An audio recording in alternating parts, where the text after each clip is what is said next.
Hey everyone, welcome to our channel, and thank you for your support. If there's a favorite novel on the channel and you want the next part, you're just one step away.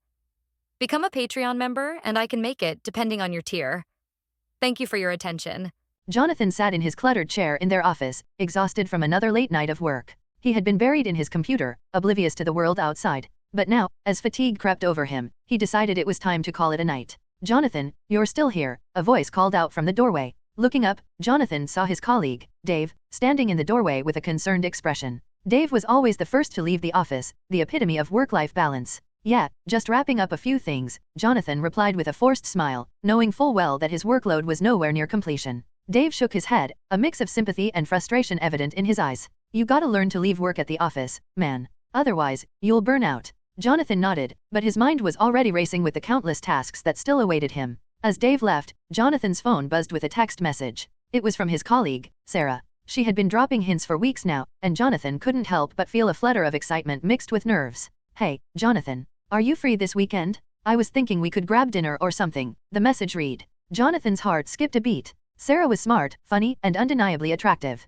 He had been nursing a crush on her for months, never daring to imagine that she might feel the same way. But now, faced with the possibility of a date, Jonathan's mind raced with uncertainty. He had always imagined that his first time would be with someone special. Despite his hesitation, Jonathan agreed to the date. As he walked to the restaurant that Saturday evening, his heart pounded with anticipation. But as he turned a corner, he saw something that stopped him in his tracks. Below, on the busy street, a little girl had wandered into the path of an oncoming truck. Jonathan's heart skipped a beat as he watched in horror. Without a second thought, he leaped over the railing and sprinted down the stairs, propelled by a desperate need to save her. In that moment of adrenaline-fueled bravery, time seemed to slow to a crawl. Jonathan reached the girl just as the truck bore down upon them. He shoved her out of harm's way, but in doing so, found himself directly in the path of the speeding vehicle. There was a sickening crunch as metal met flesh, and then, darkness. When Jonathan regained consciousness, he found himself in a place unlike anything he had ever known. Confusion washed over him as he realized he was no longer in his own body, but inhabiting the form of a teenage boy. Memories of his sacrifice flooded back to him, mingling with the uncertainty of his new reality.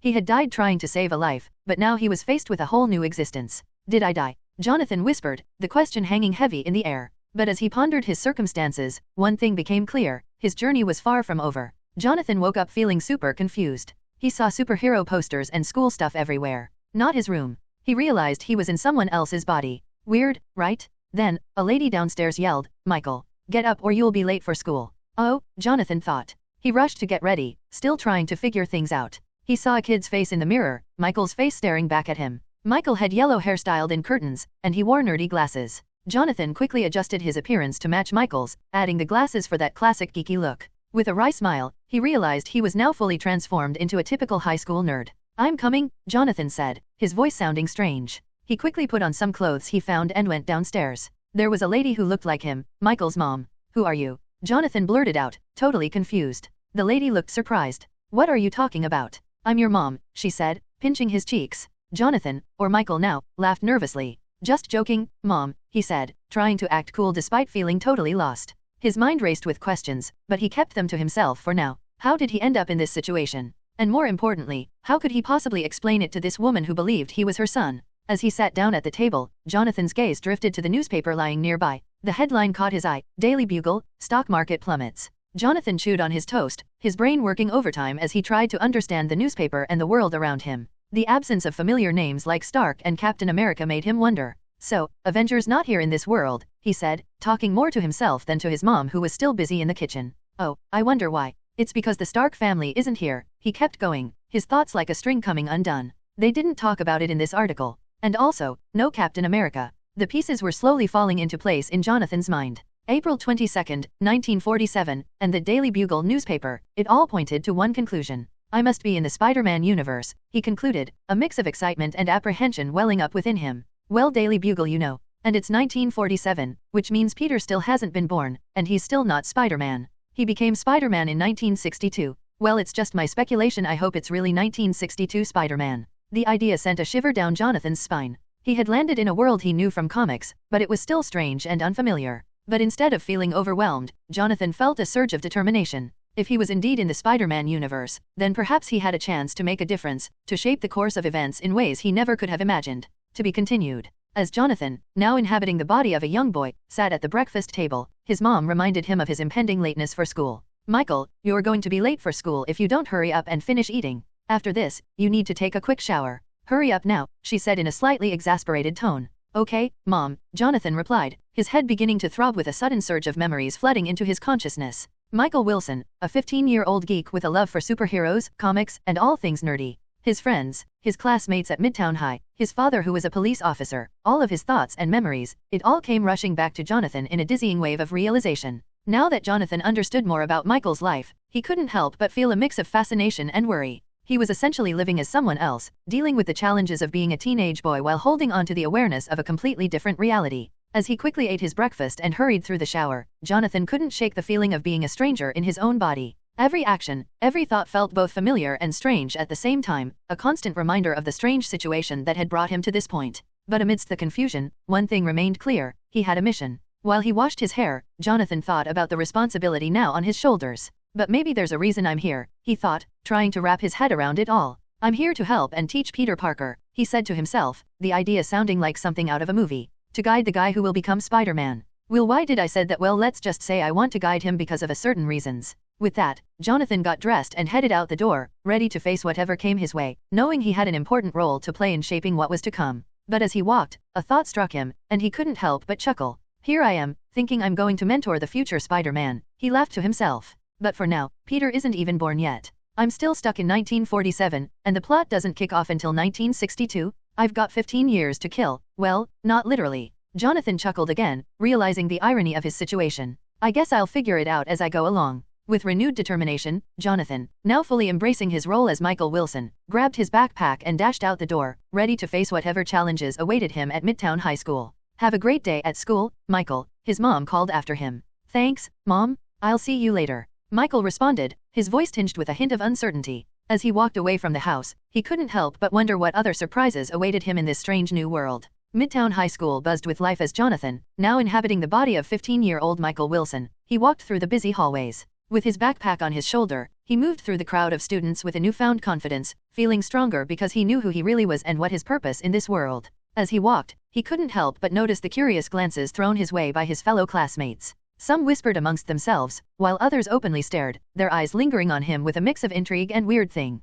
Jonathan now became Michael brushed off their stares, focusing instead on finding his friends. He remembered their names from Michael's memories: Mark, Emily, and Chris. They were his closest companions, the ones who had shared his love for comics and superheroes. Spotting them gathered near their lockers, Jonathan approached with a smile, eager to reconnect with familiar faces in this unfamiliar world. Hey, guys, he greeted them, his voice showing none of the inner turmoil he felt. Mark, a tall, lanky boy with glasses perched on his nose, grinned at Jonathan. Hey, Michael. You're looking chipper today. What's up? Jonathan hesitated for a moment, grappling with the realization that he was no longer the Michael they knew. But he quickly pushed aside his doubts, knowing that he needed their support now more than ever. After all, he is now Michael Wilson. Not much, just gearing up for another thrilling day of high school, he replied with a shrug, attempting to adopt Michael's casual demeanor. Emily, a petite girl with bright blue eyes and a mischievous smile, nudged Michael playfully. You sound way too excited for a Wednesday morning, Michael. Did you finally finish that comic you've been reading on? Michael chuckled nervously, grateful for Emily's light-hearted banter.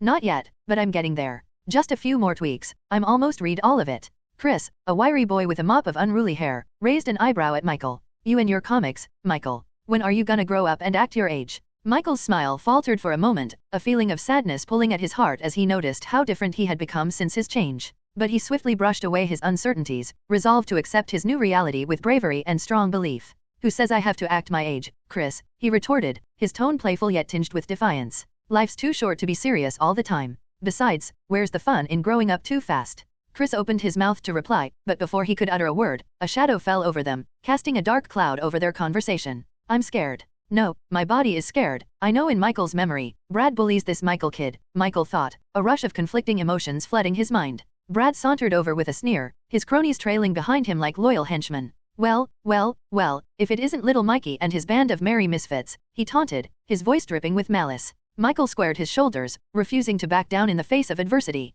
He may have been inhabiting the body of a 15-year-old boy, but he was no longer the timid Michael they once knew. He was Jonathan Anderson, a 27-year-old man with a newfound sense of purpose and determination. Back off, Brad, Michael said, his voice stayed strong even though he felt scared. We're not interested in whatever nonsense you're trying to sell today. Brad's eyes narrowed, his expression darkening with anger. You've got guts, Mikey. I'll give you that. But guts will only get you so far in this world. Eventually, you'll learn that the hard way. With that ominous warning, with Brad and his cronies retreating, Michael's friends gathered around him, their expressions a mix of concern and bewilderment. Are you on high or something, Michael? Why did you provoke Brad? Mark asked, his brows furrowed in confusion. You know Brad, right? A bully, jock, American football. You know him. He will never let this be. I'm sure that jock trash will screw you sooner or later. Michael took a deep breath, his mind racing as he tried to formulate a response. He knew that Mark's words held truth. Brad was not one to back down easily, and Michael's resistance would probably only intensify their hostility. I know, Mark, Michael replied, his voice tinged with uncertainty.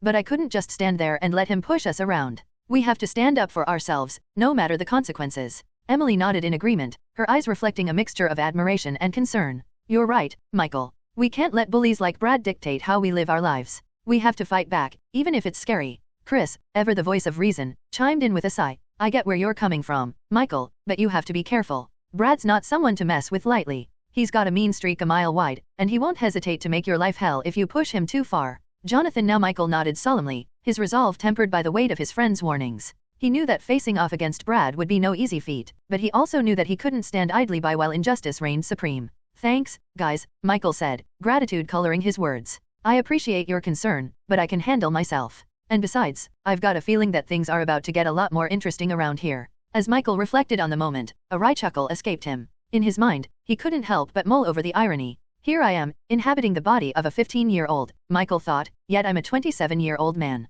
Am I truly expected to be intimidated by a mere teenager? Sure, this body may lack athleticism, given its geeky nature, but that doesn't diminish my resolve. As the bell rang, signaling the start of another day of classes, Michael couldn't help but feel a sense of pride wash over him. He may have been thrown into a strange new world, but he refused to let fear dictate his actions. As he followed his friends to their first class of the day, Michael couldn't help but wonder what other adventures awaited him in the days and weeks to come. Suddenly, a translucent window appeared before him, displaying a message, Host, welcome to the Spider-Man system. Would you like to access the beginner pack? Wait, is this what they call the golden finger? I wondered silently to myself. To be continued. Michael, hello, why are you so dazed? Mark's voice broke through my reverie, snapping me back to the present moment. I'm fine, I replied, forcing a smile despite the turmoil churning within me. Just lost in thought, I guess. Deep down, I knew that I couldn't afford to show any signs of weakness. I had to maintain my composure, fearing that my friends might see me as a weird guy if I revealed the truth about my newfound abilities. As I walked, I couldn't shake the feeling of being watched.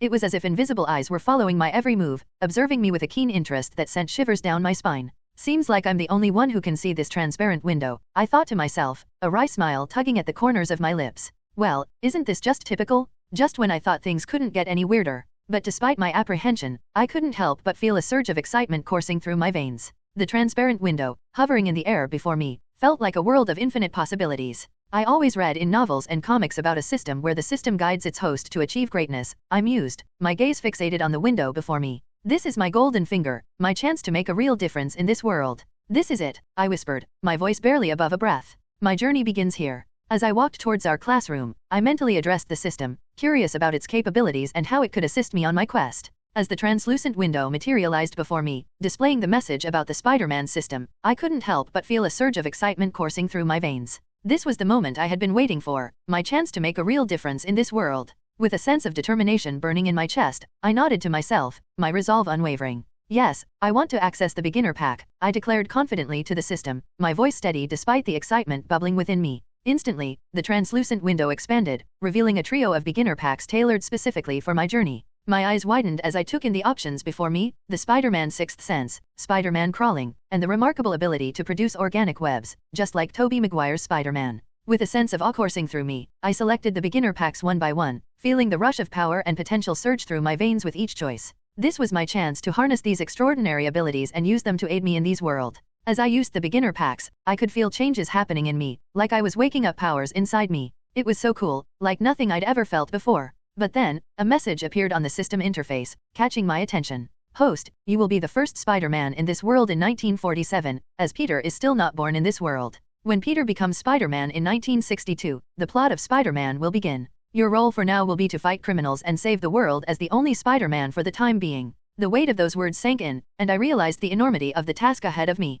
I was the only Spider-Man in this world, the first of my kind, and it was up to me to protect the innocent and uphold justice until Peter Parker took up the mantle in the future. With the Spider-Man system now at my disposal, I embraced my role as the sole Spider-Man, ready to face whatever challenges came my way. But along with this responsibility came another crucial task, mentoring Peter Parker and shaping him into the legendary hero known as Spider-Man. Hello, host. I am your AI companion within the Spider-Man system. The AI greeted me with a warm smile, emoji. My purpose is to assist you on your journey and provide guidance as needed. I nodded in understanding, feeling grateful for the AI's presence. It's nice to meet you. I'm Jonathan, but you can call me, well, Michael, because I'm not Jonathan anymore. I'm Michael Wilson. I introduced myself with a chuckle. The AI nodded in acknowledgement. Understood, Michael. How may I assist you today? I paused, pondering my next move. I had so many questions and so much to learn about this world and my role within it. Tell me about Peter Parker, I finally said, my voice tinged with curiosity. What can you tell me about him, and how can I best prepare to mentor him?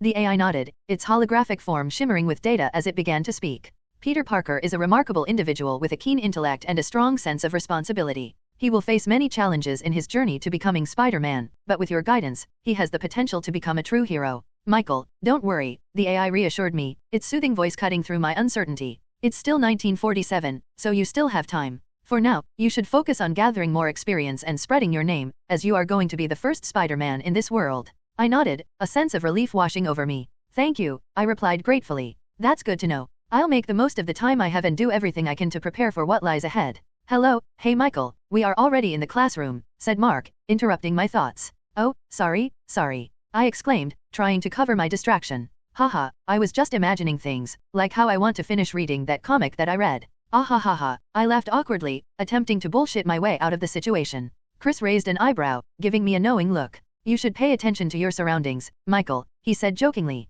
Yes, sir, I replied with a mock salute, playing along. I'll try to keep my head out of the clouds. As the lesson began, I tried to focus on the teacher's words, but my mind kept drifting back to the translucent window of the Spider-Man system. The potential it offered, the power it granted me, it was both exhilarating and overwhelming. But despite the distractions, I managed to absorb some of the lesson, taking notes and participating in discussions when prompted. I knew that I couldn't afford to let my newfound responsibilities overshadow my studies, especially with Brad and his cronies lurking around every corner. As the bell rang, signaling the end of the lesson, I gathered my belongings and prepared to face the rest of the day. Mark, Emily, and Chris caught up with me, their chatter filling the hallway. Hey, Michael, wanna grab something to eat at the cafeteria? Mark asked, slinging his backpack over his shoulder. Sure, sounds good, I replied, falling into step with them as we made our way down the crowded hallway. As we walked, we engaged in light conversation, discussing everything from the latest superhero movies to our plans for the upcoming weekend. But just as we rounded the corner and approached the cafeteria, the translucent window of the Spider-Man system suddenly popped up before me, interrupting our conversation.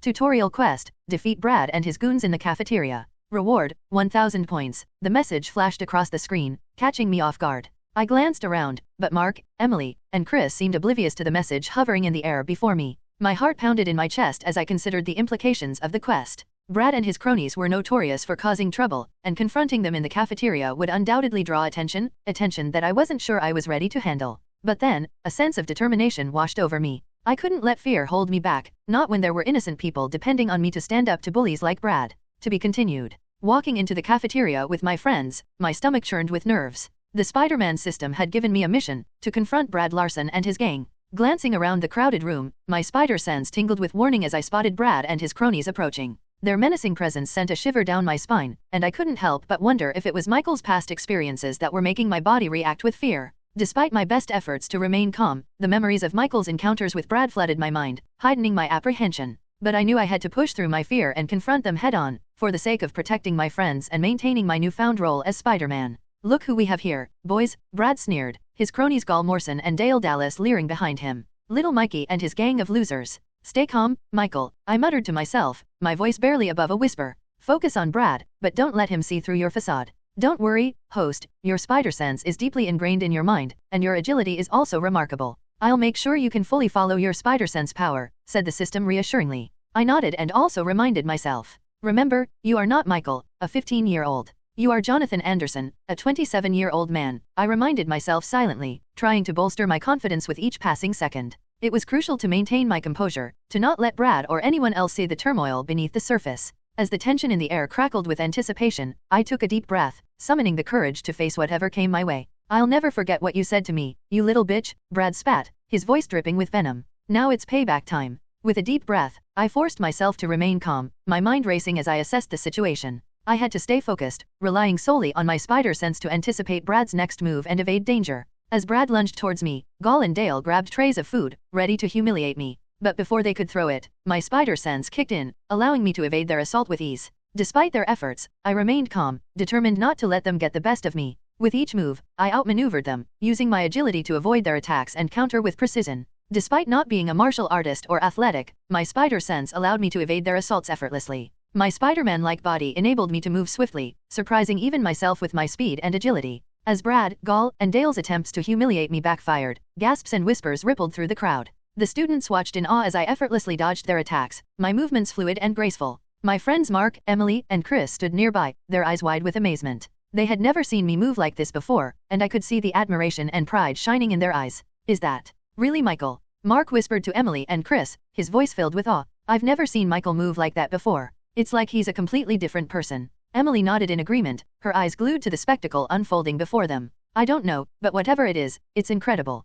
Michael's like a superhero or something. Chris watched with a mixture of shock and admiration, his jaw hanging open in disbelief. I don't know how he's doing it, but Michael's holding his own against Brad and his goons. It's like something out of a movie. As the cafeteria showdown continued, I felt a surge of confidence coursing through me. Despite the odds stacked against me, I was holding my own against Brad and his cronies, thanks to the abilities granted to me by the Spider-Man system. As Brad and his goons launched their attack, I relied on my spider sense to anticipate their moves, dodging their punches with ease. As Gall swung a tray of food towards me, I ducked under it, feeling a surge of adrenaline coursing through my veins. Nice try, Gall, I quipped, flashing him a cocky grin. But I've seen better aim from a blindfolded toddler. Gall Morrison scowled, his face turning red with anger. You think you're so funny, Wilson? Let's see how you laugh when I knock that smug grin off your face. As he lunged towards me, I sidestepped his attack, delivering a swift kick to his side that sent him stumbling backwards. Oof, looks like someone skipped leg day, I teased, unable to resist the opportunity for a jab. Meanwhile, Dale Dallas charged at me with a tray raised high, ready to bring it crashing down on my head. With lightning-fast reflexes, I sidestepped his assault, delivering a left hook that sent him reeling. Sorry, Dale, but I'm allergic to cafeteria food, I quipped, flashing him a mischievous grin as he rubbed his jaw in pain. As the dust settled, only Brad remained, his eyes blazing with fury as he charged towards me with a roar. Despite his athletic prowess, I remained calm, knowing that my spider sense would guide me to victory. With a swift movement, I dodged his attack, feeling the rush of air as his fist sailed past me. Seizing the opportunity, I delivered an uppercut that sent him sprawling to the ground, groaning in pain. Nice try, Brad, I said, extending a hand to help him up. But despite having a jock body, you're still a wimp. Maybe I should call you Little Wimpy. I chuckled at my own joke, but to my disappointment, Brad and his goons didn't share my sense of humor. They glared at me with hatred burning in their eyes, their defeat evident on their bruised and battered faces. As they slunk away, nursing their wounds, I couldn't help but feel a sense of satisfaction wash over me. Despite the odds stacked against me, I had emerged victorious, proving that even a geek like Michael Wilson could hold his own against the school bullies. The cafeteria erupted into cheers and applause. The crowd was shocked, their mouths agape in disbelief as they watched the unexpected turn of events. Wow, did you see that? Someone exclaimed, their voice filled with awe. That was amazing, another person shouted, their words drowned out by the cacophony of voices chanting my name. Michael, Michael, Michael, the crowd roared, their voices rising in unison as they cheered for my unexpected triumph. With a grin, I turned to my friends, Mark, Emily, and Chris, who watched the showdown with a mixture of awe and amusement. Well, that was certainly an interesting lunch break, Mark said, shaking his head in disbelief. I never thought I'd see the day when Michael Wilson took on Brad Larson and his goons and came out on top. Tell me about it, Emily agreed, her eyes sparkling with admiration. You were like a real-life superhero out there, Michael. Chris nodded in agreement, his expression one of grudging respect. I have to admit, I didn't think you had it in you, Michael. But you proved me wrong. I grinned at my friends, feeling a sense of pride swell within me. Despite the challenges that lay ahead, I knew that with their support and the powers granted to me by the Spider-Man system, I could handle whatever came my way. As the bell rang, signaling the end of lunch, I gathered my belongings and prepared to face the rest of the day with renewed confidence. With the cafeteria showdown behind me, I knew that the real challenges were still to come. But with my Spider-Man system, I was ready to face them head-on. To be continued. I already know that I received the award after defeating Brad and his goons, Michael mused to himself, a grin tugging at the corners of his lips. And also, I got an additional award too. Hehehe, 200 EXP points. Sheesh. Just as he reveled in his thoughts, a notification from the system rang in his mind. Congratulations, host. You've completed one of the tutorial quests. You receive an additional award of 200 EXP points. Michael chuckled inwardly at the timing. So it's only one of the tutorial quests, huh? Well, I'll have to check it later after I go home. But not now, I'm still in school after all. I don't want my friends to think of me as a lunatic, staring off and losing myself in thoughts. He. Hey, Michael, wait up, a familiar voice called out from behind him. Michael turned to see his friend Mark jogging to catch up with him, a grin plastered across his face. Hey, Mark, what's up? Michael greeted him with a smile, grateful for the distraction from his swirling thoughts. Not much, just wanted to congratulate you on your epic showdown with Brad and his goons, Mark said, clapping Michael on the back. That was seriously impressive, dude. You totally owned them. So, you're heading home now? Mark asked, adjusting his backpack. Mind if I come with you? It's been a week since I visited your place, and I kinda miss hanging out with Aunt Ember and Uncle Ed. Michael grinned, appreciating Mark's eagerness to spend time with his family. Sure thing, Mark. I'm sure they'd love to see you again. Let's go. With Mark by his side, Michael set off towards home. Before he could make contact, however, the door swung open, revealing his mother Emberly standing on the threshold, a warm smile gracing her lips. Michael, dear, you're home early, she exclaimed, her voice filled with surprise and delight. And Mark, too. What a wonderful surprise. Hi, Aunt Ember. Mark greeted her warmly. I wanted to come by and say hello. Plus, I have a lot of respect for Uncle Ed. He's not only the captain of the police force, but he's also known for his incredible detective skills and combat prowess. Emberly chuckled, a twinkle of amusement in her eyes. Well, aren't you just a charmer, Mark? It's lovely to see you both. Please, come in. With a warm welcome from his family, Michael and Mark stepped into the cozy interior of their home. Uncle Ed, you won't believe what happened at school today, Mark began excitedly, turning to Michael's father, Edward Wilson, who was sitting across from him in the cozy living room. Michael totally owned Brad and his goons in the cafeteria. It was like something out of a superhero movie. Note, yes, there is a TV and movie in these timeline. Really guys, this is Marvel Universe, of course it's different from our world. Edward raised an eyebrow, a hint of amusement flickering in his eyes. Is that so? Well, I must say, I'm impressed, Michael. Standing up to bullies takes courage. Michael shifted uncomfortably under his father's scrutinizing gaze, feeling a flush of embarrassment spread across his cheeks. He wasn't used to being praised. Yeah, it was pretty intense, Michael admitted, his voice tinged with uncertainty. But I couldn't just stand by and let them bully other kids. Someone had to do something. Edward nodded, a proud smile spreading across his face. That's my boy. Always standing up for what's right, no matter the cost. You have a strong sense of justice, Michael, just like me. Mark leaned forward, his eyes wide with admiration as he addressed Edward Wilson, Michael's father. Uncle Ed, I've heard so much about your exploits, Mark began, his voice filled with awe. I heard about how you fought against some badass mafia back in the day. And your combat prowess? It's legendary. Edward chuckled modestly, a hint of nostalgia creeping into his expression. Ah, those were different times, Mark. I did what I had to do to protect the city and its people. Mark's excitement bubbled over as he leaned in closer, hanging on to every word Edward spoke. Uncle Ed, do you have any stories you could share? Like, what was the toughest fight you ever faced? Edward's gaze softened, his mind drifting back to memories of past battles fought in the shadows of the city streets. There was one particular encounter that stands out in my mind, he began, his voice tinged with a hint of nostalgia. It was a dark night, and I found myself outnumbered and outgunned. But I refused to back down. I fought with everything I had, relying on my training and instincts to see me through. As he recounted the tale, a small voice in the back of Edward's mind whispered, I need to tell them about my greatest achievement. They'll admire me more if they know. Clearing his throat subtly, Edward continued, and you know, there was one moment in that fight when everything seemed lost. But then, I rallied my strength, tapped into my inner reserves, and turned the tide of battle in our favor. He paused for a moment, allowing the significance of his words to sink in. I can't disappoint them, he thought to himself, they look up to me. Mark's eyes widened with awe, hanging on to every word as he leaned in closer. Wow, Uncle Ed, that's incredible. You really are a true hero. Edward smiled inwardly, satisfied that his embellishment had achieved the desired effect.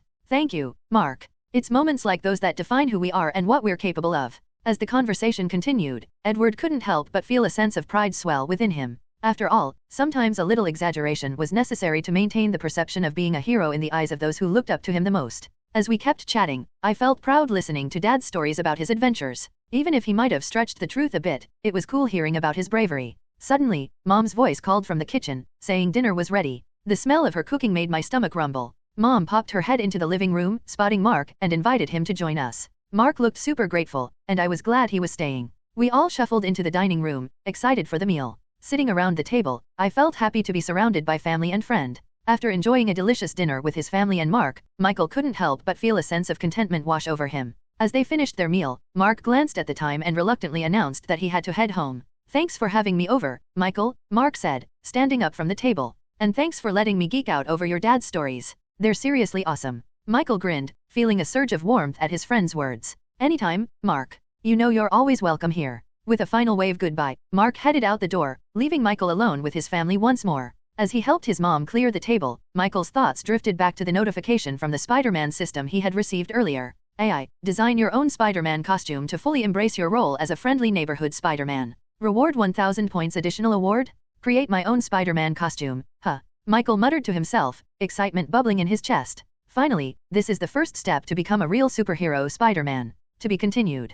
Host, after you finish sketching, you can upload it in the system for me to create your costume. The AI system chimed in, reminding me of the next step in the process. Wow, nice. I don't need to sew and embroider it myself, I chuckled, feeling relieved at the thought of the system handling the creation process for me. The prospect of having my costume brought to life without the need for manual labor was definitely a welcome one. But before I design or create my costume, I need to understand my Spider-Man system, I said aloud, my excitement tempered by the realization that there was much about this new responsibility I didn't yet comprehend. With a determined nod, I made my way to a quiet corner of my room, where I could focus without distraction. Seating myself at my desk, I activated the Spider-Man system interface, eager to delve into the depths of its capabilities and unlock its full potential. As I called up the system's status window, a wealth of information flooded my vision, revealing details about myself that I had never known before. Name, Michael Wilson, formerly Jonathan Anderson. Age, 15 years old. Physically, 27 years old. Mentally, attributes. Strength, 14. Agility, 18.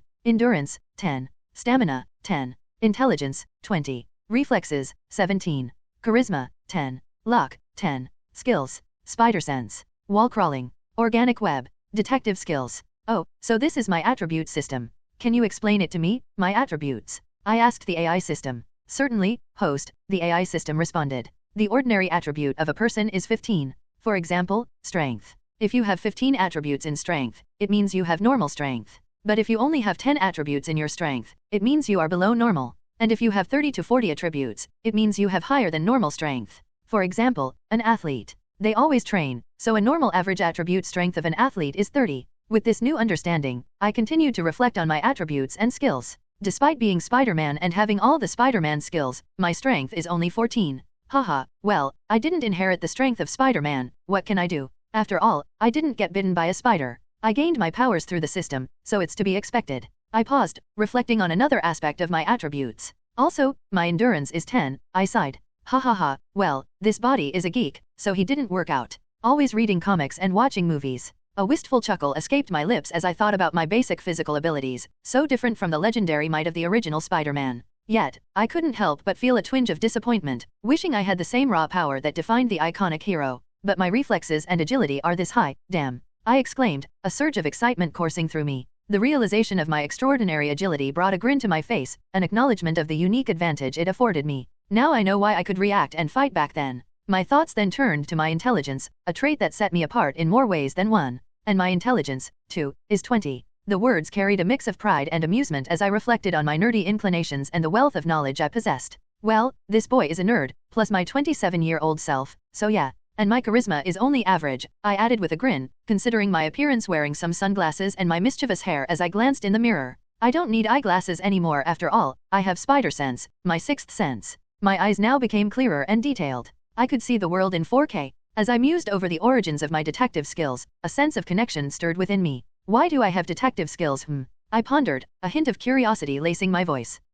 Maybe because my father was a police officer, so it's hereditary. As I scrolled through the list of skills, I couldn't help but feel a surge of excitement at the thought of mastering each one and becoming the ultimate Spider-Man. I already checked my status, now, I'll ask the system if I have an inventory and shop, I decided, eager to explore all the possibilities available to me. System, do I have an inventory and shop? I inquired. The AI system responded promptly, yes, host, you have an inventory and shop, but your shop is still locked. To unlock it, you need to complete one of your tutorial quests. I nodded, taking in the information. Okay, that makes sense, I acknowledged. But before I move on, what about my 200 experience points and the other 1000 points? The AI system answered, your 200 experience points can be added to your attributes, and your other 1000 points are for your shop. Thus, they're called shop points. However, your shop is still locked, so it's unavailable for now. Got it, I said with a nod, feeling satisfied with the clarification. I'll hold off on using the experience points for now, as my focus is on completing the tutorial quest for my Spider-Man costume.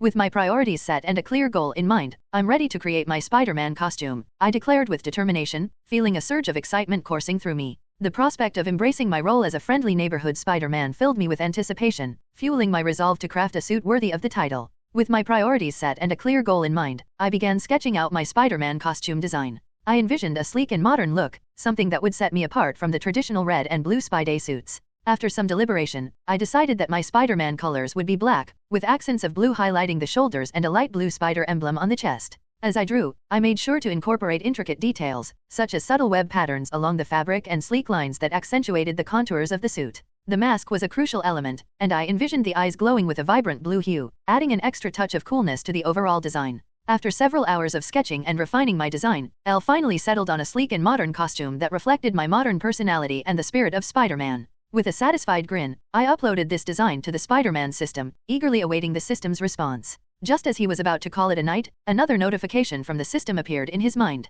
Congratulations, host! You have successfully completed the tutorial quest to create your own Spider-Man costume. As a reward, you have earned 1,000 points. Michael's excitement soared as he contemplated the possibilities that came with his newfound points. But before he could dwell on it further, another message popped up. Additional award, Spider Sense Enhancement. Your Spider Sense ability has been upgraded, allowing you to sense danger with even greater precision and clarity. AI system, host, now that you've completed and uploaded the sketch, I can create the costume based on the design you made. Wow, that's awesome! I exclaimed, thrilled by the system's response. So, not only do I get the points, but my Spider Sense is getting an upgrade too? This just keeps getting better. With a sense of anticipation, I turned my attention back to the AI system. That's great to hear.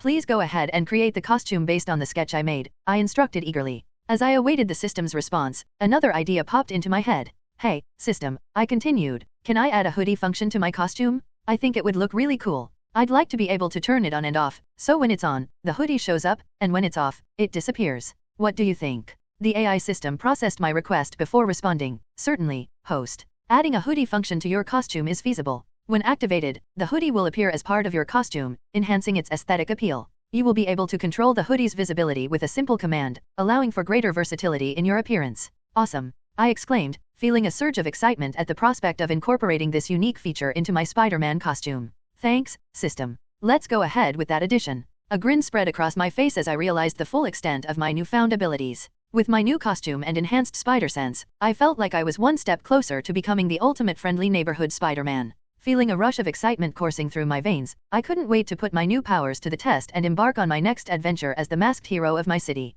With great power comes great responsibility, and I was more than ready to embrace my destiny as a true hero. To be continued. Date, April 24, 1947. Time, early morning. Location, Forest Hills, New York City. I wake up early because I cannot hold my excitement anymore. I want to use my experience points. System, please display my current attributes and available experience points, I request, eager to review my status before making any decisions. The Spider-Man system promptly responds, projecting a holographic display in front of me. Current attributes. Strength, 14. Agility, 18. Stamina, 10. Intelligence, 20. Reflexes, 18. Charisma, 10. Luck, 10. Endurance, 10. Available experience points, 200. System, you said that I can add my experience points to my attributes, right? So, I have 200 experience points. How do I add them to my attributes? Can you explain it to me? I inquired, eager to make the most of my newfound power. The AI system responded promptly, certainly, host. Each attribute is worth 10 points. So, if you add 10 experience points to an attribute, it will increase by 1 point. For example, if your strength is currently at 5 and you add 10 experience points to it, it will change to 6. Therefore, 10 experience points are equivalent to 1 attribute point. Got it, I replied, nodding in understanding. Thanks for the clarification. Now, I know how to allocate my experience points. So, if I wanted to increase my strength attribute by 1 point, I needed to allocate 10 experience points to it. Now that I understand how to allocate my experience points, I need to decide which attributes to enhance, I mused, contemplating my options. With this understanding, I decided to invest 100 experience points into my strength attribute, effectively increasing it from 14 to 24. Alright, let's boost that strength attribute, I muttered to myself, feeling really pumped about getting even better as Spider-Man. With a few commands to the system interface, I allocated the experience points accordingly to my desire. As the points were absorbed into my being, I felt a change in how I moved. It was like my muscles got a boost, tingling with energy. I sensed this power running through me, making me feel stronger than before. Well, I will add my another 100 experience points in the endurance since my endurance attribute is only 10. So if I add 100 experience points then I could have 20, I reasoned with myself, thinking it through carefully. Endurance is really important, especially for someone like me, who wants to be Spider-Man. Fighting bad guys all day is tough on the body, and having lots of endurance means I can keep going even when it's hard. After adding this, I felt strong. Adding the 100 points to strength and another 100 points to endurance means I have become much stronger than before. I flexed my muscles, admiring the changes in the mirror. So this is how strong I am now, I chuckled, flexing my muscles playfully. I guess you could say I'm as strong as a jock who's been chugging protein shakes all day, I joked, feeling a bit amused by the comparison. After admiring my newfound strength and endurance in the mirror, I chuckled to myself and decided it was time to hit the shower. As I stepped into the bathroom, ready to wash away the sweat of my morning training session, my mind buzzed with anticipation for the next phase of my journey to become Spider-Man. As the warm water cascaded over me, I couldn't shake the excitement of the challenges that lay ahead. I imagined swinging through the city, using my newfound powers to protect the innocent and thwart evil at every turn. Just as I was washing myself with soap, a familiar notification from the Spider-Man system interrupted my thoughts. Host, now that you have strength and endurance similar to a jock, it's time for you to train how to be a Spider-Man, the AI system announced, its digital voice echoing in my mind. Excitement surged through me as I read the quest details. Quest, train your webbing, crawling, and spider sense. Reward, 1000 points. Shop. Additional reward, 100 experience points. This is great, I thought to myself, a smirk forming on my lips. But before I jump into training, let me wrap up this shower. Feeling more determined, I rinsed off and stepped out of the shower, feeling refreshed and ready to face what's next. As I dried myself off and put on my clothes, my mind buzzed with ideas for how to train my new abilities. After I finished getting ready for the day, I realized something important. I still had to go to school. But I had this amazing chance to train and become Spider-Man, and I didn't want to miss it. I felt worried about telling my mom I needed to skip school. She might get mad, and Dad might too. So, I took a deep breath and tried to figure out how to tell her. Morning, Michael, she greeted me cheerfully. You're up early today. Excited for school? I hesitated, not sure how to explain. Mom, I actually have something really important to do today. It's kind of urgent. I felt bad lying, but I couldn't tell her the truth about training as Spider-Man. Mom stopped cooking for a moment and she set down the spatula she was holding as she looked at me with a concerned face. Oh, what's up, honey? Is everything all right? I felt a bit nervous and guilty because I wasn't telling the truth, but I couldn't say I was training as Spider-Man. Yeah,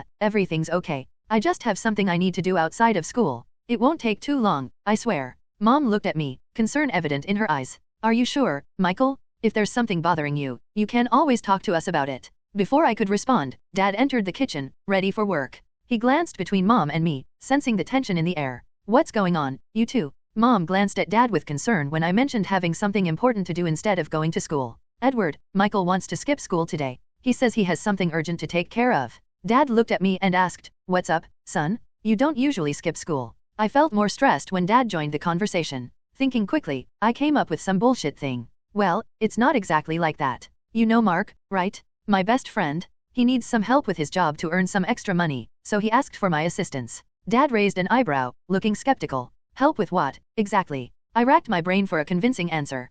He's doing some kind of performance thing, like a street artist or something. He wants me to help set up his gear and stuff. Dad looked skeptical, crossing his arms over his chest. I see. Just make sure you're back home before dinner. And don't make a habit of skipping school, Michael. Education is important. I nodded quickly, relieved that they bought my excuse. Of course, Dad. Thanks, Mom, Dad. I'll be back soon, I promise. Edward thought, as he saw his son leave. I know Michael is always helping Mark.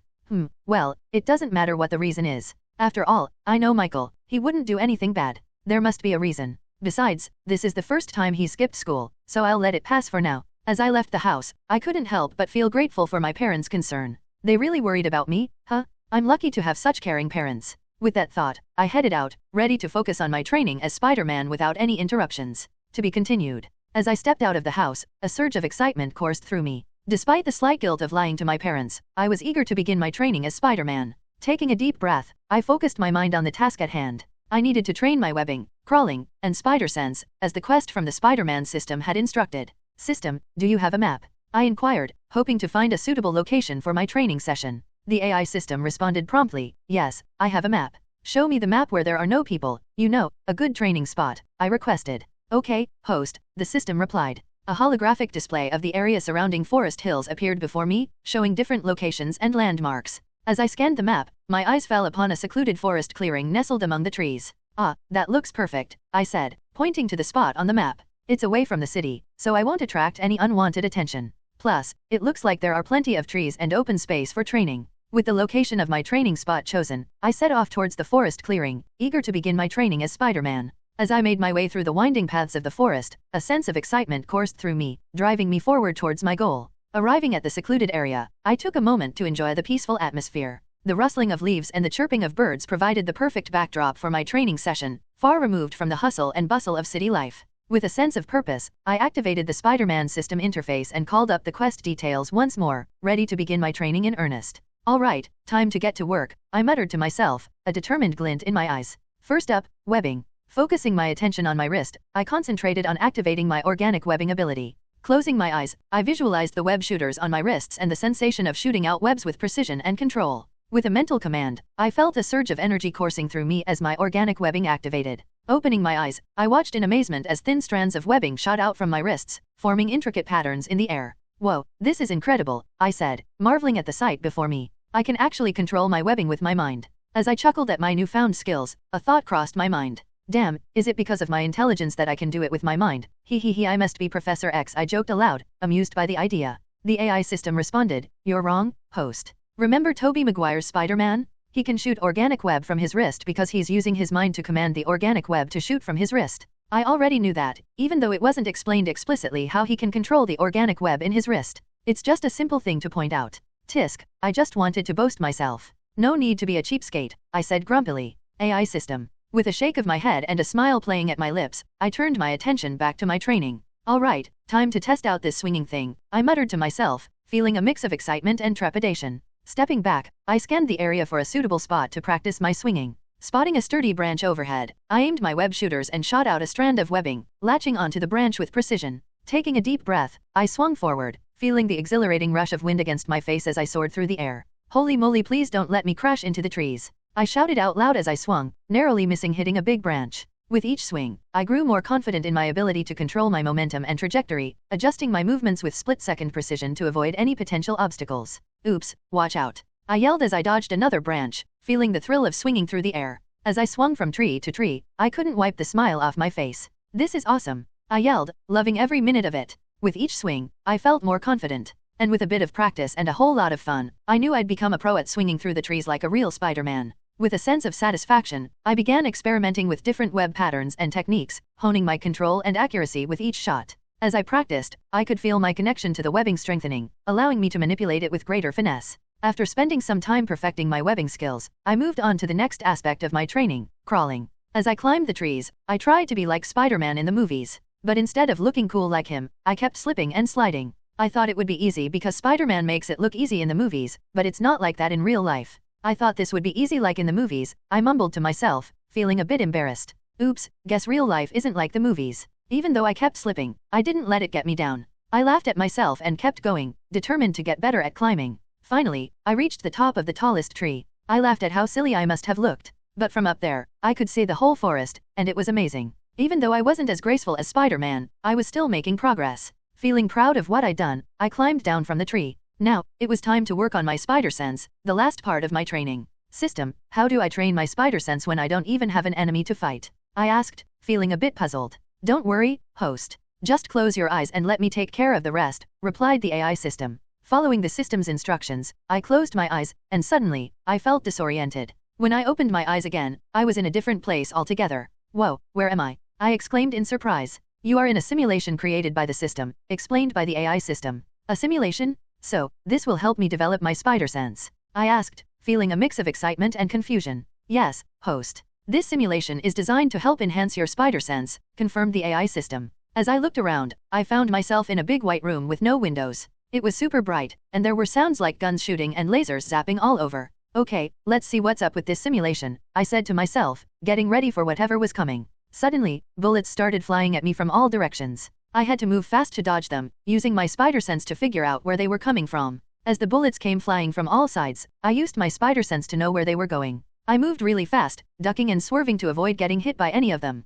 Phew, this is intense. I muttered, feeling the adrenaline pumping through my veins as I continued to evade the incoming fire. I watched the bullets carefully and moved out of the way just in time. Each time I dodged, I felt like I was getting better at sensing where the bullets were coming from. It was like my spider sense was getting stronger with every dodge. Even though the simulation was crazy and wild, I stayed super focused and determined. I kept going, working really hard to make my spider sense even better. After dodging bullets for what felt like a really long time, the shooting finally stopped. I stood in the middle of the room, panting and feeling tired, but also super excited that I made it through the challenge. Phew, that was tough, I panted, wiping my forehead as I looked around the room. Without the spider sense enhance as a reward back then, I might have been in trouble dodging all those bullets. Well, you see my spider sense has been enhanced, so when you focus solely on your spider sense without interference, it would feel like Emperor Eye, you know, like Akashi. So yeah, I feel the bullet coming at me even though it hasn't happened. That will work only if I focus on it though. The AI system chimed in, you don't need to worry, host. Even if you died here in the simulation, you won't die in real life.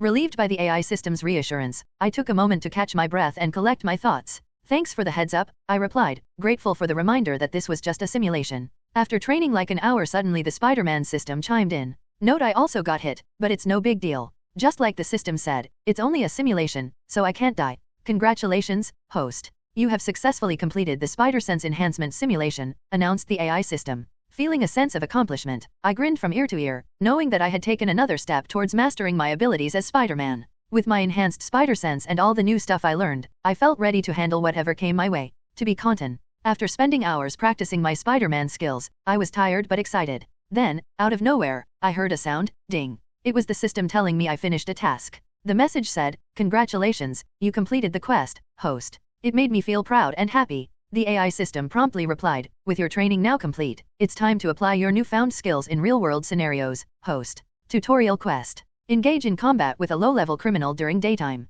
Reward. Earn 5,000 shop points. Additional reward. Unlock access to the shop, where you can purchase various items and upgrades to enhance your abilities as Spider-Man. 100 experience points. What do you mean, now, system? I still have to do this quest. I exclaimed, feeling exhaustion. What time is it now, system? I inquired after hours of training, feeling the fatigue weighing me down. Host, it's 4 p.m. in the afternoon, the system responded promptly. Realizing it was already 4 p.m., I couldn't believe how long I had been training. Sure, I took breaks to eat off-screen, but the fact that I had been pushing myself for so long explained why I was feeling so tired. Considering the time and my exhaustion, I couldn't help but feel a bit frustrated with myself. Ugh, I can't believe I messed up my calculations. Even though I've got great endurance, my stamina was still only average at 10. So, despite being able to endure a lot, I'm still feeling wiped out. But hey, I can't be bitching. After all, I still have a quest to do. System, you know that I have the 100 experience reward, right? Because I already completed my training. So, can I add that 100 experience to my stamina attribute? After all, my stamina is only at 10. So if I add that 100 experience, then my stamina will increase to 20, I said, my voice betraying my exhaustion from the grueling training session. The system processed my request before responding, affirmative, host. Your stamina attribute has been increased to 20. Feeling relieved and empowered by the system's flexibility, I felt a wave of gratitude wash over me. It was as if a burden had been lifted, knowing that I now had the stamina needed to face whatever challenges lay ahead. I couldn't help but smile. Alright, let's get this show on the road then, system, I said. But hey, before we start, can I add a little dramatic things? The AI system responded, what do you have in mind, host? Grinning mischievously, I explained, I want to say hero on to activate my costume, and when I'm done, I'll say hero off to make it disappear. You know, for that extra superhero effect. The system quickly understood what I wanted and said, okay, host. I can implement that feature for you. Awesome. I exclaimed, feeling a surge of excitement. Alright, let's do this. Hero on. In an instant, my Spider-Man costume materialized around me, fitting snugly and ready for action. Hey, system, I said with a chuckle, do you happen to have a mirror in your function? I mean, I'd love to take a look at myself. After all, this is the costume I designed. Well, not technically designed, but I did sketch it out and upload it into the Spider-Man system. Anyway, the point is, I'm curious to see what I look like. I couldn't help but laugh at the absurdity of the situation. Here I was, in the middle of a secluded forest, asking an AI system for a mirror. Talk about being prepared. The system responded in its usual prompt manner, apologies, host. There are no mirrors available in the system not yet. Well, that's a shame, I replied, still grinning. Guess I'll just have to trust that I look as awesome as I imagined. Hero mode on with a newfound sense of determination, I headed out to face some minor villain. Just as I was about to swing towards the city to complete my quest, I spotted a woman in a knee-length dress with gloves, scarves, and shoes with lower heels, the epitome of 1940s fashion. And then, there he was, a guy harassing her, fitting the stereotype of a typical rich guy from that era, with his long brown hair. This all happened in the forest, not far from the city. Welp, that's to be expected, I thought to myself with a wry smile. After all, it's still the 1947 timeline. It was as if I had been transported back in time, witnessing a scene straight out of a classic noir film. Seeing the situation unfold before me, I couldn't just swing past and ignore it. As I swung towards the scene, the woman in trouble and the guy bothering her stopped dead in their tracks when they saw me in my Spider-Man outfit. The guy looked really surprised by my sudden appearance. "Who the heck are you, and what's with the getup?" he blurted out, clearly confused by my outfit. With a smirk, I landed in front of him, standing tall. "Looks like you've got it all wrong. This isn't just any costume. It's my superhero suit, and soon, everyone will know who I am." "For your question about who am I said, smirking, "I am Spider-Man." He laughed and said, "What are you gonna do, web me up like a little spider?" his voice echoing through the trees in the forest. Ignoring his teasing, I just smirked. "Yep, something like that," I said coolly. Then, I quickly shot him with a flick of my wrist and punched him, making him lose his balance. "Goor, you," he managed to grunt out before I swiftly zapped his mouth shut with webbing, rendering him unable to talk or move. With a playful grin, I teased, "Aw, you look like a baby now." As the guy struggled against the webbing, the woman he had been harassing looked at me with a mixture of relief and awe. "Thank you so much," she said, her voice trembling slightly. I gave her a reassuring smile. "No problem at all. So why are you in this situation?" I asked. The woman's voice trembled slightly as she recounted the terrifying encounter. He was trying to. She struggled to find the words, her eyes welling up with tears. "It's okay, take your time," I said gently, trying to reassure her as she gathered herself. "He was my friend, or, he used to be," she finally managed to say, her voice barely above a whisper. "His name is Clark. We came out here to enjoy a hike together, but then he tried to. Her voice trailed off, unable to articulate the horrors she had almost faced. Her voice went quiet, finding it hard to explain the terrible things she nearly went through. I felt a surge of anger and disgust at the thought of someone betraying their friend in such a heinous way. "Don't worry, ma'am," I said firmly. "He won't be able to hurt you anymore. I've got him all tied up now." She let out a shaky breath, feeling relieved. "Again, thank you," she whispered, her voice barely heard over the forest noises. "All right, don't worry, he can't move now because of my web," I reassured her. "But I think it's best if we get you to safety first." Gently, I lifted her up and held her in my arms also before leaving. I swiftly zapped the criminal in the back with a web, ensuring he couldn't escape. With him securely webbed up, I carried him with me. After that I swung through the trees, heading towards the city. When we got to a safe spot downtown, I gently put her down, making sure she could stand properly before going back to deal with the guy I caught. "Okay ma'am, make sure you call the police, okay? Report that scumbag guy on what he did to you," I urged, making sure she understood the importance of taking action. She nodded, her eyes filled with gratitude. "Thank you so much for your help," she said softly, her voice shaky with emotion. With a reassuring smile, I replied, "Anytime. Just take care of yourself, okay?" As I turned to leave, she called out, "Wait, what's your name again?" I couldn't help but grin at her curiosity. "I'm your friendly neighborhood Spider-Man," I replied with a wink before swinging away. "Now it's your turn," I said firmly to the guy, who was still stuck in my webbing. Then, I lifted him up and put him over my shoulder, like carrying a heavy bag. As I swung towards the nearest police station, the guy squirmed and struggled against the webbing, but to no avail. He was going nowhere until the cops came to pick him up. Arriving at the empty police station, I gently set the guy down on the steps, ensuring he couldn't escape. Then, I quickly wrote a note. To the police. "I caught this guy harassing a woman in the forest. He won't be causing any more trouble, but I thought you might want to have a chat with him. Your friendly neighborhood Spider-Man." Placing the note next to the guy, I turned away and swung off. As I swung through the city, a notification from the Spider-Man system chimed, reminding me of my quest completion. "Ding! Congratulations, host. You have successfully completed another tutorial quest," the system announced. "Sweet," I exclaimed, feeling a rush of excitement at the thought of my rewards. "Let's see what I've earned." To be continued. As I arrived at the entrance of my house, I quickly deactivated my Spider-Man suit. I wasn't going to walk through the front door looking full superhero attire like some clueless amateur. I said, "Inventory," I muttered to myself, prompting the system. Suddenly, a transparent window appeared before me, displaying my inventory. Inventory list. Bag. Spider-Man suit. You probably wonder why I have a bag. Well, I put it in my inventory off-screen before making excuses to my mother and father before heading to the secluded forest. And yes, it's because of this bag that I have a paper that I can write for the police. Well, it's the author's fault for not putting this scene in. Author, I'm really sorry about that. Anyway, back to the story. With a mental command, I deactivated my inventory interface, clearing it from view as I stepped into my house home sweet home. I murmured to myself before announcing, "I'm home." My mom greeted me warmly, her eyes filled with curiosity. "Welcome back, sweetie. How was your day? Did you and Mark manage to make a lot of money?" Yeah, Mom," I said, feeling a bit guilty for not telling the whole truth. "I gave all the money to Mark." It wasn't true, but I didn't want to stress her out with the details of my secret Spider-Man stuff. "Oh, I see," she said, nodding understandingly. "Well, if you're hungry, dinner will be ready soon." "Thanks, Mom, later," I said quickly, eager to sneak off to my room. "I'm pretty tired, so I'll just rest for a bit." Using that as my reason, I went up to my bedroom, feeling really excited. I couldn't wait any longer. It's time to see what I got from the Spider-Man system. I said, bouncing with excitement. But before that, I should check my status, I mused aloud. Status. A holographic transparent window appeared, displaying my current attributes and skills. Name, Michael Wilson, formerly Jonathan Anderson. Age, 15 years old. Physically, 27 years old. Mentally, attributes. Strength, 24. Agility, 18. Endurance, 20. Stamina, 20. Intelligence, 20. Reflexes, 17. Charisma, 10. Luck, 10. Skills, spider sense. Wall crawling. Organic web. Detective skills. Shop points, 8,000. Available experience points, 200. Whoa, my attributes have really come a long way, I marveled, comparing them to my humble beginnings. Back then, my strength was only 14, my endurance was 10, and my stamina was 10. But thanks to the additional experience points, they've skyrocketed? Talk about progress.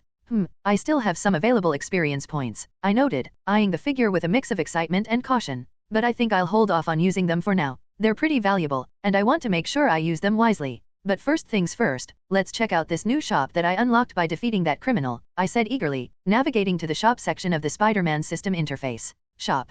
Powers, techniques, tools, others. Whoa, so this is the system shop. There are categories for powers, techniques, tools, and others, I exclaimed, marveling at the array of options before me. Feeling like a kid in a candy shop. Excited to see what powers were available, I clicked on the Powers tab, and suddenly, a list of powers appeared before me in the holographic display. Cosmic Spider-Man. Zombie Spider-Man. Spider-Hulk. Spider-Rex. Ultimate Spider-Man. Japanese Spider-Man. Spider-Man Silk. Anya Corazon Spider-Man. Spider-Cyborg. Superior Spider-Man. Miles Morales Spider-Man. More. Wow, there are so many options. I exclaimed, scrolling through the list with growing excitement. But which one should I choose? With my finger hovering over the holographic screen right in front of my face, should I click on Cosmic Spider-Man first? I pondered aloud, my excitement growing with each passing moment. Without hesitation, I selected Cosmic Spider-Man, eager to learn more about this incredible power. Cosmic Spider-Man includes near omniscience, super strength, energy manipulation, matter manipulation, ability to alter reality.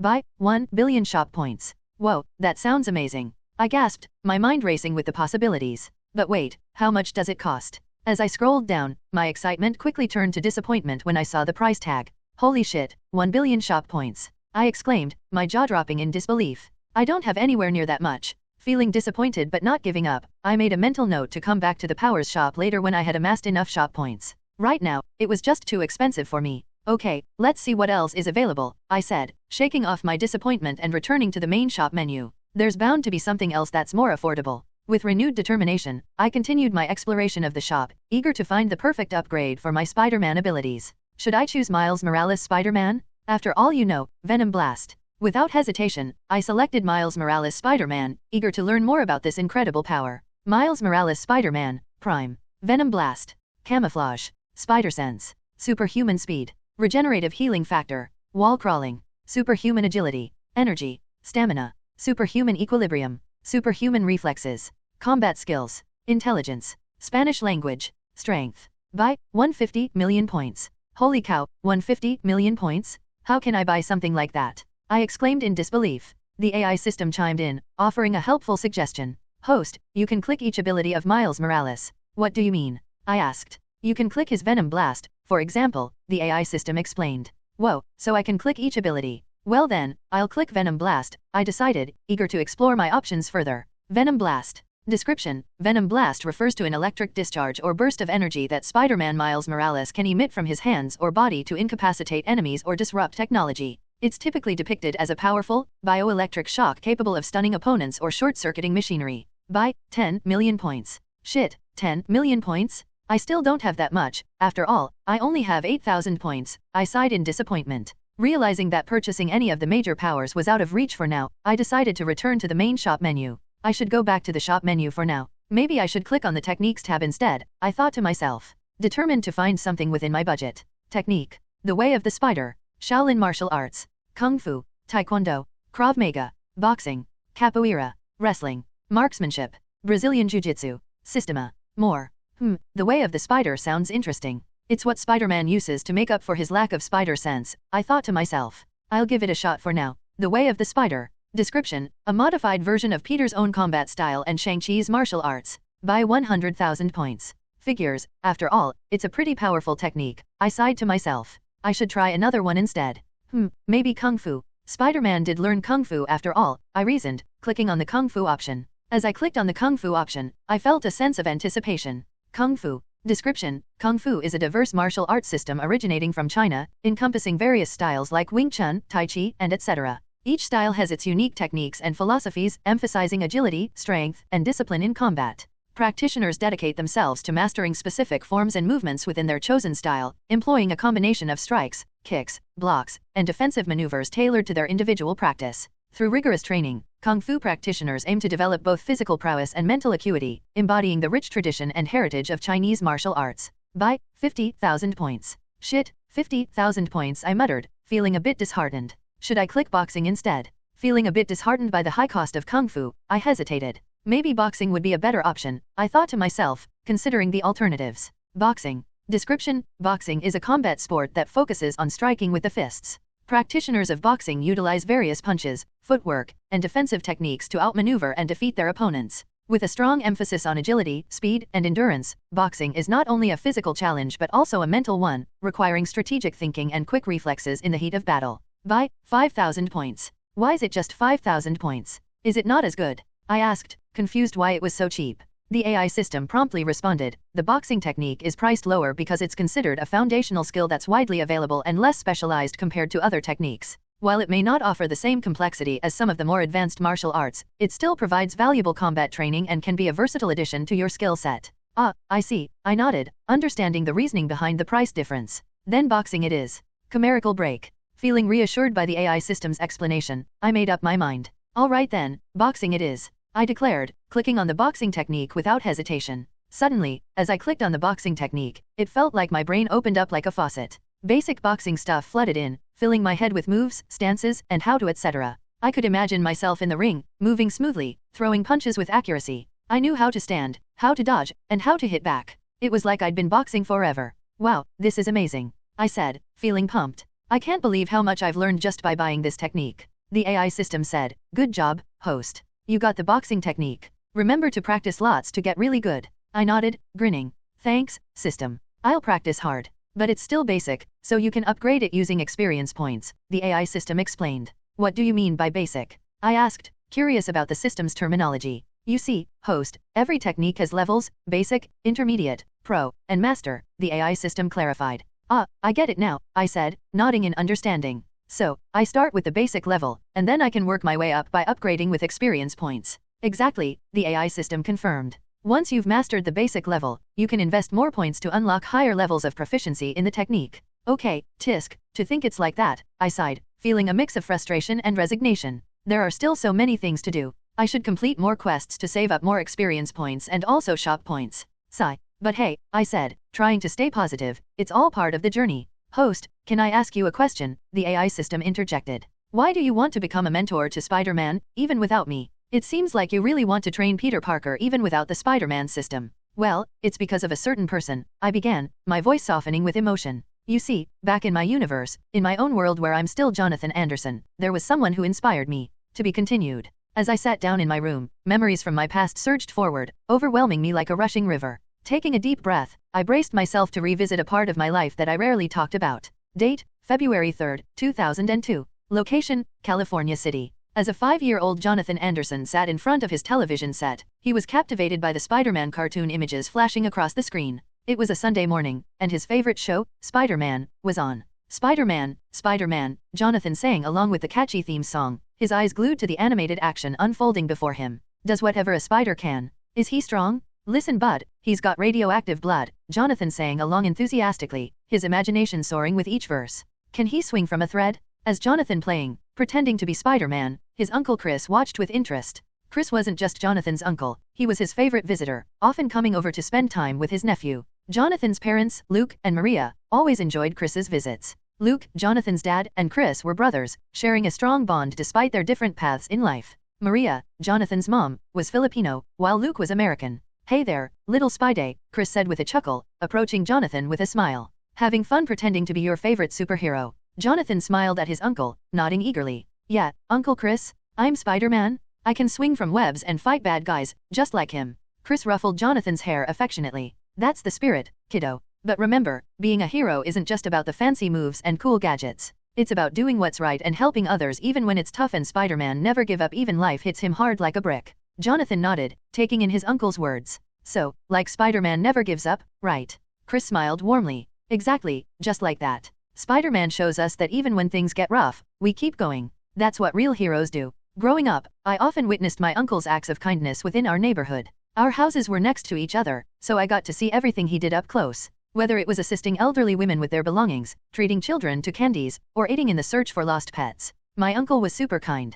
At first, I didn't really understand what my uncle meant by never giving up, even when life gets hard, because I was just a little 5-year-old back then. I remember a moment when I was 8 years old, curious about why my uncle always went out of his way to help others in our neighborhood. When I asked him about it, his response was simple yet profound. Do I need a reason to help them? He replied with a smile. I was taken aback by his response. It was such a simple yet profound answer. It made me realize that kindness didn't always need a motive or a reason. It was something you did simply because it was the right thing to do. From that moment on, I began to understand the true meaning of compassion and selflessness. My parents died last month, February. I remember back then. Date, April 3, 2012. The pain of losing my parents was like an open wound that just wouldn't close. They meant everything to me, my rocks, my love, my guide. And suddenly, they were gone, leaving me feeling empty, like there was a hole in my life that couldn't be patched up. The accident happened out of nowhere. 1 minute, we were all together, laughing and joking, and the next, they were gone. It felt like the world had shattered beneath my feet, leaving me lost in this sadness and confusion.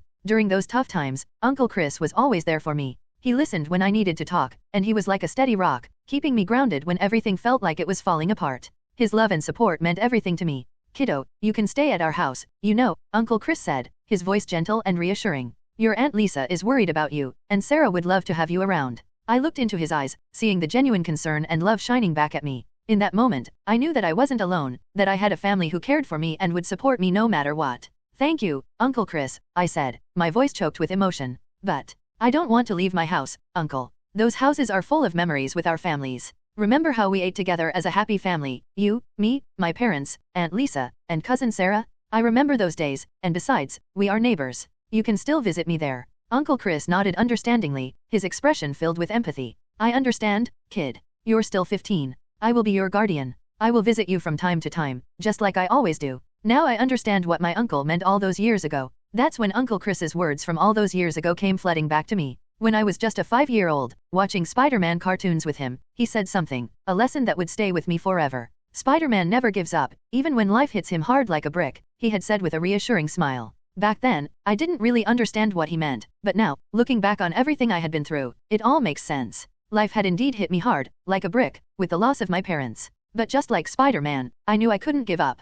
I had to keep moving forward, no matter how tough things got. On March 7, 2018, I was a 21-year-old senior in college. My uncle had been diagnosed with cancer. Seeing him suffer was heartbreaking, and I spent many days at the hospital, praying for his recovery. As I sat by his bedside, my uncle noticed the sadness in my eyes. What's with the sad look? He asked me, his voice filled with concern. Uncle, I'm scared that you won't make it, I admitted, my voice trembling with emotion. Don't worry, kiddo, my uncle reassured me, his eyes filled with determination. I won't go down without a fight. I want to battle this cancer. I want to attend your graduation day. His words gave me hope in the midst of the sadness. But then, something he said brought tears to my eyes. Even if I'm gone, I'll always be with you, he said softly, his voice filled with determination and love, for his nephew, for his family. Cancer. By My Chemical Romance. Lyrics. Turn away. If you could get me a drink of water, 'cause my lips are chapped and faded.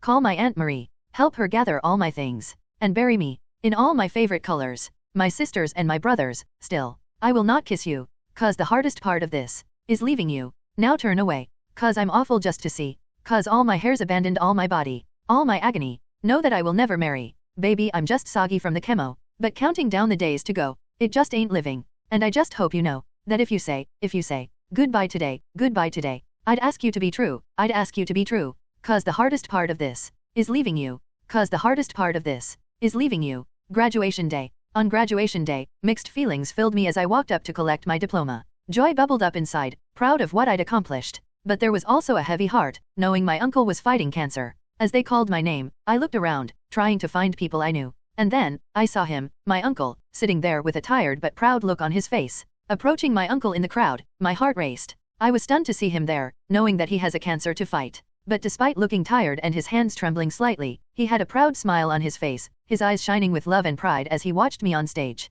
Uncle Chris, I stammered, barely believing my eyes as I approached him. I can't be believed that you're here. He pulled me into a tight embrace, his arms warm and comforting around me. I wouldn't miss this for the world, kid, he murmured. His voice was like a comforting reassurance, that calming my nerves. Uncle Chris, I said, my voice choked with emotion as I embraced him tightly. Despite his illness, he had mustered the strength to be there for me on this important day, defying the odds and showing me once again what true resilience looked like. I'm really happy you came, I managed to say, my voice trembling with gratitude. He squeezed my hand gently, his eyes meeting mine with unwavering love and pride. Of course, I'll always be here for you, kid. No matter what. He patted my shoulder affectionately, his eyes were filled with tears. You've made us all proud, kid, he said softly, his voice trembling with emotion. Congratulations, kid. I held back tears, my throat tight with emotion. Couldn't do it without you, uncle. You've always been my hero. His smile grew wider, his eyes shining with pride. That's what family is for, kid, he said, his voice steady despite the tears in his eyes. We stick together, no matter what comes our way. And today, seeing you up there, graduating with honors. Well, I couldn't be prouder than what I am now. Tears filled my eyes, and my heart swelled with pride. I love you, Uncle Chris, I said, my words heavy with emotion, pouring out from deep within me. As he enveloped me in another hug, holding me close, I felt the warmth of his embrace and the reassurance of his love. I love you too, kid, he whispered, his voice calm and soothing, a comforting presence in the midst of my emotions. Always remember that. And in that moment, with my family's love around me, I realized that no matter what happened next, I'd hold on to my uncle's words and love forever. He was more than an uncle, he was like a second father, always there with his wisdom and kindness to help me through life's toughest moments. Sad song by We the Kings. Lyrics. You and I. We're like fireworks and symphonies exploding in the sky. With you, I'm alive.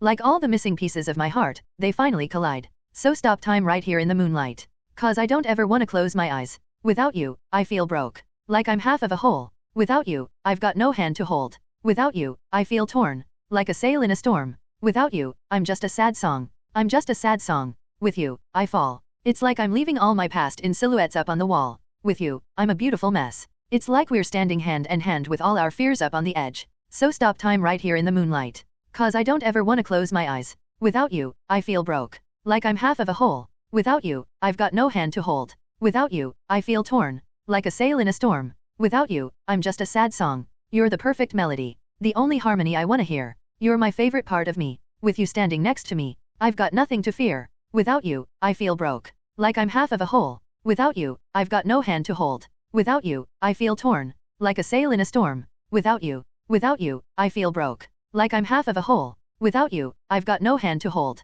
Without you, I feel torn. Like a sail in a storm. Without you, I'm just a sad song. I'm just a sad song. I'm just a sad song. I'm just a sad song. A year later, my uncle passed away, and I was heartbroken. But even in my sadness, I found comfort in believing that he, along with my parents, would always watch over me from above. He was my hero, just like Spider-Man, strong and resilient. As the saying goes, everyone can wear a mask, and for me, my uncle wore the mask of a hero every day of his life. So yeah, that's why I ended up saving that little girl, even though it cost me my life in the process. Then suddenly, I found myself here in this Spider-Man universe in 1947, reborn as Michael Wilson, a 15-year-old kid. That's when it hit me, I wanted to help Peter Parker, just like my uncle helped me. You see, Peter's story resonates with me. He's lost his parents, just like I have, and he has his Uncle Ben, just like I had my Uncle Chris. When Uncle Ben died, it felt like I was going through my own loss all over again. That's when it hit me, I didn't want Peter to go through that pain. I want to be there for him, to prevent what happened to Uncle Ben, and to teach him everything I've learned along the way. Even without you, system, the Spider-Man system, I was determined to teach Peter. But now that you're here, it'll be even easier. Together, we can guide Peter, help him grow, and hopefully, prevent him from experiencing the same loss I did. To be continued. Sitting in my room, thinking about what to do next, I felt excited for the future. Mentoring Peter Parker was still far off because he hadn't been born yet. But I knew I had plenty of time, so I decided to use it well. Alright, first, I said, thinking about my future goals. Let's focus on honing my skills and embodying the role of Spider-Man until the day Peter Parker becomes Spider-Man in 1962. Michael, dinner is ready, said Mom, her voice carrying a hint of warmth and anticipation. I smiled, feeling comforted by her words. Even with all the struggles I endured in my training to be Spider-Man, these moments reminded me of the happiness found in family and home. I'll be right there, Mom, I responded, feeling thankful for her constant love and support. Just then, the door creaked open, and my dad, Edward Wilson, stepped into the house. I'm back, folks. Ah, the aroma of delicious food, Dad teased, a playful glint in his eyes. Mom blushed at his comment, responding with a gentle rebuke. Oh, you jest, Edward. How was your day, son? Dad turned to me, curiosity evident in his tone. I mirrored the lie I had told Mom earlier, not wanting to burden them with the complexities of my secret life as Spider-Man. It was great, Dad. We had a lot of customers, and we made a good profit. But I ended up giving it all to Mark. You know, he kinda needs the money. That's my boy, Dad nodded approvingly, accepting my words at face value. I couldn't help but chuckle to myself, amazed at how easily my dad, who's known for being a top investigator as a police officer, believed my made-up story. It just shows how close-knit our family is. We're sometimes tell a little white lies to protect each other from unnecessary worries. So how was your day, Dad? Being a police officer is hard, right? Especially as a captain, I said, curious to hear about his experiences. Dad paused for a moment, a thoughtful expression crossing his face before he responded, well, it's not that bad, not that good either. But I feel happy when I help people in need, son. His words resonated with me, reminding me of the selflessness and dedication that ran in our family. Despite the challenges he faced in his line of work, Dad found fulfillment in making a difference in people's lives, much like Uncle Chris did with his acts of kindness. That's really admirable, Dad, I said, feeling a surge of pride for him. You're like a real-life superhero, always there to protect and serve. Dad chuckled humbly before switching topics. Speaking of heroes, there's a woman who shared her harrowing experience. She narrowly escaped a sexual assault by someone she considered a friend, he explained. She mentioned that a mysterious figure, dressed in a black costume with a blue-eyed mask and a spider emblem on his chest, intervened and saved her. She even witnessed him shooting webs from his wrists. Interestingly, the perpetrator was apprehended at a police station, with a note mentioning the vigilante known as Spider-Man left beside him. Dad explained, his voice carried a hint of curiosity. I blushed when Dad mentioned my hero persona, feeling a mix of embarrassment and pride at the same time. It was both awkward and heartwarming to hear him that. Suddenly, Mom interjected with a question that caught me off guard. Is he a mutant, darling, that spider hero? The word mutant echoed in my mind, sending a chill down my spine. Mutants? In this world? It seemed almost too surreal to comprehend. Well, I don't know, babe, whether that vigilante is a mutant or not, Dad replied, his voice calm and measured. My team and I are still investigating these things. Mom, is there a mutant in this world? I blurted out, unable to contain my curiosity. Dad chimed in, providing some context. Well, you probably didn't know because you never read newspapers, let alone watch the news on TV, but yeah, there are mutants. Television here is quite advanced, even by our standards in 1947. It's more akin to what we would expect from the 1980s TV. But that's not too shocking, considering all the fancy gadgets created or wielded by the villains in the Spider-Man universe. It's not surprising that everyday technology would also be ahead of its time. Anyway, let's get back to the story. Shit, there are mutants in this world. I exclaimed internally, feeling a mixture of shock and disbelief. The thought of mutants existing alongside regular humans was a concept straight out of science fiction. System, there is a mutant in this world after all. But there are no Avengers or S.H.I.E.L.D. How can there be mutants? I asked, seeking clarification from the system. Yes, host, there is a mutant in this world, the AI system confirmed. And yes, there are no Avengers or S.H.I.E.L.D. in this universe. The Spider-Man in this universe operates differently from other Spider-Man universes.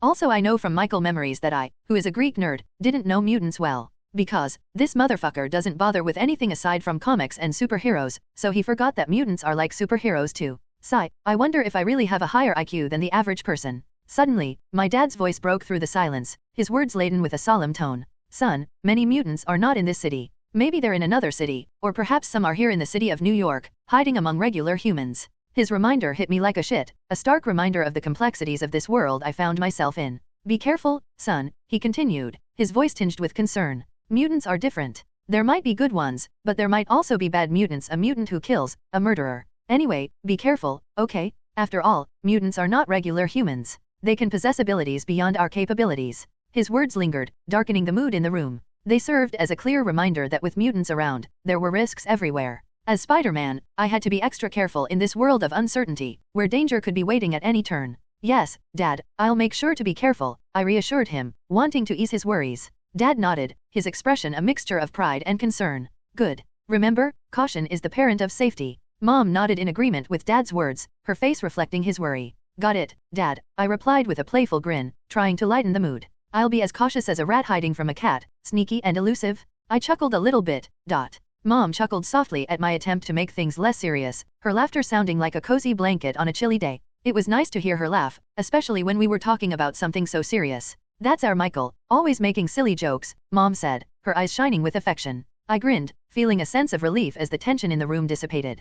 Hey, what can I say? Laughter is the best medicine, right? Dad nodded, a small smile playing on his lips. Indeed it is, son. Now, let's not keep your mom waiting any longer. Dinner's getting cold. With a nod, I joined my parents at the dinner table, feeling thankful for their company and the love they shared. Despite all the unknowns out there, sitting together like this made me feel hopeful. As we dug into our meal, I felt reassured that no matter what came our way, I'd be ready every time. As I headed back to my room after dinner, my parents' words hung heavy in my thoughts. But just as I settled in, a familiar sound broke the silence. The Spider-Man system chimed in. Host, now that you've completed the tutorial quest, it's time for you to spread your superhero name, Spider-Man. I listened intently as the system outlined my next quest. It was clear that establishing my identity as Spider-Man was crucial for my journey ahead. Quest, spread your fame. Make your name widely known as Spider-Man. Reward, 20,000 shop points and 1,000 experience points. The words flashed across the screen, and I couldn't help but feel a surge of excitement. This was my opportunity to build a name for myself as the iconic Spider-Man.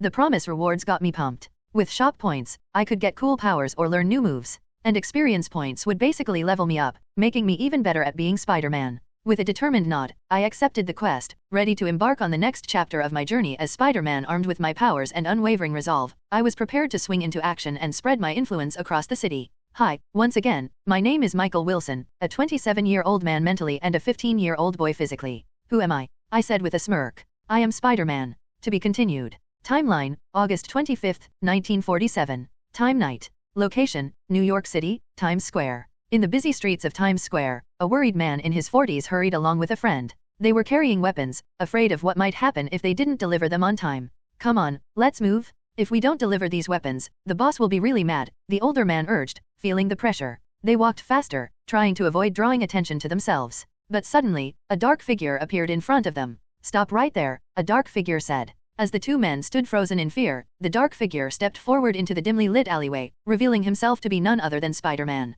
You look like you were caught by your wife having some mistress, Spider-Man quipped, his voice tinged with amusement as he struck a classic superhero pose, one hand on his hip and the other pointing dramatically at the startled men. You are the Spider-Man, the new vigilante that I've heard about, the older man said, his voice trembling with fear. Spider-Man nodded, his eyes gleaming behind his mask. That's right. And it looks like you two are up to no good. The younger man scoffed, trying to regain his bravado. So what if we are? You can't stop us, Spider-Freak. Spider-Man remarked, seems like you're a tough guy, huh? Feeling pretty confident. Then, he quickly shot webs onto their wrists. Spider-Man's webbing swiftly wrapped around the wrists of the two men, trapping them and making it impossible for them to use their weapons. The younger man tried to break free, but the webbing held tight, keeping him firmly in place. The older man glared at Spider-Man, his expression a mix of fear and defiance. You can't just interfere like this. We have orders to fulfill. His voice shook a bit, showing he was really scared. And trust me, you don't want to mess with our boss. He's not someone you want to cross. Spider-Man sensed the man's fear, paying close attention to his body language and tone. It was obvious that the older man was more scared of their boss than of Spider-Man. Spider-Man tilted his head, looking at the two men with a curious yet determined expression. Boss, huh? Who's giving you these orders? He's asking a simple straightforward word. The older man's eyes widened at Spider-Man's words, realizing that he might have revealed too much. He quickly closes his mouth shut, refusing to say another word.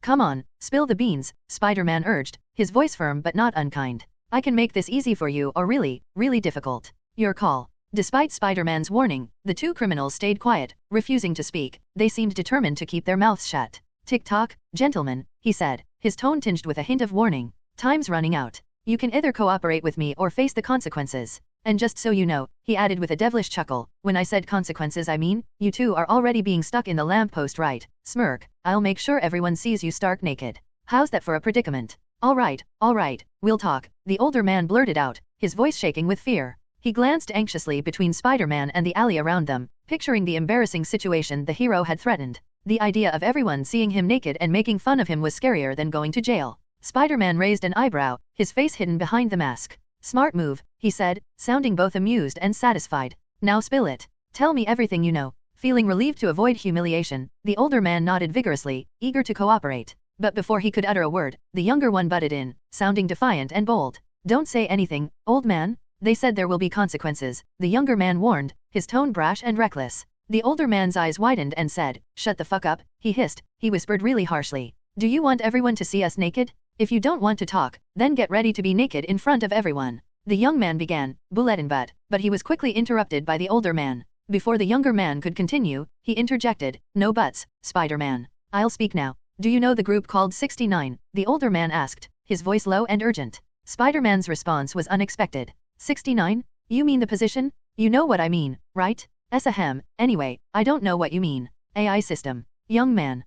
What? The older man stuttered. If you don't get what I'm saying, the old man began, but before he could finish his sentence, his words were cut short. His eyes widened in shock as he struggled against the webbing, desperation filling his voice. Help me, he gasped, his breaths becoming shallow and labored. But his efforts were in vain as his struggles grew weaker, and soon, his body went limp, and bubbles formed at his lips as he struggled to breathe. Then, he died. Spider-Man felt extremely shocked as he witnessed the sudden death of the old man. He struggled to understand what was happening, feeling deeply saddened as he watched as the old man's lifeless body still stuck from the lamp post, tangled up in the webbing. Spider-Man was utterly baffled by what had just occurred. His mind was in disarray, struggling to comprehend the sudden and tragic turn of events. The younger man, glancing at the lifeless body of the older man beside him, reiterated his earlier warning, his voice trembling with fear. See, I warned you about the consequences of mentioning that word. Spider-Man's mind raced with questions, but he knew he had to stay focused. What do you mean by that word? He asked the remaining culprit, his voice tinged with urgency. The young man shifted nervously, avoiding Spider-Man's gaze. It's a word that brings death, he replied, his tone hushed with fear. With a swift punch, Spider-Man knocked the young man unconscious. He couldn't risk more lives being lost. What's going on, system? Spider-Man silently asked in his mind, his thoughts tinged with worry. The system responded promptly, its digital voice resonating within Spider-Man's mind with a nonchalant expression. Host, it appears that the old man was subjected to a curse. Speaking certain taboo words triggers the curse, leading to fatal consequences.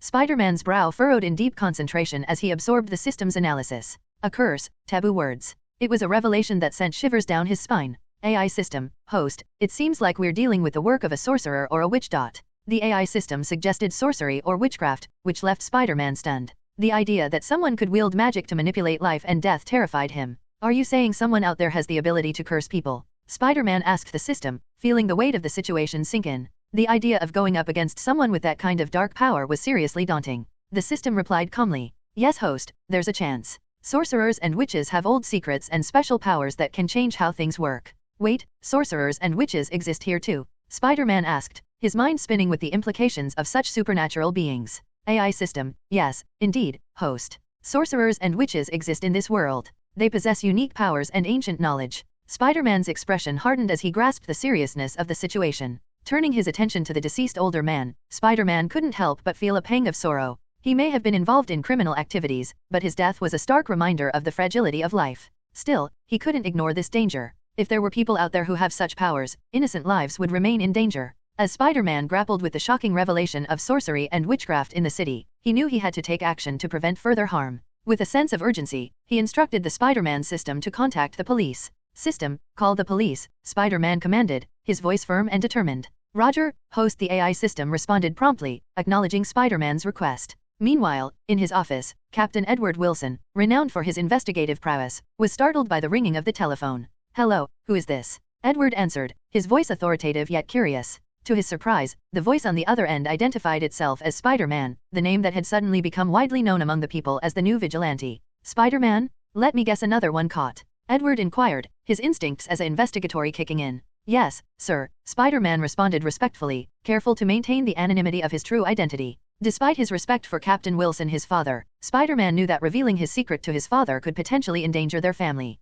Thank you for the information, Spider-Man, Edward said, his tone conveying both gratitude and concern. We'll handle it from here. Just remember, if you come across any more trouble, don't hesitate to reach out. We're here to help make this city safe for everyone. Roger, sir, Spider-Man replied, his voice tinged with concern. With that, he ended the call, his mind racing with a mixture of emotions. While he was relieved to have informed the authorities about this, but he couldn't shake the worry that his actions might put his father in harm's way. As Spider-Man swung through the city streets, his sleek black costume contrasted sharply against the backdrop of the night sky. The eye of his mask glowed with a soft blue hue, matching the intricate spider emblem on his chest and its also match on his shoulders. Down below, people on the streets noticed him and gasped in amazement. Look, it's Spider-Man, they exclaimed, pointing up at the mysterious figure. He's amazing? Did you see that move? Someone shouted, impressed by Spider-Man's agility. A crowd quickly gathered, cheering and clapping as Spider-Man swung by. You're awesome, Spider-Man, they called out, showing their appreciation for his heroics. Spider-Man felt proud and determined to keep using his powers to help others, knowing that he had the support of the people he protected. As Spider-Man swung away into the night, he realized that the encounter was just the beginning. The mysteries surrounding the cursed word and the dangerous group known as 69 would continue to haunt him down. Let's do this one more time. My name is Barry Allen and I'm the fastest. Author, wrong fanfic. Oops, sorry, hahi. My name is Michael Wilson, formerly Jonathan Anderson. I died in my own world and transmigrated here into the body of Michael Wilson. I gained all of his memories and essentially became him, so you could say we fused. I'm 27 years old mentally and 15 years old physically. I wasn't bitten by a radioactive spider, I became Spider-Man with the help of the system. I will teach Peter Parker to become Spider-Man in the future. But for now, there is only one Spider-Man, and you're looking at him. Well, until then, bye readers. To be continued. Timeline, August 26, 1947. Time, 9 a.m. in the morning. 4 months had gone by since I became Spider-Man, and the people of New York had gotten used to seeing me around. As I swung through the busy streets of New York City on this holiday, I couldn't help but notice how cool it was to see old-fashioned stuff mixed with new gadgets. Despite the year being 1947, the world seemed to be on the brink of something truly revolutionary. Well, today was a holiday, called a rest day. Well, this world and my world are different, so yeah. Anyway, this world also has these cool gadgets that can call a person. They called these McCall means, moving call, which is really cool to think about, even if it's 1947. They have this technology, what can I say? Different universes, who knows how many advanced technologies there are in another universe, right? So yeah, this is similar to a smartwatch but a less advanced version. It can only make calls, it doesn't have video call or a camera, only call like a telephone T. But this is better than nothing, after all, you can carry this everywhere. As I swung through the city as Spider-Man, I reminded myself to stay vigilant for any trouble. Staying ready for surprises was important to stay ahead. I landed on top of a building and took a moment to check my surroundings and assess my situation. When I noticed I was the only one in the building, I instinctively asked for my status. Immediately, a see-through holographic window popped up, showing me the information I needed. Name, Michael Wilson, formerly Jonathan Anderson. Age, physically, 15 years old. Mentally, 27 years old. Attributes, strength, 47. Agility, 35. Endurance, 48. Stamina, 43. Intelligence, 38. Reflexes, 40. Charisma, 30. Luck, 28. Skills. Enhance spider sense.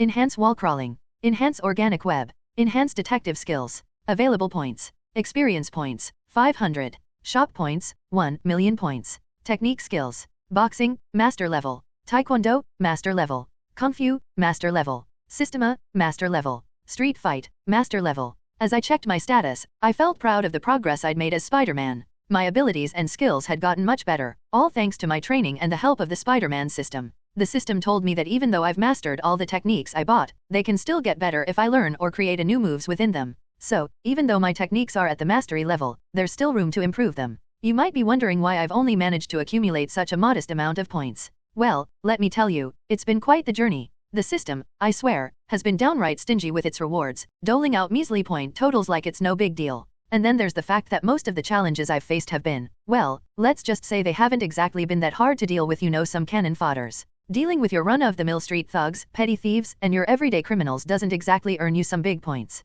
I mean, where are the major villains? The serial killers? And other sick crimes. Those are the ones that usually come with the big rewards. But alas, they seem to be on an extended vacation or something. And let's not forget that crime doesn't exactly have a 9-to-5 schedule. It's not like there's a robbery or a mugging happening on every street corner every single day. So yeah, it's been a bit of a slow grind, to say the least. As I pondered my current situation, I couldn't help but feel a sense of relief that most of the challenges I faced as Spider-Man were relatively minor. Sure, dealing with street thugs and petty criminals wasn't exactly thrilling, but at least it meant fewer people were getting seriously hurt. As I looked to my status, I said, well, for now I don't want to use my points. As I glanced at my status, I decided to refrain from using my points for now, just in case of an emergency. Closing the status window, I was interrupted by a call on my McCall device. Answering the call, I greeted the caller with a simple hello, Mark. It was Mark Fletcher, my closest friend among the trio of friends I had: Chris, Emily, and Mark. Mark was my best friend. After all, we always hang out together. Hey, Mark. What's up? I said, recognizing my buddy's voice on the phone. Hey, Michael. Not much. So, there's this new burger joint that just opened up downtown, and I heard the food is amazing. Wanna hang out? My sister wants to go too, Mark suggested, his voice filled with excitement. That sounds awesome. I really appreciate it, but I've got some other stuff to take care of. Sorry about that, but I'll make it up to you, I promise, I assured Mark. Mark responded, no problem at all, maybe we can plan for another time. All right. Sure thing, Mark. No worries at all. We can catch up next time, I replied, grateful for his understanding. Okay, Michael, see you later, Mark said, sounding a bit disappointed, knowing our hangout would have to wait. Take care, Mark, I said warmly, feeling a bit sorry for saying no to his invite, and please, give my warm regards to your sister. I hope you both have a fantastic time at the new burger joint. Will do, buddy, Mark replied, his voice filled with genuine camaraderie. Don't work too hard out there. I make sure that we'll definitely plan something else soon. Sounds like a plan, I said with a smile, appreciating Mark's concern and plan. Looking forward to it. Take care, Mark. With a quick goodbye, Mark ended the call, leaving me to resume my activities. Despite missing out on the opportunity to hang out with my friends, because I still had a duty to protect this city. At the same time, Mark explained to his sister, "Hey, sis, Michael couldn't make it today," Mark explained to his sister, disappointment evident in his tone. Mary Rose Fletcher, a pretty 14-year-old, sports eye-catching violet red hair styled in victory rolls. Her outfit, reminiscent of 1947 fashion, includes a polka dot tee dress with a sweetheart neckline, pulled in at the waist with a broad belt. Completing her full set are white ankle socks and black Mary Jane shoes. His sister said, "Well, that's a shame. Guess it's just us two now." His sister, Mary Rose, looked disappointed as she couldn't see Michael, who was just a year older than her. Mark nodded, trying to hide his disappointment. "Yeah, but hey, at least we get to try out this new burger joint together, right?" Mary Rose agreed with a nod. "Yeah, you're right. Let's make the most of it." Meanwhile, the boss, distinguished by a tattoo 69 on his neck, asked the man, "Do you know why we give everyone the tattoo 69? "Why, boss?" the man asked, his fear evident. "That mark is more than just a symbol," the boss continued, his voice dripping with authority. "It's our group's emblem, a warning to all. It's also a tool we use against incompetent subordinates and traitors. With just a command, that mark becomes a death sentence." Suddenly, the pleading man's voice was silenced as a bubble formed over his mouth. "So, you're dead, huh?" the boss sneered, a smirk playing on his lips. "You're nothing but a useless mutt." Spider-Man, is it?" he mused, his tone darkening. "He's becoming quite the nuisance to our operations. You better brace yourself, Spider-Man." To be continued. As I received the grandmother's thanks, I felt a deep sense of satisfaction. Helping people was what being a superhero was all about, and seeing the joy on her face reminded me why I did what I did. "Thank you," the grandmother expressed with gratitude. "I'm glad I could be of assistance," I replied warmly. The grandmother nodded with appreciation, her eyes showing how thankful she was. "You're a real hero, Spider-Man. Thank you for watching over this city." With a nod and a small smile, I turned to leave, ready to continue my vigilant watch over the city. But before I could swing away, a notification chimed in from the Spider-Man system. Ding!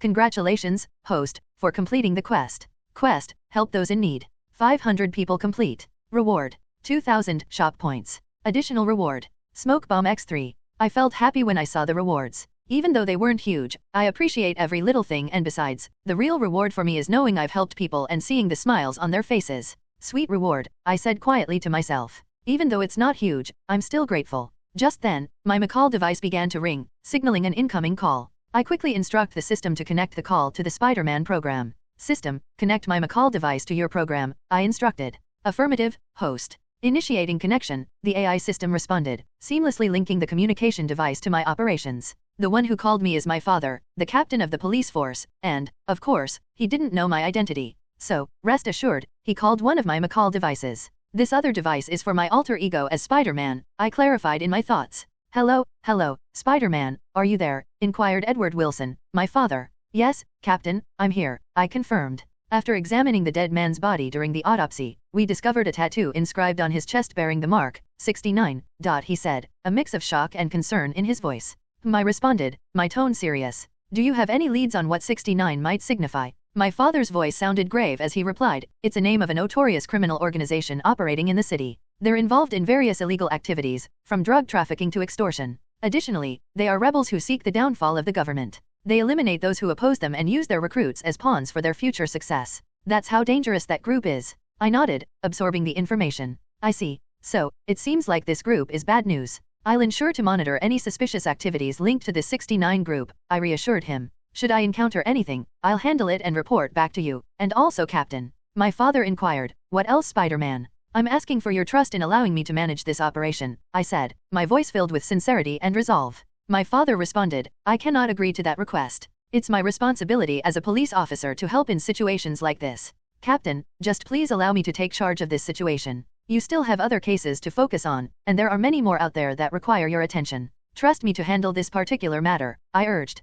Father responded with concern, questioning, "Can you handle it alone, Spider-Man? They're quite influential, after all." "Yes, I am. After all, I am hero," I confidently replied to him. Internally, I regretted not revealing my true identity to my father, but I knew it was necessary to protect him. "I'm sorry, father, but I can't involve you in this dangerous syndicate," I thought to myself. "All right, Spider-Man, always keep in mind that you have support. The police are here to back you up," father assured me with genuine concern, demonstrating his care for my vigilante's persona well-being despite his unawareness of my true identity. "Thank you, Captain. I appreciate your support," I replied sincerely, feeling a sense of gratitude for my father's understanding and care, even though he wasn't aware of my identity as Spider-Man. With that, we exchanged final goodbyes, and I ended the call. Then I swung through the city streets. As I swung through the city streets, I couldn't stop thinking about the dangerous 69 organization. My father said they are big shot, and I knew I had to be super careful when dealing with them. But I was determined to bring them to justice and protect the city from their evil schemes. After all, that is the job of Spider-Man, I reaffirmed to myself, my resolve stronger than ever as I swung through the city streets. Spider-Man theme. Meanwhile, the mysterious individual with a tattoo of 69 on his neck declared, "Today, we're going to explode something that could cause big problems for the government. I trust you're on board with this, Jord," the mysterious figure affirmed. "Got it, boss. But could you elaborate on what exactly you're referring to? What's this thing that could shake up the government?" asked Jord, a middle-aged man. As the mysterious figure revealed his sinister plan to Jord, the air became heavy with tension. Jord's eyes widened in shock and disbelief at the mention of Midtown High School, a typical place associated with innocence and education. Midtown High School. Jord repeated, his voice barely audible as he struggled to comprehend the gravity of the situation. The mysterious figure nodded grimly, face filled with darkness. "Yes, Midtown High School. It's the heart of the city's education system, but it's also a symbol of the government's control over its people. By targeting it, we send a message that no one is safe, not even the students of Midtown." Jord's thoughts raced as he struggled to grasp the full extent of their plan. "But boss, what do you intend to do? How will targeting Midtown High School affect the government?" he asked, his voice shaky with uncertainty. "You know," he continued, his voice dripping with malice, "Midtown High School is the most popular school in this city. It means that the government always takes care and provides protection in that school.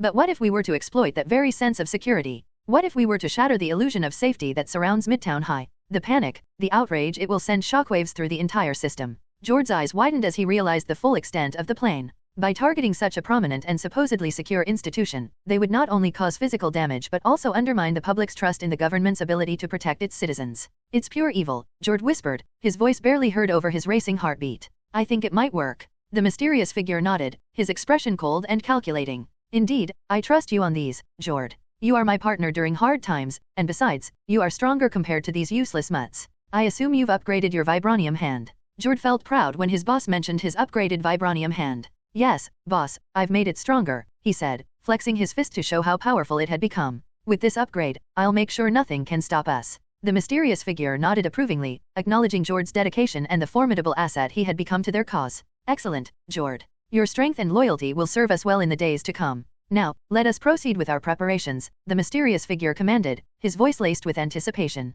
"It's time to show the government that they're not as untouchable as they think. And Midtown High School will be the first domino to fall." To be continued. The start of the school arc. Location, New York, Queens. Timeline, August 26, 1947. Time, 7 p.m. in the night. As I swung through the city streets once again, my senses on high alert, I noticed a commotion in a secluded dark alley where no people were around. "Get off me," a woman in her 30s exclaimed, her voice filled with fear and desperation. He, you're mine now, senorita," replied a man in his 30s, his tone menacing and predatory. I swung down into the alley, landing between the woman and her assailant with a determined stance. "Let her go," I demanded, my voice firm and commanding as I faced the would-be attacker. The man turned towards me, visibly shocked and angry as he assessed the situation. "Tisk, Spider-Man, you," he spat, his gaze narrowing on me with a mix of frustration and rage. Ignoring his rage, I focused on the safety of the woman, but as I looked closer, I realized something familiar about her. This woman, she was my teacher, Mrs. Bridget. Her son, Ken Bridget, was my classmate. I thought to myself. Realizing that she was my teacher, I couldn't let any harm come to her. "Are you all right, ma'am?" I asked, reaching out to her. Mrs. Bridget looked surprised and relieved when she saw me. "Spider-Man," she said with shaky voice, taking my hand. "Oh, thank goodness you're here." After making sure Mrs. Bridget was safe, I focused on the attacker again. "Stay behind me, ma'am. I'll handle this," I said firmly. The attacker's face twisted into an angry scowl, but beneath the rage, I could see a flicker of fear. "You think you can take me down, Spider-Man? Think again," he snarled, raising his fists menacingly. "I'm a master of capoeira, a spider like you can't even touch me." I rolled my eyes beneath the mask. "Oh, great, another tough guy with a laundry list of skills," I quipped, my sarcasm evident even through the mask. "Why is it always the same old story? I'm unbeatable, I'm invincible, yada, yada, yada. Seriously, can't you bad guys come up with something more original?" Then, he lunged at me, but I swiftly dodged his attack. I quickly instructed my mind system to check his status. "System, can you check his status?" I silently requested. "Affirmative, host," came the AI system's response. The system displayed the information. Name, Roberto Rodriguez. Nationality, Latin America. Age, 35. Attributes. Strength, 33. Agility, 32. Endurance, 35. Stamina, 33. Intelligence, 28. Reflexes, 32. Charisma, 25. Luck, 15. Skills. Pickpocket. Heavy drinker. Dancing. Coach. Technique.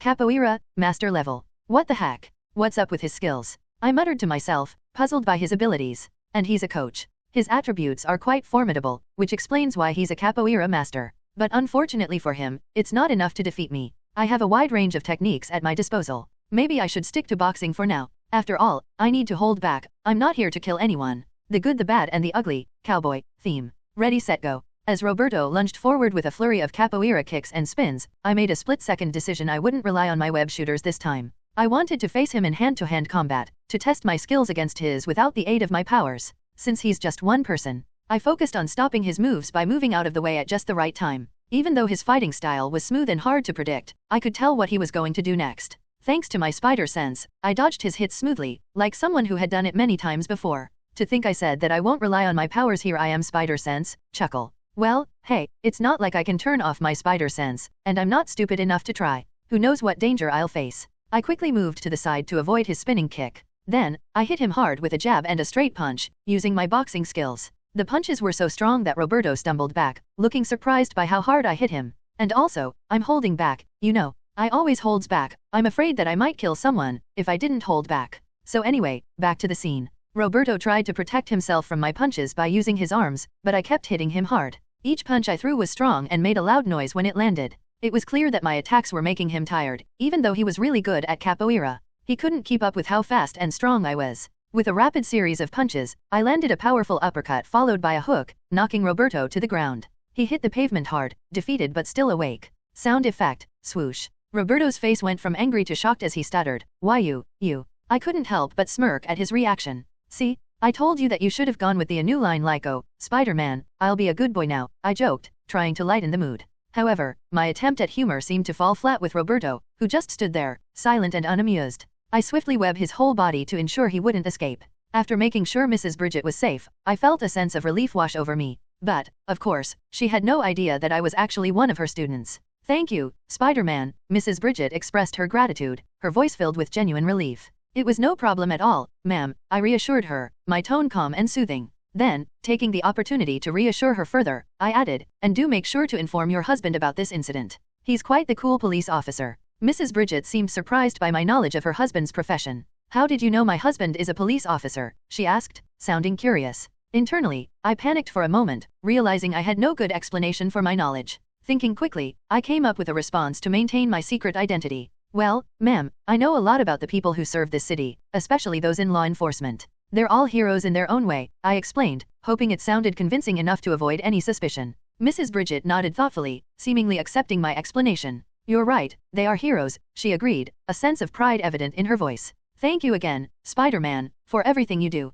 With a nod and a small smile, I replied, "It's my duty to help whenever I can, ma'am. Stay safe out there." As I swung away into the city skyline, I couldn't shake the relief mingled with a hint of worry. Keeping my secret identity safe was vital, and moments like this reminded me of the tricky balance between my normal life and my duties as Spider-Man. But for now, the streets were safe, and I had done my part. With a sense of accomplishment, then I go home. My mother, Amberly Wilson, welcomed me, and my father, Edward Wilson, was watching television. "Hi Mom, I'm back," I greeted. My mother paused in her preparations for dinner, a smile brightening her face. "Oh, how was your day?" she asked, her tone warm and inviting. "You said you were hanging out with Chris, watching some baseball match." As my mother spoke, I couldn't help but feel a pang of guilt. The lie I had come up with earlier flashed in my mind. Yep, that was the lie I came up with, I thought to myself. Then I replied to my mom, "Yes, Mom, it was great. We had so much fun." I forced a smile, hoping she wouldn't sense the unease behind my words. Keeping secrets from those closest to me was always the hardest part of being Spider-Man. "Oh, that's great," my mom said, her smile widening. She turned back to her task, bustling around the kitchen with an air of contentment. "Well, dinner will be ready soon." I nodded, relieved that she didn't press further. Then, right on time, the TV blared with a familiar voice. It was J. Jonah Jameson, young. "Spider-Man is a troublemaker, always causing problems," he yelled, his face twisted in anger. I couldn't help but roll my eyes. "Ah, good old J. Jonah Jameson," I thought to myself, shaking my head. This guy always has it out for Spider-Man. Maybe in his past lives, he was in an epic battle with a spider or something. As I heard J. Jonah Jameson's familiar rant on the TV, I couldn't help but chuckle to myself. You know, I thought, some people just can't let things go. With a smirk, I added mentally, but hey, at least I've got some loyal fans out there, too. It was always a bit amusing to see the lengths some folks would go to demonize Spider-Man, but I had learned to take it in stride. Changing the subject, I turned to my dad and asked, "Hey, Dad, how was your day?" My dad sighed, rubbing his tired eyes. "Well, it was tiring, but okay. I feel like I'm aging fast," he replied with a hint of exhaustion in his voice. I chuckled sympathetically. "Ah, the joys of getting older, huh? You're still looking good, though, Dad," I teased, nudging him playfully. My dad laughed heartily, shaking his head. "You kid, always teasing your old man," he said, feeling happy. I grinned back at him. "Well, someone's gotta keep you on your toes, right?" I joked, giving him a playful nudge. He laughed, his eyes crinkling with amusement. "This kid," he replied, ruffling my hair affectionately. "Guess it's a good thing I've got you around." As I watched the news alongside my dad, I appreciated these moments of normal life. To be continued. Jonathan Anderson, the protagonist, from California who finds himself in the Spider-Man universe. Michael Wilson, the teenage boy whose body Jonathan inhabits upon entering the Spider-Man universe. Jonathan's uncle, Chris, a significant figure in Jonathan's life, who serves as a mentor and positive influence. Peter Parker, the iconic character who eventually becomes Spider-Man, mentored by Jonathan. Mary Rose Fletcher, Mark's sister, and the love interest of the protagonist. Edward Wilson, Michael's father, who is the captain of the police force. Mrs. Emberly Wilson, Michael's mother, who takes care of the family. Mark Fletcher, best of the best friend, one of Michael's friends, who wears glasses and is considered a typical nerd. Chris Hilton, another friend of Michael's, who comes from a wealthy family and has messy hair. Emily Hawkins, Michael's friend and Mark's girlfriend, who is described as pretty. Brad Larson, the school bully who confronts Michael, Jonathan, and his friends at Midtown High School. Jord, a middle-aged man who is involved with a mysterious organization known as 69. Mrs. Bridget, Michael's teacher, who is rescued by Spider-Man. Spoiler alert. The plot of the original Spider-Man instead of 1962, it will be set in the 1990s Spider-Man. This change will be explained later in the story, where he initially believes Peter Parker would be born in 1962. Yep, it's the system fault. And yes, all of MC's family and friends will become old, similar to Captain America's story. Sad, right? But don't worry. As for MC's love interest, she will. Also as for his best friend Mark, who knows? Omega. So yeah, that's the gist of the story. Yep, that's why I said the villain in Spider-Man will only have minor roles, because the plot of the story will start in 1990s. By the way, J. Jonah Jameson is the father of J. Jonah Jameson Jr. I just want it to be surprised, but yeah, you all have too many questions about the timelines. Location, New York, Forest Hills. Timeline, August 26, 1947. Time, 5 a.m. in the morning. It's early in the morning, and my father, being a policeman, is up early as usual because, you know, police are always busy 24/7. And yes, my mother is also up early to cook food for my father. Where am I, you may ask? Well, I'm still in my room, thinking about where I should put my 500 experience points. And just a note, school was starting at 8 a.m., so I had a couple of hours to figure it out. I mentally summoned the system to display my status, and like clockwork, a translucent hologram popped up in front of me, showing all my stats. A transparent window hologram suddenly show up in front of me. Name, Michael Wilson, formerly Jonathan Anderson. Nationality, American. Age, physically, 15 years old. Mentally, 27 years old. Attributes, strength, 47. Agility, 35. Endurance, 48. Stamina, 43. Intelligence, 38. Reflexes, 40. Charisma, 30. Luck, 28. Skills, enhance spider sense. Enhance wall crawling. Enhance organic web. Enhance detective skills. Available points. Experience points, 500. Shop points, 1,000,000 points. Technique skills. Boxing, master level. Taekwondo, master level. Kung Fu, master level. Systema, master level. Street fight, master level. Now, with all this important stuff in front of me, I thought hard about where to put my 500 experience points. After thinking a lot, I decided to add 100 to my agility. You see, agility is like how fast and nimble I am. By boosting it, I could move quicker, which is super important for saving people and dodging fast attacks. Imagine if I could zip around like lightning? Then, I put another 100 into my intelligence. Being smarter could help me figure out tough situations and think fast. You know, like solving puzzles or coming up with clever plans to catch the bad guys. Plus, it's not just about fighting bad guys, sometimes, I need to outsmart them too. I also gave 100 points to my stamina. Stamina is like my energy to keep fighting. Just like Captain America says, I can do this all day. By increasing my stamina, I could keep going for longer without getting tired. That means I could help people for as long as they need me, without needing a break. Lastly, I added 100 to my endurance. Endurance is kind of like toughness and resilience. Without endurance, my stamina wouldn't be much use. So, I wanted to make sure they matched up.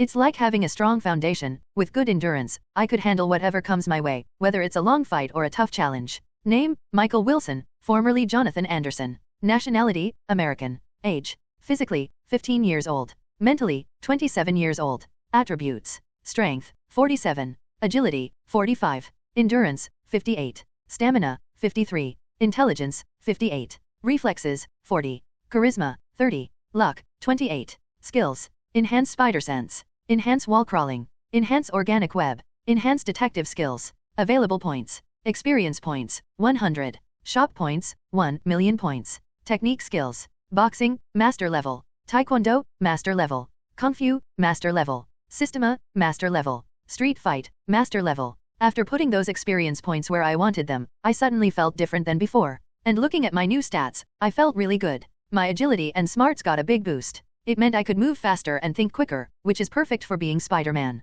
I could swing around the city even better now and deal with tricky situations without breaking a sweat. Furthermore, the boosts to my stamina and endurance meant that I could keep going in fights for much longer without getting tired. This would be really helpful when I have to deal with tough enemies or handle extended crises without getting worn out. With a sense of satisfaction, I headed to the shower to freshen up before school. After a refreshing shower, I got dressed in my school uniform and headed downstairs to join my family for breakfast. The aroma of pancakes and freshly brewed coffee filled the air, adding to the cozy atmosphere of our home. "Good morning, everyone," I greeted, taking a seat at the table. "Morning, Michael," my father replied with a warm smile, setting down his newspaper. "Sleep well." I nodded, pouring myself a cup of coffee. "Yeah, feeling ready for the day ahead," I replied, trying to sound as upbeat as possible. My mother placed a plate of pancakes in front of me, her expression full of maternal warmth. "Here you go, dear. Eat up. You'll need your energy for school," she said, her voice gentle and caring. As I ate my breakfast, I looked at my dad, wanting to ask him something. "Dad," I began, swallowing a mouthful of pancakes, "do you have rest day as a police officer? It seems like you always busy." My dad paused for a moment, considering my question thoughtfully. "Well, Michael, being a police officer is a demanding job, that's for sure," he replied, his tone serious yet reflective. "But even though it might seem like I'm always busy, I do get some days off now and then." He took a sip of his coffee before continuing. "You see, son, being a police officer means being there for the community whenever they need us, whether it's day or night. Crime doesn't take a break, so neither can we," he explained, a hint of weariness in his voice. "But, Dad, sometimes there is no crime, so shouldn't you have some break or something?" I questioned. "Well, sure, sometimes there is no crime, but we can't predict what lies ahead, son. What if tomorrow there is a terrorist or some criminals? What I'm saying is, a police officer always protects people every day, with or without criminals, understand?" he responded. My dad's words resonated with me, and I nodded in understanding. "I get it, Dad," I replied, my tone serious. Being a police officer is about more than just reacting to crime. It's about being prepared for whatever might happen and being ready to help people no matter what. He smiled, a sense of pride evident in his eyes. "Exactly, son," he said, his voice filled with warmth. "It's about serving and protecting our city, even on the quiet days." Instead, I nodded, taking in his words with a sense of reverence. As the son of a police officer and the one and only Spider-Man, I knew all too well the importance of embracing life's uncertainties and facing them head-on. As I finished my breakfast, I felt ashamed of myself for not fully understanding the weight of responsibility that came with being a police officer. In my world, when I was just Jonathan Anderson, I wasn't a police officer, I was just your typical office worker, going about my daily routine without much thought to the challenges and dangers faced by a police officers like my dad. And I couldn't help but feel appreciation for the dedication and sacrifice that came with being a police officer. "I gotta go now, see you champ," said Dad, rising from the table with an affectionate smile. "Bye, Dad. Take care," I replied, returning his smile with a nod of gratitude and understanding. After Dad went to work, I helped Mom around the house before school. We worked together, like a team, getting things done. It felt good to help out. "Thanks for helping out, honey," my mother said, wiping her hands on her apron with a grateful smile. "You're such a big help around here." I smiled back. "No problem, Mom. Anything for you," I replied, giving her a quick hug before grabbing my backpack and heading out the door. As I strolled to school, my head was filled with thoughts about my duties as Spider-Man and being a student. Balancing both was tough, but I was determined to give it my all in both roles. As I got to Midtown High School, everything looked just as usual. Students were talking and laughing in the halls, teachers were getting ready for class, and the school's mascot, a lion, stood proudly in the courtyard, keeping an eye on us all. I made my way to my locker to stash my backpack before class, passing by familiar faces along the way. There were my friends, Mark Fletcher, Chris Hilton, and Emily Hawkins. Now, Chris and Emily come from wealthy families, unlike Mark. Mark's situation is different, he comes from a less privileged background. Despite that, he's here because of his intellect. He earned a scholarship to attend this school. He's tall and skinny, wears glasses, your typical nerd. As for me, I also received a scholarship. I guess you could say the old me got scholarship. My family is neither rich nor poor, just a normal family. My father is a policeman, but that doesn't mean we're wealthy, okay? And then there's Chris, despite his wealth, as always, his hair is messy, like a mop of unruly hair. And Emily, well, she's pretty, but not really my type. Plus, both Emily and Mark, my best friend, are actually dating, so that's another reason. As they approach me, Mark greeted me, "Hey there, Michael, remember our promise?" "Yeah, how about after classes we can hang out," I said to Mark. I didn't hang out with him before in the chapter 14, so yeah, this is to make up for that day. "Sure thing, sounds like a plan," Mark replied with a smile, adjusting his glasses. "How about we go grab those burgers I mentioned before, Michael? You know, the ones from that new place downtown. I assure you, they're really good." Chris joined in, looking at Mark with a playful expression. "Hey, Mark, you never told me about those burgers, only Michael," he said, pretending to be a little sad. "I'm feeling left out here." Emily joined the conversation, giving Mark a playful nudge. I mentioned it to Mark the other day and even invited him out, but he said he already knew. "So, it seems like he told Michael but not me, his girlfriend, and he didn't invite me out either," she said, pretending to pout. Mark quickly responded, trying to smooth things over. "Hey, don't be upset with me, Emily, Chris. I promise I'll make it up to all of you," he said earnestly, his tone apologetic. As my friends continued joking around, I couldn't help but grin at how well we got along. Even though we come from different backgrounds, we've become really close. It's only been 4 months since I arrived in this world, but these friendships mean a lot to me. They help me feel secure when things are tough and bring me happiness when things are going well. Another reason for our strong bond is that the original Michael and I have fused, so you could say I know his feelings, memories, and everything about him. Our shared experiences make these friendships feel even more familiar and meaningful to me. It's like I've known them for much longer than just 4 months. Okay, don't tease him like that, you guys, I jumped in, wanting to get the conversation back on topic. "How about this, we can all go grab those burgers after school, deal?" My friends agreed with nods and smiles, and we made plans to meet up at the new burger joint downtown once classes were over. After making our plans, we all went to our classes. As I sat in my first period class, the teacher assigned to us was none other than Mrs. Bridget herself. Now I can't help but thinking about back then, helping Mrs. Bridget and facing off against Roberto had reminded me once again of the responsibilities that came with being Spider-Man. I couldn't help but feel a sense of pride knowing that I had helped one of my teachers in her time of need. I spotted Ken Bridget sitting at the front of the class, paying close attention to his mom's teaching. Seeing how lucky he was to have a teacher as his mom and a police officer as his dad, I felt a bit envious at first. But then I remembered how lucky I am to have great parents too. Ken's popular, good at basketball, and gets attention from girls, plus he's really a mama's boy. I'm good looking too, but I deliberately toned down my appearance because my charisma attribute is a little bit high, 30, but also isn't considered that very high. You see, celebrity level looks are around 50, while an average look is about 10. Strange, I know, but that's what the system says. So, I asked the system to tweak my facial features to make them less striking, aiming for a more average look, though still slightly more attractive than before. I've stopped wearing nerdy glasses and also I still stick to my usual hairstyle, blonde hair styled in curtains. I prefer not to attract too much attention to myself, especially since I'm Spider-Man and need to keep a low profile. Then suddenly, someone called out, Michael. It was Mrs. Bridget, our teacher. "You never seem to pay attention in my class, huh, Michael," she remarked. "Sorry, Mrs. Bridget," I said with an awkward chuckle, feeling caught off guard by her call. I guess I was just lost in my own thoughts for a moment there. Mrs. Bridget regarded me with a patient smile before continuing, "Well, now that you're back with us, could you please answer this question for the class?" As Mrs. Bridget asked the question, I felt a surge of panic and frustration. All eyes were on me, waiting for an answer. Inside in my mind, I scolded myself for not paying attention. Under my breath, I cursed, worried Mrs. Bridget might hear. "School is such a drag," I whispered to myself. To be content location, New York, Midtown High School. Timeline, August 26, 1947. Time, 9 a.m. in the morning. As I left the classroom and entered the hallway, the familiar smell of cleaning supplies mixed with the sound of students talking as they walked by. I walked faster, my steps making a loud noise on the tiled floor. The bathroom was close by, just around the corner, so I sped up, wanting to arrive before the break finished. Pushing the door open, I stepped into the bathroom. The fluorescent lights buzzed softly overhead, and I could hear the sound of water running from the sinks. The bathroom was empty, a nice change from the busy hallways outside. I picked a stall towards the back, glad for the chance to have some privacy. As I sat down, my mind started to wander, thoughts floating around like leaves in the wind. The day had been long, full of classes and work, and I was glad for this moment alone. It was a chance to relax, to gather my thoughts before diving back into the busy school day. Now that I'm here, I could check my inventory in my Spider-Man system, I thought to myself. Lost in my own thoughts, I didn't notice the sound of footsteps approaching until it was too late. The door creaked open, my heart racing. Looking through the gap in the stall door, For a moment, I considered staying silent, hoping they would leave without noticing me. But then a familiar voice broke the silence, calling out to me from across the room. "Hey, you in here?" It was Mark, my friend from earlier. Relief washed over me as I realized it was Mark. With a sigh, I called back, "Yeah, I'm here. What's up?"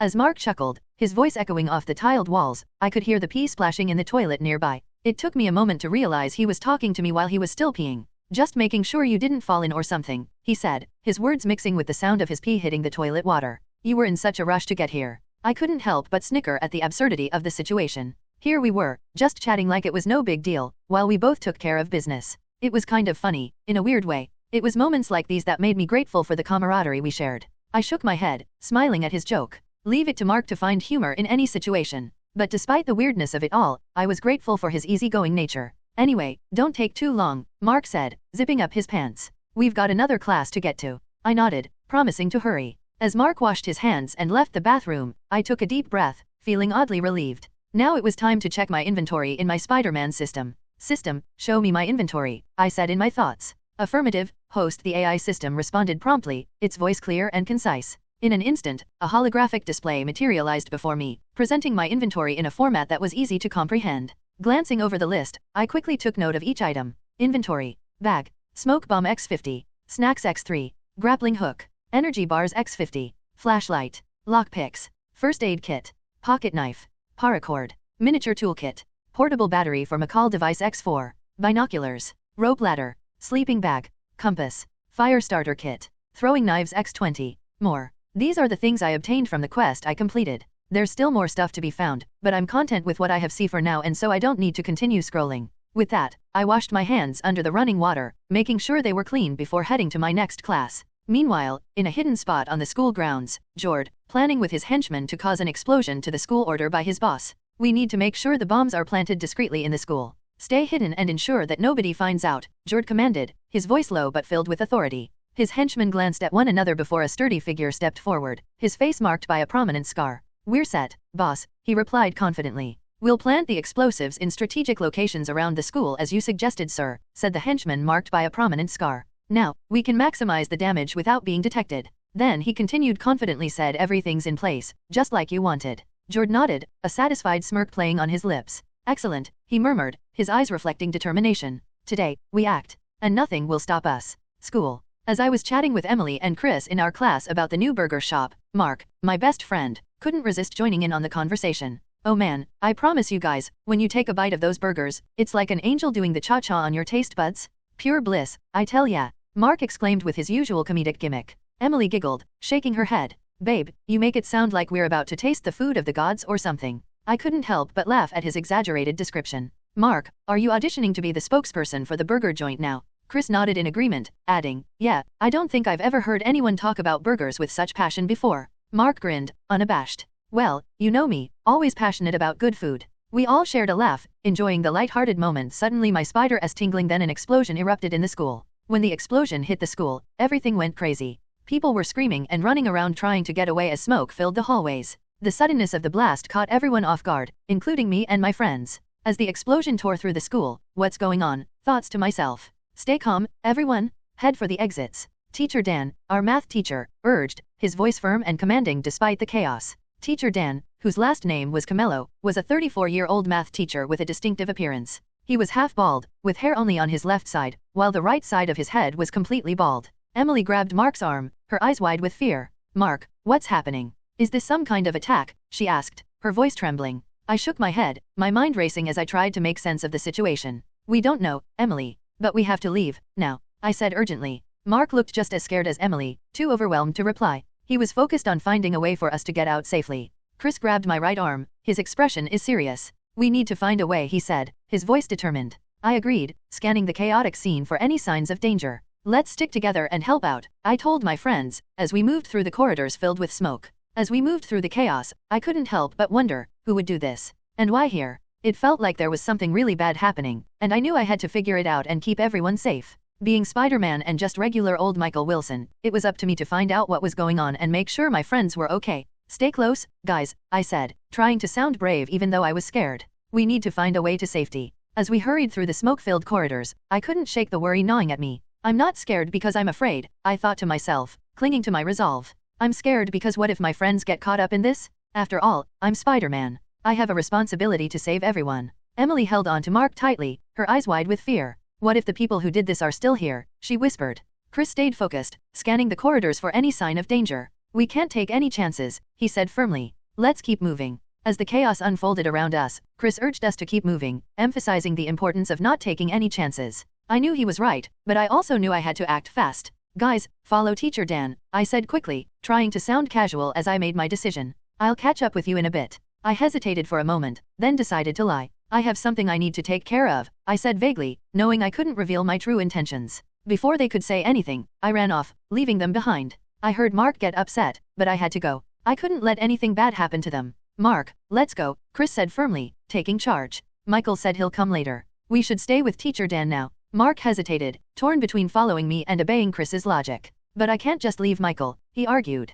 Chris remained resolute. Michael told us to follow Teacher Dan. We have to trust that he knows what he's doing. Let's go. Chris took Mark with him, following Teacher Dan, and I was left alone to do what I needed to do. I knew they would be safer with the group, but I felt bad for leaving them behind. When I looked around and saw nobody nearby, I knew it was time to do something. Hero on, I whispered, and suddenly, I changed into my Spider-Man suit. I quickly changed into my Spider-Man suit, hoping I could get back to them soon and help out.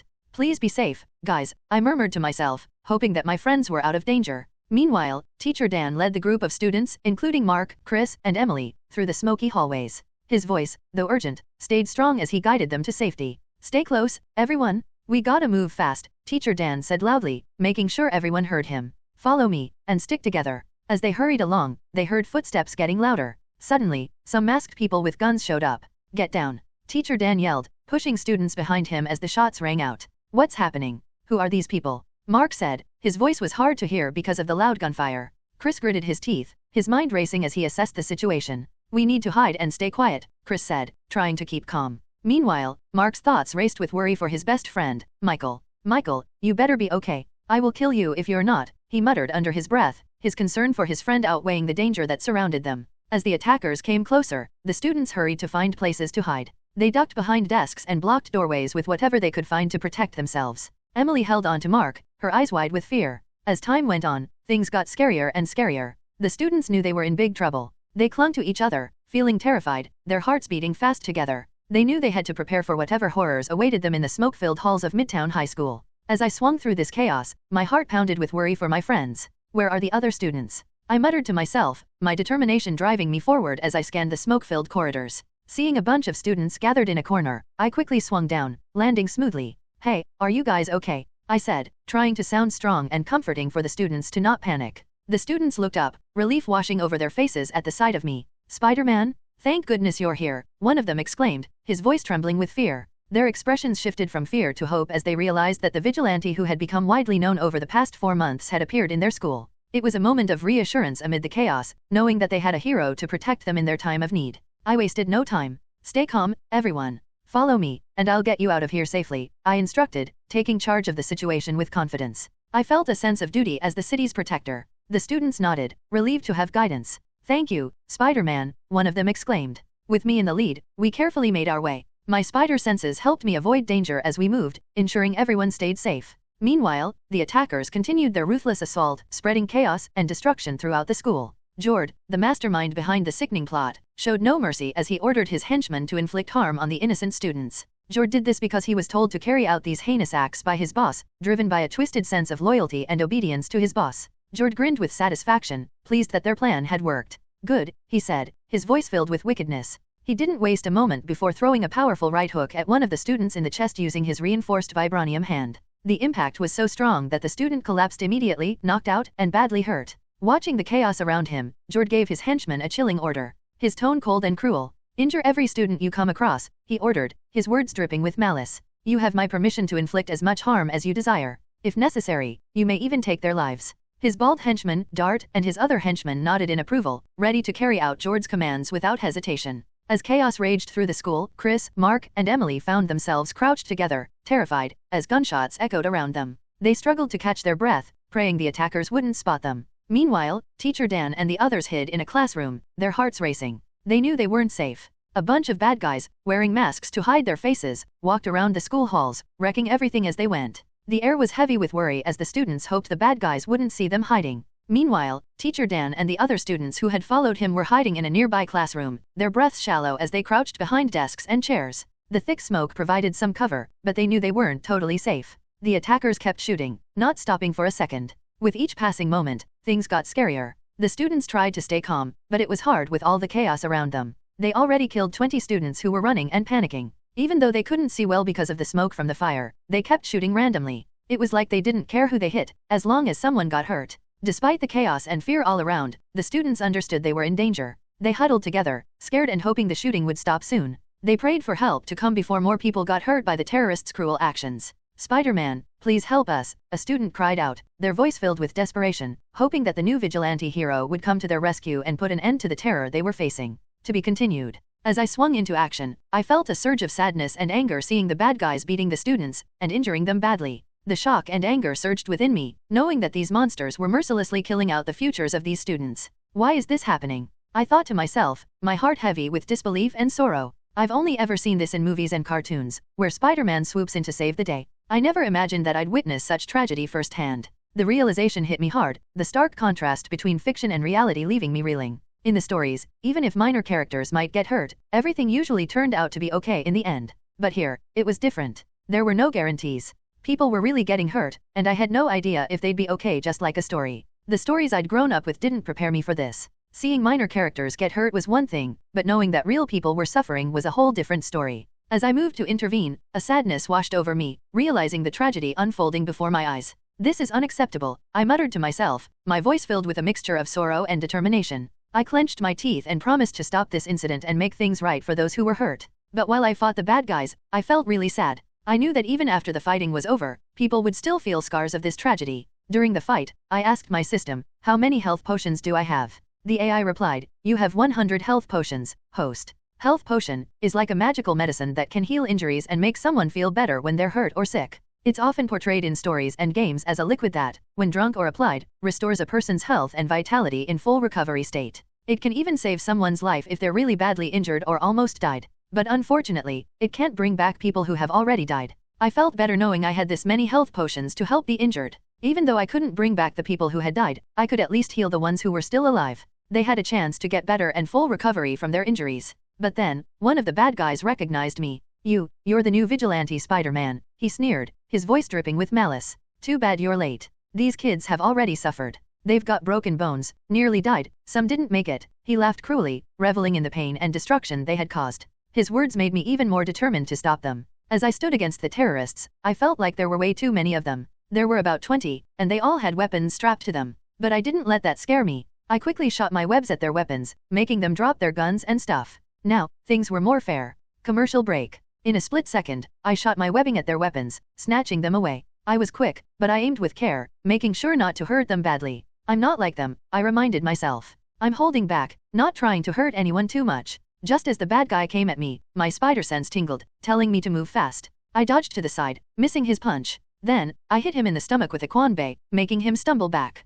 He didn't see it coming. Another assailant came at me from behind, but I sensed his presence before he even made a move. With a quick move, I spun around fast and kicked him hard in the chest. I made sure not to hurt him too bad, just enough to stop him from fighting. Even though they kept coming at me, I didn't let my anger take over. "I'm not here to kill," I told myself again firmly. With every punch and kick, I made sure not to hurt them too bad. I wanted to stop them, but I didn't want to be like them. I kept thinking about the people they could hurt, so I fought carefully, trying to keep everyone safe. As the fight reached its climax, my determination never wavered. Once I took down each bad guy, I quickly tied them up with my webs, making sure they couldn't do any more damage. I moved fast and carefully, making sure incapacitating the attackers one by one. After stopping the bad guys, I really made sure again to tie them up tight with my webbing before calling the cops with my McCall connected to the system. They needed to pay for what they did. I'm pretty sure they will get executed by the law, that's their crime for doing these things. But right then, I needed to focus on keeping everyone safe and getting things back to normal at the school. Suddenly, a notification popped up in my mind, indicating that I had received an award for my actions. "Congratulations, host, on defeating a terrorist and saving civilians. You receive a reward. 20,000 shop points. 100 experience points." A new quest notification appeared in my mind. Quest initiated. Protect the school. Objective: defeat all terrorists present within the vicinity. Assist civilians in need, ensuring their safety and well-being. Reward: 1 million shop points. 200 experience points. Description: a serious problem has happened nearby, as terrorists have infiltrated and are putting innocent people in danger. Your job is to quickly stop these bad guys and help the people who are in trouble. After receiving the new quest notification, my first concern turned to these students. As I looked at all the students in front of me, there were 4 who had died, and 10 who were very close to dying. Another 10 students were badly hurt. I took out the health potions from my inventory, 20 potions. These potions could make the students feel better and heal their injuries. But I knew they couldn't help the 4 students who had died. The students nodded, a male and a female among them. They seemed shocked at what they had witnessed. After all, they had seen the chaos unfold before their eyes. But they trusted me and drank the potions. To their surprise, after drinking the potions, they felt as if they didn't have any injuries at all. It was like magic. They made a full recovery right before our eyes. Whoa, I feel like I don't have injuries. I feel energized, exclaimed the student with red hair and a buzz cut, a wide-eyed expression of astonishment on their face. Others around nodded in agreement, showing that they felt the same way. They couldn't believe how much better they suddenly felt. It was like magic, and they all felt strong and full of energy. Everyone was amazed by what had happened, especially considering the chaos and destruction around us. But I felt sad about the 4 students who had died. I couldn't do anything to bring them back. It made me feel heavy and sad. I promised myself that I would make sure the people who are behind these would pay for what they did. But for now, I focused on helping the students who were still alive. I told them to stay put for now, to hide and wait until the police arrived. Then, without wasting any time, I swung away again, hurrying to find my friends. I couldn't shake off the worry for their safety, so I needed to make sure they were all right. As Brad Larson, Gal Morrison, and Dale Dallas and other students found themselves hiding from the terrorists on the other side of the school, they exchanged whispered words to calm their nerves. Brad, noticing that there were only 3 terrorists nearby, began to contemplate catching them off guard. He leaned in closer to Gal and Dale, his voice barely audible.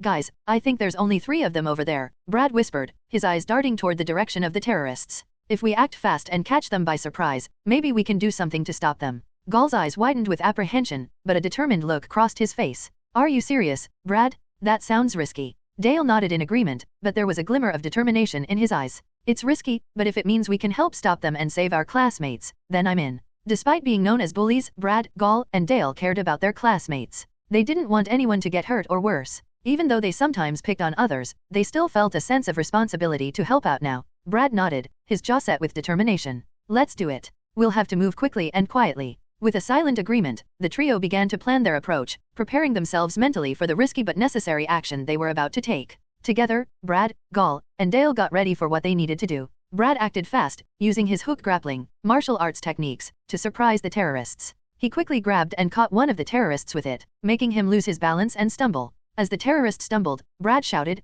"Quick, Gal, Dale, grab their weapons." Gal and Dale nodded, feeling the rush as they quickly moved forward. With perfect timing, they grabbed the terrorists' weapons, pulling them away before the attackers could do anything. "Got 'em," Gal shouted, as he wrestled the weapon from the terrorist's grip. Dale, feeling a rush of time, acted swiftly. With determination in his eyes, he moved fast to stop another terrorist. "Take that," he exclaimed, using all his strength to knock the weapon out of the attacker's hand with his punch. One of the terrorists sneered at Brad's question. "You brat," he spat out, his tone dripping with contempt. Without wasting a moment, Brad acted fast. He swung the weapon he grabbed and hit the terrorist hard. The bad guy went down immediately, knocked out cold. Brad made sure he couldn't hurt anyone else. As Gal and Dale jumped into action, they teamed up smoothly to handle the last of the terrorists. They moved fast and smart, taking out each bad guy one at a time. Gal landed a solid punch right in the eye of one of the terrorists. The guy stumbled back, holding his face in pain, and then Gal kicked his face to the ground, knocked out cold. At the same time, Dale charged forward and tackled another terrorist to the ground.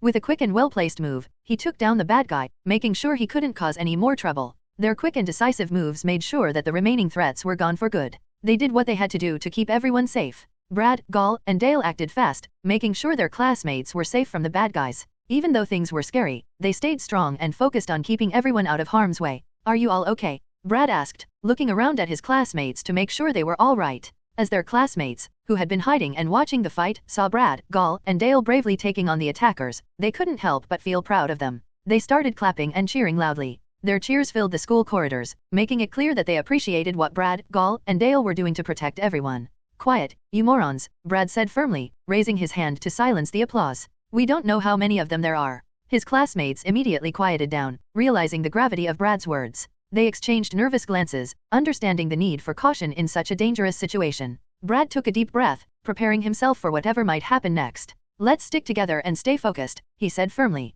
"We'll get through this if we work together." And just so you all know, if I ever see any of you not following my commands, I won't hesitate to give you a good punch. Michael Wilson, Michael, a 15-year-old with yellow hair styled in curtains and nerdy glasses, exuded a touch of 1940s charm with his appearance. His button-up shirt, slightly oversized, was tucked into high-waisted trousers, and he wore suspenders to complete the vintage look. Mary Rose Fletcher. Mary Rose Fletcher, a pretty 14-year-old, sports eye-catching violet red hair styled in victory rolls. Her outfit, reminiscent of 1947 fashion, includes a polka dot tee dress with a sweetheart neckline, pulled in at the waist with a broad belt. Completing her full set are white ankle socks and black Mary Jane shoes. Emily Hawkins, a 15-year-old girl with green hair and bright blue eyes, rocking a curly bob with longer strands on top. Picture her wearing a knee-length dress straight out of the 1940s, with a high neckline, puffed sleeves, and a delicate lace collar. She completes her look with classic pumps and a small clutch purse, blending vintage charm with her own unique style. Mark Fletcher, tall, lanky, glasses, violet hair, nerdy style. His eyes, light black, peer intelligently over the frames. Despite financial constraints, he proudly sports a 1940s-inspired ensemble, slightly oversized trousers, untucked and faded shirt, patched cardigan, and scuffed shoes, all worn with vintage charm. Chris Hilton, a wiry boy with a mop of unruly black hair, had a keen gaze framed by his brown eyes. He was dressed in a classic 1940s style, wearing high-waisted trousers with suspenders, a button-up shirt, and a worn leather jacket. His shoes were scuffed but sturdy. As everything calmed down and things started to get better, I swung back into action. I was determined to keep my classmates safe and stop the violence in our school. Every time I shot out my webs and swung, I felt a strong need to hurry and deal those terrorists. In the midst of this incident, my mind was consumed with worry for my friends, Mark, Emily, and Chris. Please stay safe, you three, I muttered quietly, feeling a heavy weight of concern in my heart. With every swing, I pushed myself to go faster, desperately trying to reach them as quickly as I could. Come on, hurry up, I urged myself, feeling the urgency of the situation driving me to move at lightning speed. As I swung through the corridors, I looked around desperately, trying to find my friends in all these chaos that happen. Wait, they're not here. Where could they be? Shit, I whispered to myself, feeling frustrated and worried as I couldn't spot them anywhere. Note, the system can't use the Spider-Man map like we thought. It only tells us if there are people in the school or not. It can't track each person separately. Remember when I asked where there's no people, and it suggested that secluded forest? That's why the map only tells us if there are people in the city or not. Think, I muttered to myself, trying to come up with a plan to find my friend amidst all this scenario. Fuck, my spider sense isn't dependable right now, there is only thing I can do. I have to buy that one from the shop that I saw before. The chi sensing technique, I muttered urgently. System, I urgently said, I need the chi sensing technique. Let's buy it. AI system, affirmative, host. Initiating transaction. Ding, complete. Chi sensing? Description, this ability allows you to see the chi or aura of people, even if they are hiding in a smoke bomb or other obstructions. It enables you to see everything as long as they are alive, by perceiving their chi and aura. Similar to ki sensing in Dragon Ball. Buy 500,000 shop points, own. As I activated the chi sensing technique, I felt something strange. It was like a wave washing over me. I could perceive the chi or aura of people, even if they were hidden or obstructed from view. It was as if I had a new sense, like a sixth sense, helping me find where everyone was hiding or moving. I focused my senses, trying to identify the 20 people whose chi I could sense. 5 of them emitted an unmistakably evil aura, their intentions dark and evil like they were up to no good. These were the terrorists, the ones responsible for the attack on our school. The remaining 15 people's auras were different. Their chi was scared and weak, indicating that they were likely hiding or injured. They were most likely the students and teachers, just trying to stay safe during all the things happen. System, I inquired with a furrowed brow, leaning in slightly. Given that I'm sensing the chi of these individuals, do you think you can utilize that information to provide insights into their status? It seems reasonable to assume that sensing and seeing or observing someone are similar, right? The AI system responded promptly, absolutely, host. I can utilize their chi, you're picking up to give you insights into the status of these individuals. The AI then proposed, host, would you like me to display the status of an individual you're acquainted with? Wait, are you talking about my friends? I asked anxiously, hoping it was Mark, Chris, and Emily. My heart raced with anticipation, praying for good news in the midst of this situation. As I waited for the AI to process my request, I mentally prepared myself for whatever it might reveal. I desperately hoped for good news about my friends but steeled myself for any outcome. When the status finally appeared, I was stunned. My eyes widened. This is. As Dart Pleshkov kept watch, his shiny bald head reflected the faint light. Mrs. Olivia Bridget, her son Ken, and 13 students hid nearby, scared of the 5 terrorists hunting them. Come out. Dart Pleshkov urged loudly. He knew they couldn't stay hidden much longer. Meanwhile, Mrs. Olivia Bridget and her son Ken, along with 13 students, are hiding from 5 terrorists. Among the criminal is Dart Pleshkov, a Russian bald henchman of Jord. As Dart Pleshkov kept watch, his shiny bald head reflected the faint light. Mrs. Olivia Bridget, her son Ken, and 13 students hid nearby, scared of the 5 terrorists hunting them. Damn it, this fog really hinders to our hunt, Dart muttered under his breath, his frustration evident as he scanned the fog-filled surroundings. Come out. Dart Pleshkov urged in Russian loudly. He knew they couldn't stay hidden much longer. Suddenly, Dart spotted one of the students. Enraged, he attacked the student, leaving the student badly injured. Come out, I'm losing my patience, Dart snapped, his voice filled with frustration and anger. 1, 2, 3, Dart counted, his threat looming ominously. I'll kill this student if the rest of you don't reveal yourselves. 1, 2. Suddenly, Ken stepped out from his hiding spot. Fear trembled in Mrs. Olivia's quietly voice as she warned her son, no, don't go. There are 5 of them. You can't win. Ken ignored his mother's desperate pleas. As Ken stepped up, facing Dart with resolve, he uttered, let him go, or else you'll see how strong I am. His voice trembled slightly, but his determination was clear. As Ken emerged from where he was hiding, he found himself staring at Dart and his 4 henchmen. A tense silence fell over the foggy surroundings. Dart Pleshkov looked closely, his shiny bald head reflecting the dim light as he sized up the situation. He was surprised by the brave action taken by the young man. Dart's henchmen feel uncomfortable, glancing at each other. They hadn't expected things to take this surprising turn either. Then the other henchman spoke, attempting to persuade Dart to let him kill that kid. Dart's expression remained firm. No, let me deal with that kid alone. Everyone else, step back and don't interfere, understood. Dart smirked evilly as he addressed Ken. Kid, let's have a little fight, just you and me. Don't worry, I won't allow anyone else to interfere. If you win, I'll let you all escape.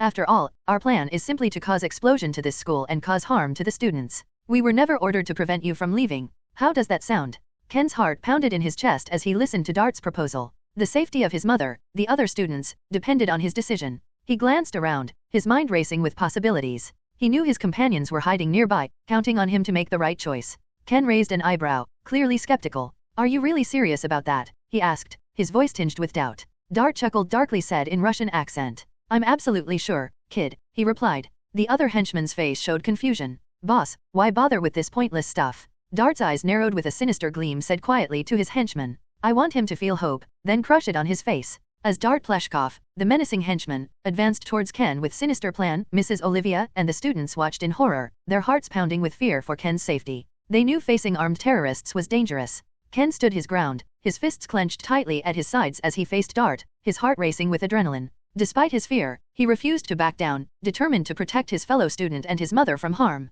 Ken, please don't. Mrs. Olivia begged, her voice desperate. She knew Ken was brave, after all, he inherited his dad's bravery, but she feared for his safety against such ruthless enemies. As the tension thickened, Dart's ears heard a woman's voice slicing through the fog. His smirk widened with realization. Who's that? Your mom, he said in Russian accent, his tone dripping with malice. Looks like we've got a family bond on our hands. Don't worry, after I'm done with you, I'll have some fun with your mama. Ken's jaw clenched at Dart's cruel words, his fists tightening at his sides. He couldn't allow Dart to harm his mother or any of the other students. Then Ken remained cautious, his eyes locked with Dart's as he braced himself for the confrontation ahead. He knew that he had to stand up to these terrorists, even if it meant risking his own life. Ken smiled bravely as he faced Dart. If something happens to me here, Mom, please tell Dad that I love you both.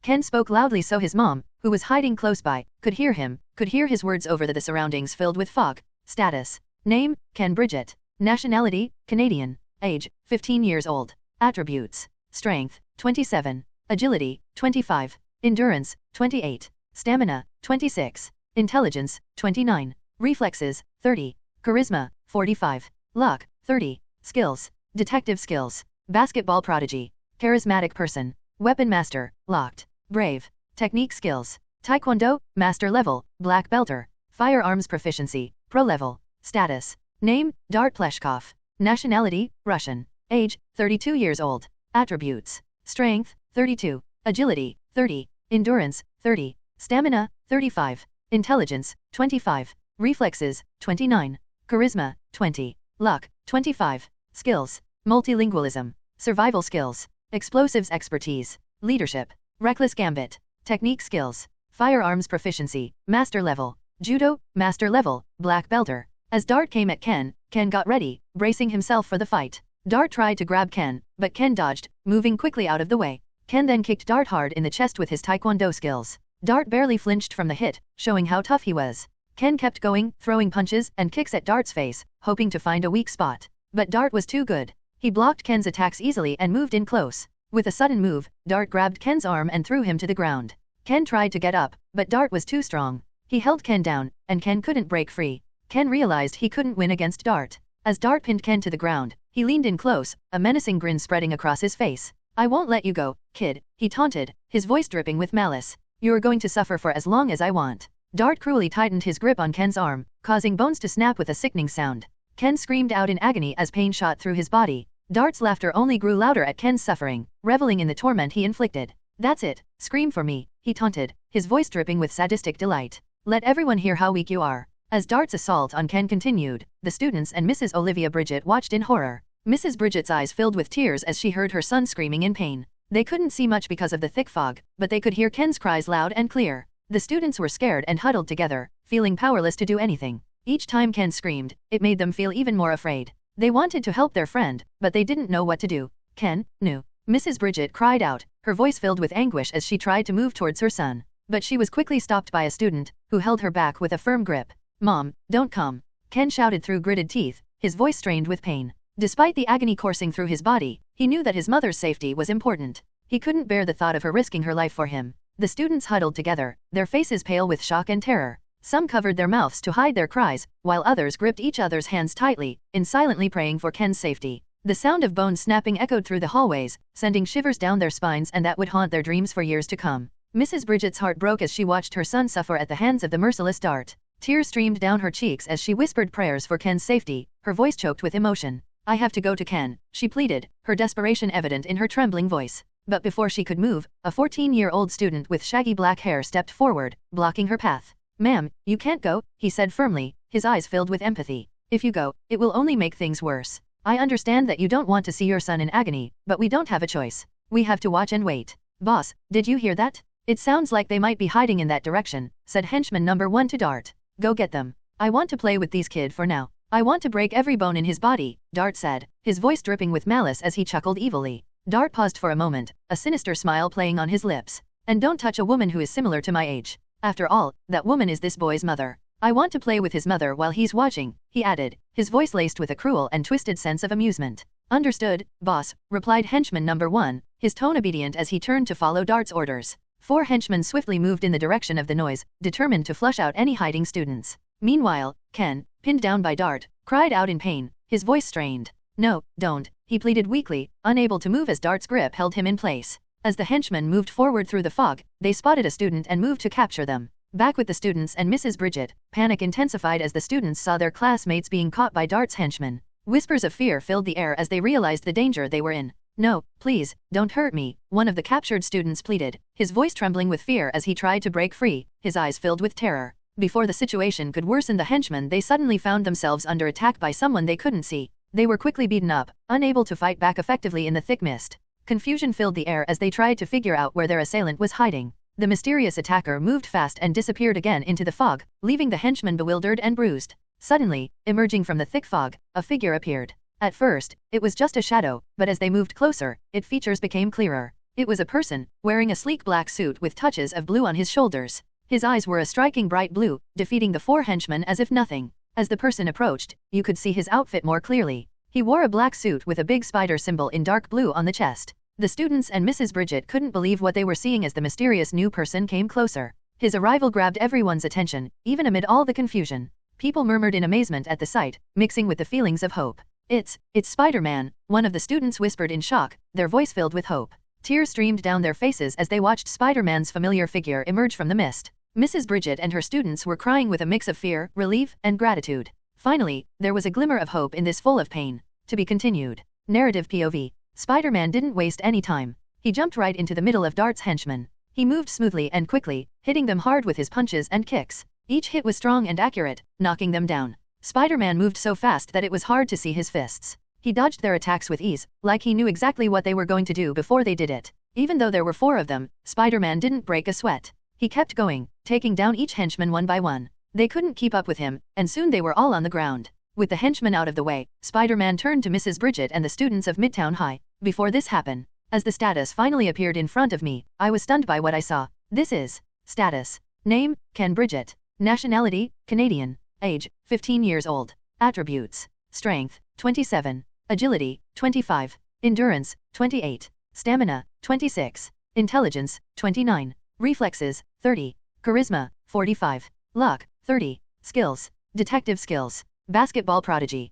Charismatic person. Weapon master, locked. Brave. Technique skills. Taekwondo, master level, black belter. Firearms proficiency, pro level. It's Ken, I exclaimed, recognizing the familiar attributes and skills of Ken Bridget. But my excitement was short-lived as I sensed a surge of danger through their chi. I gotta hurry. I'm sensing a student almost died and this is Ken stepping up to that student. I muttered urgently, realizing the gravity of the situation. Without a moment to lose, I sprang into action, propelled by a mix of concern and determination to help Ken Bridget and the other people in danger. With every swing through the corridors of the school, my heart raced with urgency. I knew I had to face the danger head-on and make things right. Come on, Michael, come on, I told myself, urging my body to move faster as I rushed to help the students and Ken. Then, I felt Ken's eyes getting weaker. I need to hurry, I said quietly, feeling more and more worried. With each moment passing, the danger felt closer. Focusing my senses, I could sense 4 people with bad intentions and others filled with fear. It was clear that they were in danger. I moved quickly through the foggy surroundings. Even though I couldn't see well, I trusted my chi sense and spider sense to avoid danger and to find where they were. Then I saw them, the 4 terrorists. Anger surged within me as I witnessed them hurting the students. With my agility at 45, it was easy to swiftly engage in combat. I utilized the fog to my advantage. I will hunt them down one by one. Where are you, Spider-Man? I heard them shout through the thick fog, their voices sounding frustrated. They couldn't see through the dense mist, so they couldn't figure out where I was. Before I fought them, I quickly rescued the kid they had captured first. I used my street fighting skills, taking advantage of the fog to surprise them. I moved around them easily while they shot everywhere, unable to see me clearly. Even as the dense fog obscured my vision, my chi sense guided me. I could sense the aura or energy of the terrorists, allowing me to see them through that. First, I unleashed the 1-inch punch, channeling all my strength into a compact blow that sent one of the terrorists staggering backward. Before they could recover, a powerful vertical punch followed, driving another one so hard that he fell down with a loud noise. As the remaining terrorist closed in, I spun on my heel, delivering a spinning back kick that caught him off guard, sending him tumbling into the fog. With quick speed, I brought my foot down in an axe kick, crushing the defenses of another terrorist with precision. Throughout the fight, my spider sense warned me about every danger coming my way. Bullets flew at me, but I moved with incredible speed and agility, dodging them easily. My movements were smooth and exact, like a master. Oh right, I am a master, chuckle. With that I remained unharmed. But the fight wasn't done. I spun around quickly and kicked the last bad guy with a roundhouse kick. He fell hard to the ground. Once I dealt with all of them, I made sure Mrs. Bridget and the other students were safe. They were crying with relief, and one of the students said, "Thanks to you, we are alive." Suddenly, Mrs. Bridget came up to me, her eyes full of worry. "Please help my son, please, hero," she begged, her voice shaky.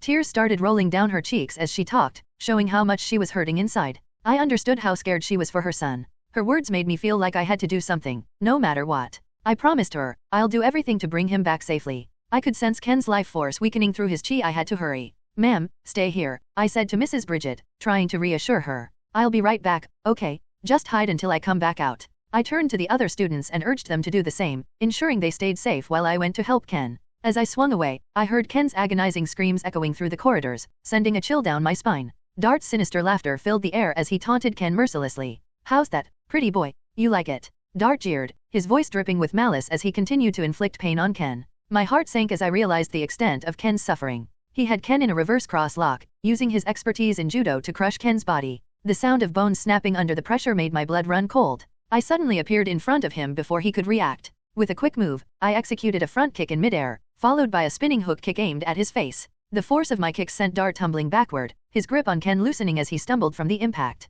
"Here, take these," I said, handing him the potions from my inventory. "They'll help you heal fast. They're really strong and will make the pain go away. You'll feel much better soon." I noticed Ken struggling to stand because of his injuries, so I gently supported him. His body was shaking from the pain. I brought the vial of potions to his lips and helped him drink. Ken's hands were trembling as he held the vial. "It's okay, Ken," I said softly, holding the vial steady. "Just take it slow. These potions will make you feel better." Ken nodded, closing his eyes as he drank the potions. He leaned on me, waiting for them to work. As he finished, I carefully took the vial away. Ken leaned against me, breathing heavily. Ken nodded weakly, managing a small smile. "Yeah, thanks, Spider-Man. I don't know what I'd do without you." I smiled back, feeling relieved. "No problem, Ken," I said. "Just focus on getting better. I take care of the rest." Wait, what did he say again? Ken. Probably my mom told him about my name, thought Ken. As I turned towards Dart, who was grimacing in pain and holding his head, he suddenly looked up at me with wide eyes. "Why you Spider-Man?" he stuttered, recognizing the new vigilante that had become known in the last few months. Status: Name, Dart Pleshkov. Nationality, Russian. Age, 32 years old. Attributes: Strength, 32. Agility, 30. Endurance, 30. Stamina, 35. Intelligence, 25. Reflexes, 29. Charisma, 20. Luck, 25. Skills, multilingualism, survival skills, explosives expertise, leadership, reckless gambit, technique skills, firearms proficiency, master level, judo, master level, black belter. As I checked Dart Pleshkov's status, I realized why Ken had struggled against him. Dart was not only skilled in martial arts but had honed his body to an exceptional level. His attributes and skills made him a formidable opponent, but I knew I was still stronger. With a serious look on my face, I ran fast towards Dart. He looked surprised as I got close really quickly. I was much faster and could move better than him because of my attributes. I quickly punched him hard in the face, and he fell down with a loud noise. My fist felt the force of the impact, but I made sure not to hurt him too badly. Dart lay still on the ground, knocked out by my punch. Even though I was really mad at him for hurting Ken and the others, I couldn't make myself hurt him to the point of killing. After all, I'm not a killer. Instead, I stood above him, breathing heavily as I looked around. I noticed a student lying on the ground nearby. So, this must be the kid Ken was trying to save, I thought to myself. Sensing his weakened chi despite his critical condition, he was still alive, barely hanging on. Quickly, I retrieved another vial of health potion from my inventory and carefully poured the potion into the student's mouth while he was unconscious. As he drank it, his injuries healed before my eyes, and soon, he was breathing peacefully, free from the pain that had gripped him moments before. After that, Ken, who was watching from the sidelines, I turned towards him and said, "The other students and your mom are there, hiding. I told them to stay hidden. You should go to them," pointing to their whereabouts. I also handed him 13 bottles of potions, knowing that I sensed in their chi all 13 of them were injured.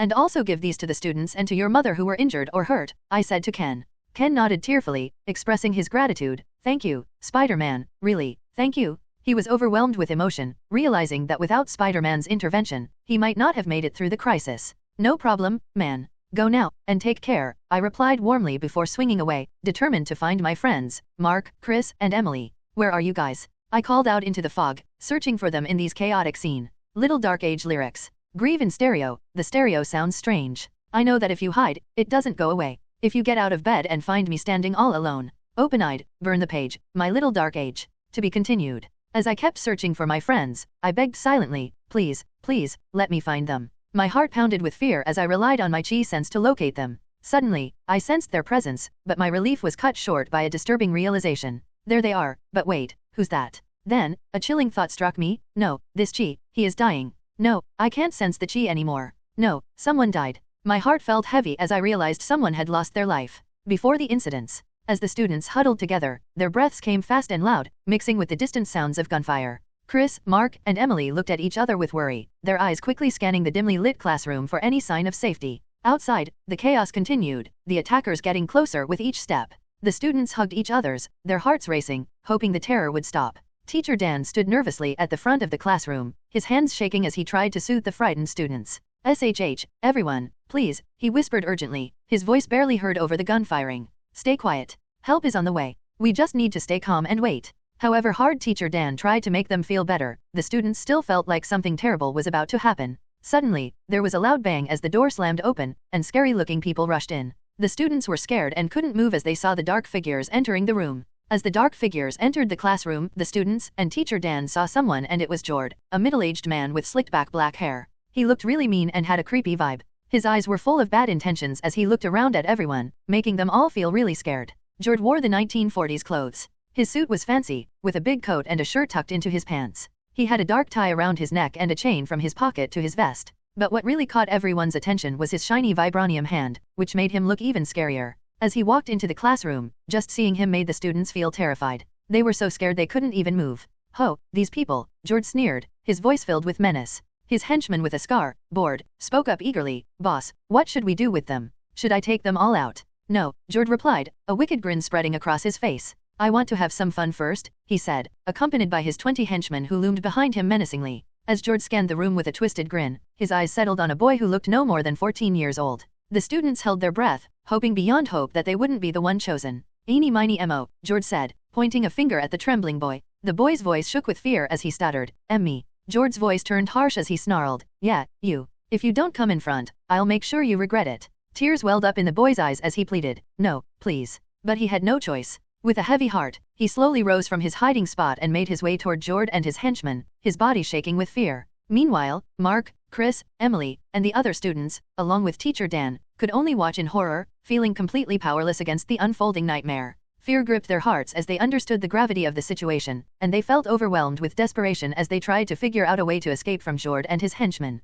Ready, kid? Jord smirked, his voice filled with cruelty as he lifted his vibranium right hand. The boy's eyes went wide with fear as he readied himself for the punch. Please, he whimpered, his voice barely audible over the room. But before he could finish begging, Jord's fist slammed into his gut with a sickening thud. Pain felt through the boy's body, and he let out a piercing scream as he doubled over, tears streaming down his face. Stop, please, he begged, his voice choked with pain and desperation as he fought to breathe.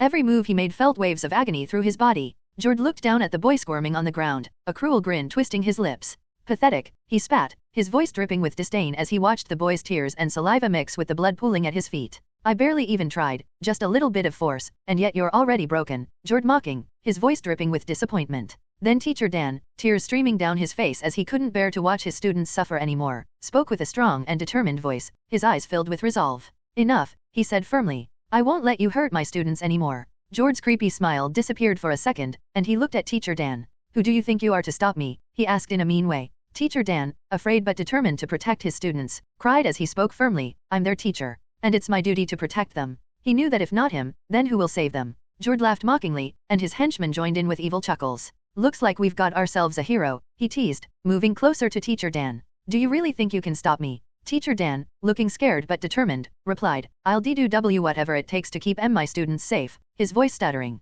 Then Jord mocked Teacher Dan's stuttering, saying, saying. Then he raised his vibranium-clad right hand, but then lowered it, thinking better of it. It won't be fun that way, he mused. Instead, he raised his left hand. I won't fight you with my right hand, he sneered, I'll use my left. Consider it a challenge, teacher. If you can manage to hold up, perhaps my mind will change, and I won't kill you and your students. As Teacher Dan stumbled back from the force of Jord's left hand jab to his jaw, the impact sending shockwaves of pain through his body. He clenched his teeth, refusing to show any weakness in front of his students, but inside, he felt a growing sense of despair. Meanwhile, the students could only watch helplessly, their faces pale with fear and disbelief. They wanted to intervene, to stop Jord from hurting their teacher, but they knew it would only make things worse. All they could do was pray for Teacher Dan's safety and hope that somehow, he would find the strength to endure. Mark, a tall, lanky boy with glasses, glanced at Emily, a petite girl with bright blue eyes, and Chris, a wiry boy with a mop of unruly hair. We have to do something, Mark whispered urgently, his voice trembling with fear.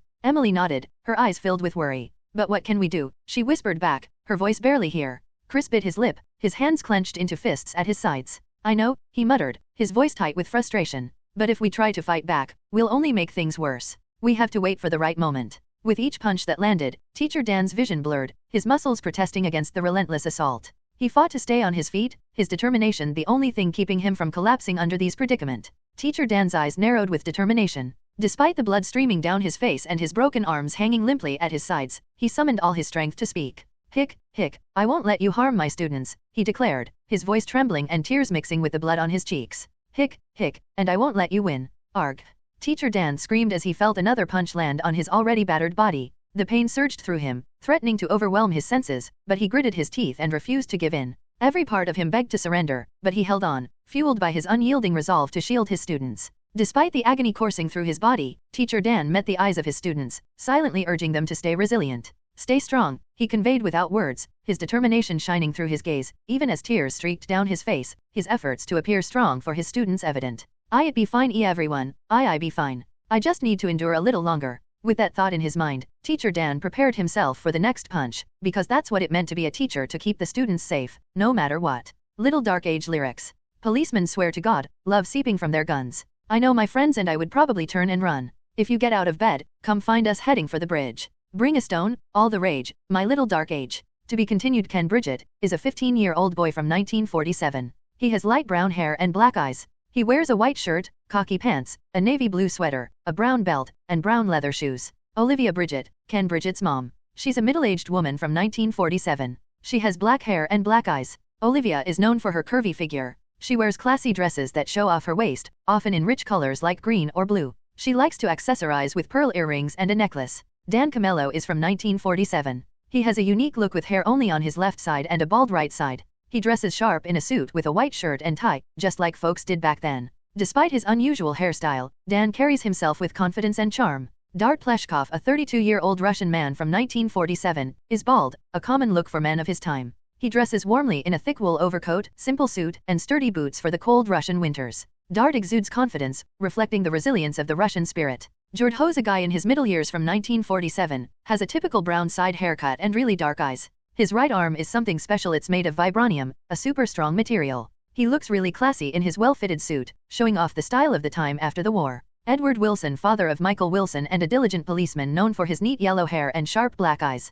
His uniform, with shiny buttons and a badge, shows he's in charge and takes his job seriously. Carrying a strong stick, he walks around, making sure everyone's safe and things are in order. Before the fight between Ken and Dart, during the Chapter 20 as Spider-Man, Michael Wilson called the police using the McCall device that connected to the system. At the police station, things were chaotic. Telephones were ringing non-stop, radios were crackling with urgent messages, and officers were hurrying around to organize their response to the violence at Midtown High School. Among them was Captain Edward Wilson, a respected and experienced leader within the police force. As the reports flooded in, he listened intently, his mind racing with thoughts of the safety of the people that were trapped within the school, especially his son Michael Wilson. Captain Edward Wilson's mind was consumed with worry for his son Michael amidst the unfolding crisis. "Michael, I hope you're safe," he thought, his heart weighed down with concern. He clenched his fists, his determination to protect not just the students, but also his own flesh and blood. "Wait for me, son," Edward thought to himself, his determination clear as he geared up to rush to Midtown High School. He wanted nothing more than to end the violence and bring everyone to safety.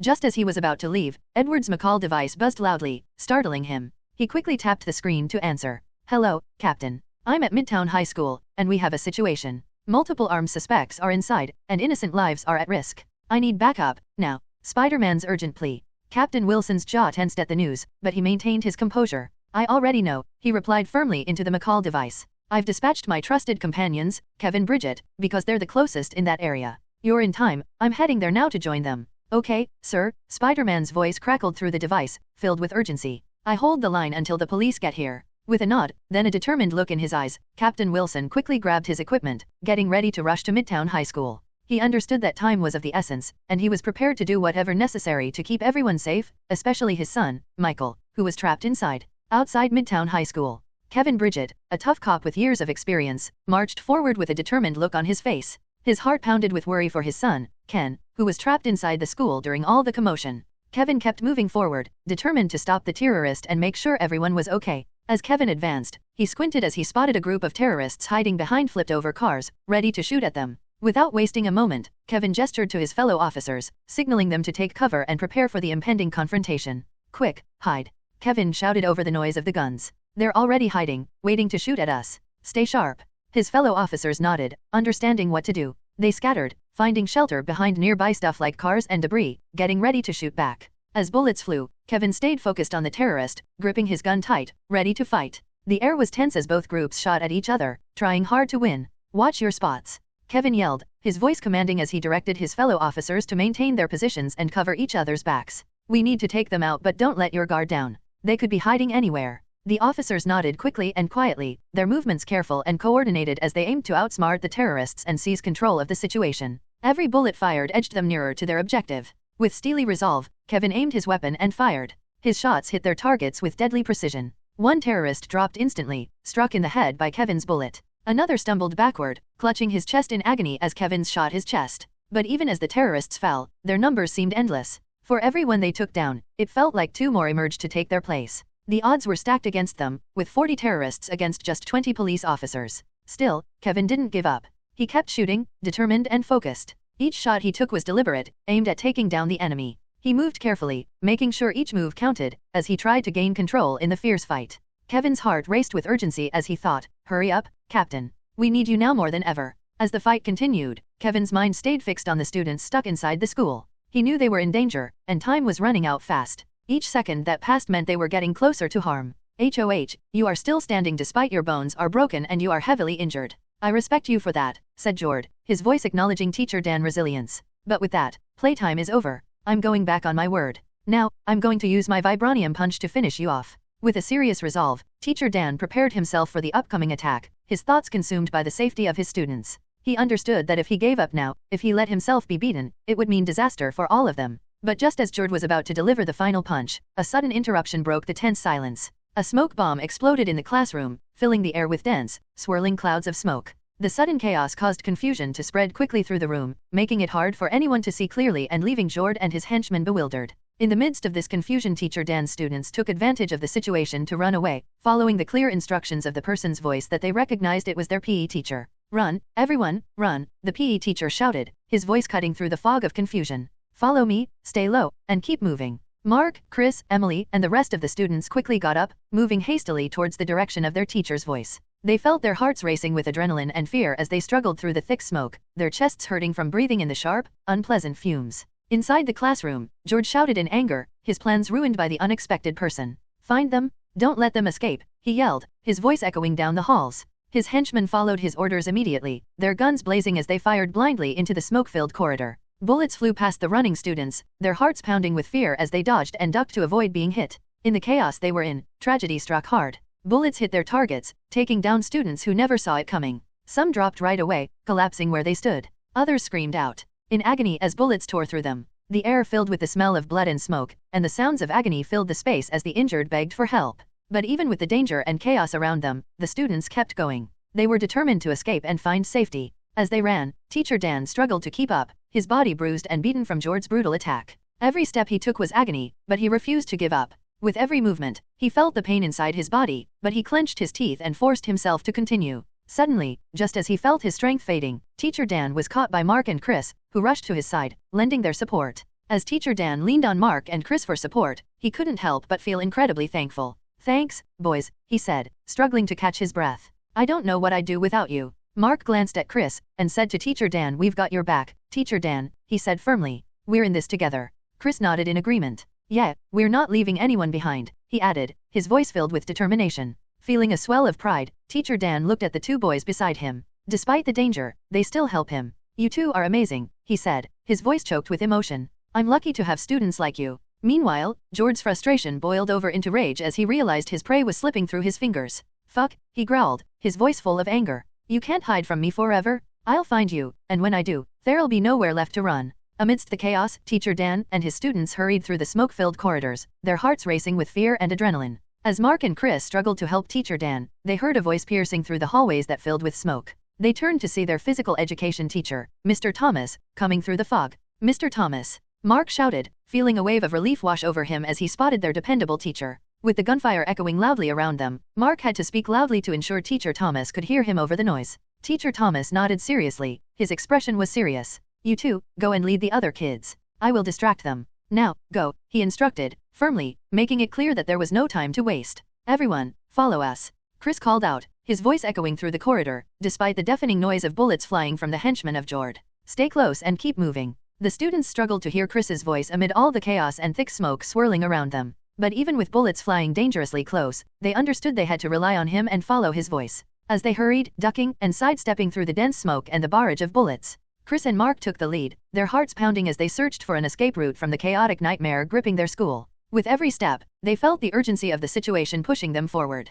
"Come on, you cowards," Teacher Thomas shouted, his voice ringing out defiantly. "If you want a fight, you've got one." Teacher Thomas's words broke through the smoke. With a calculated plan in mind, he raised his voice to draw the attention of the terrorists away from the fleeing students. In the midst of the chaos, George's strong voice broke through the noise, ordering his fellow henchmen to stop shooting and instead follow Teacher Thomas's voice. "Stop the shooting, follow that man's voice." George's order rang out with urgency, his words a command to redirect their focus away from the blinding smoke and towards their target. As the henchmen hesitated, one of them raised a valid concern. "Boss, there is also those students' voices. Should we follow them too by their sounds?" George's response was swift and decisive, his voice dripping with disdain. "No need. Let's follow the man who disrupted my fun." With George's order ringing out, the henchmen stopped chasing after the students' voices and turned towards Teacher Thomas's bold shouts. The henchmen clutched their weapons tighter as they made their way through the smoke-filled hallways. Each step they took echoed loudly as they headed towards Teacher Thomas, their main goal. After chasing for what felt like forever, they finally arrived in a spot where the smoke cleared, revealing the outline of an older man, maybe around 69 years old.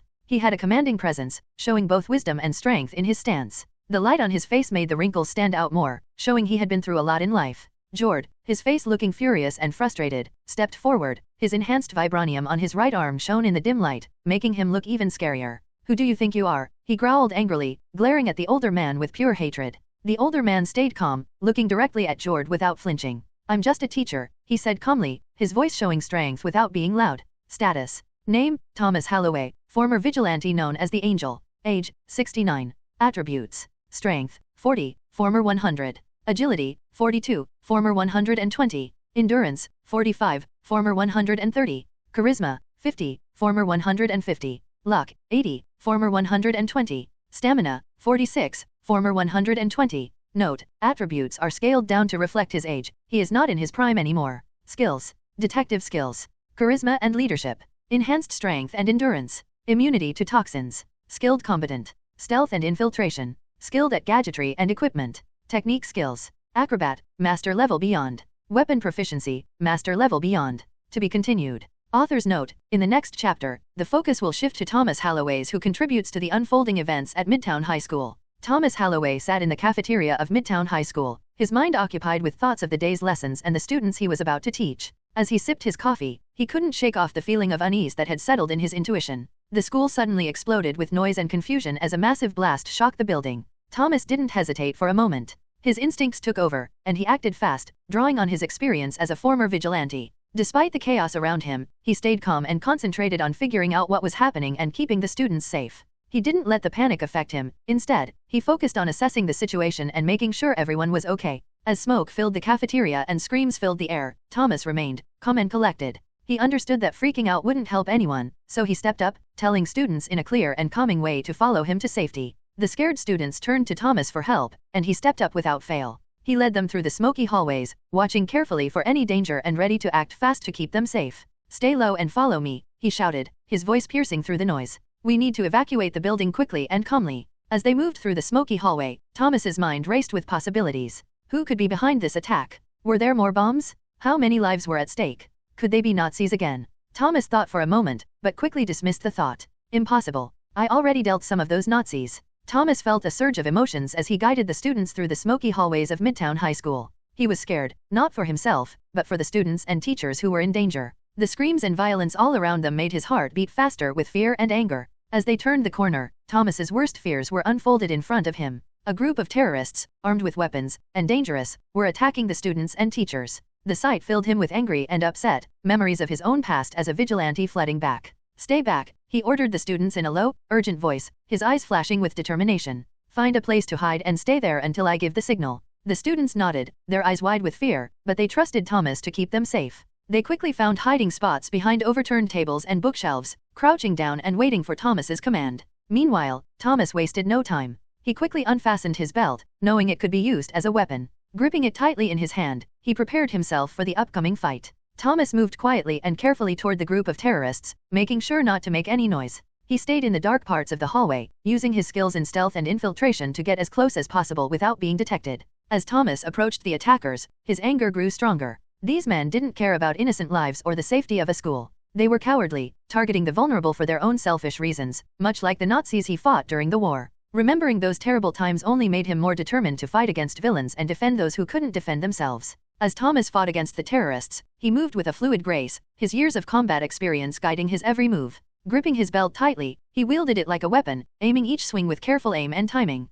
With each strike, he targeted the terrorists with accuracy, delivering blows that packed a powerful punch. As a terrorist lunged at Thomas with a knife, he smoothly sidestepped the attack, dodging the blade with ease. In a split-second reaction, Thomas delivered a quick punch to the assailant's ribs. The terrorist staggered back, clutching his side in pain, giving Thomas the opportunity to disarm him and use the belt to restrain him. As more terrorists closed in, Thomas pivoted on his foot, using the spin to deliver a mighty kick right into the chest of one of the terrorists. The force of the blow sent the terrorist crashing into his companions, creating a temporary opening in their defenses. Seizing the opportunity, Thomas dashed forward, swiftly maneuvering through the terrorists with quick agility. He dodged punches by ducking beneath them and sidestepped bullets with swift movements, making sure he stayed out of reach of their attacks. When bullets flew towards him, Thomas reacted instinctively, using the bodies of fallen terrorists as shields. He grabbed their limp forms and dragged them in front of him, using them as a barrier against the incoming fire. Then in a quick and decisive move, Thomas whipped his belt towards one of the terrorists, expertly disarming him of his firearm. With a swift flick, wrapped the belt around the attacker's wrist, wrenching the firearms away and take them before swiftly incapacitating him.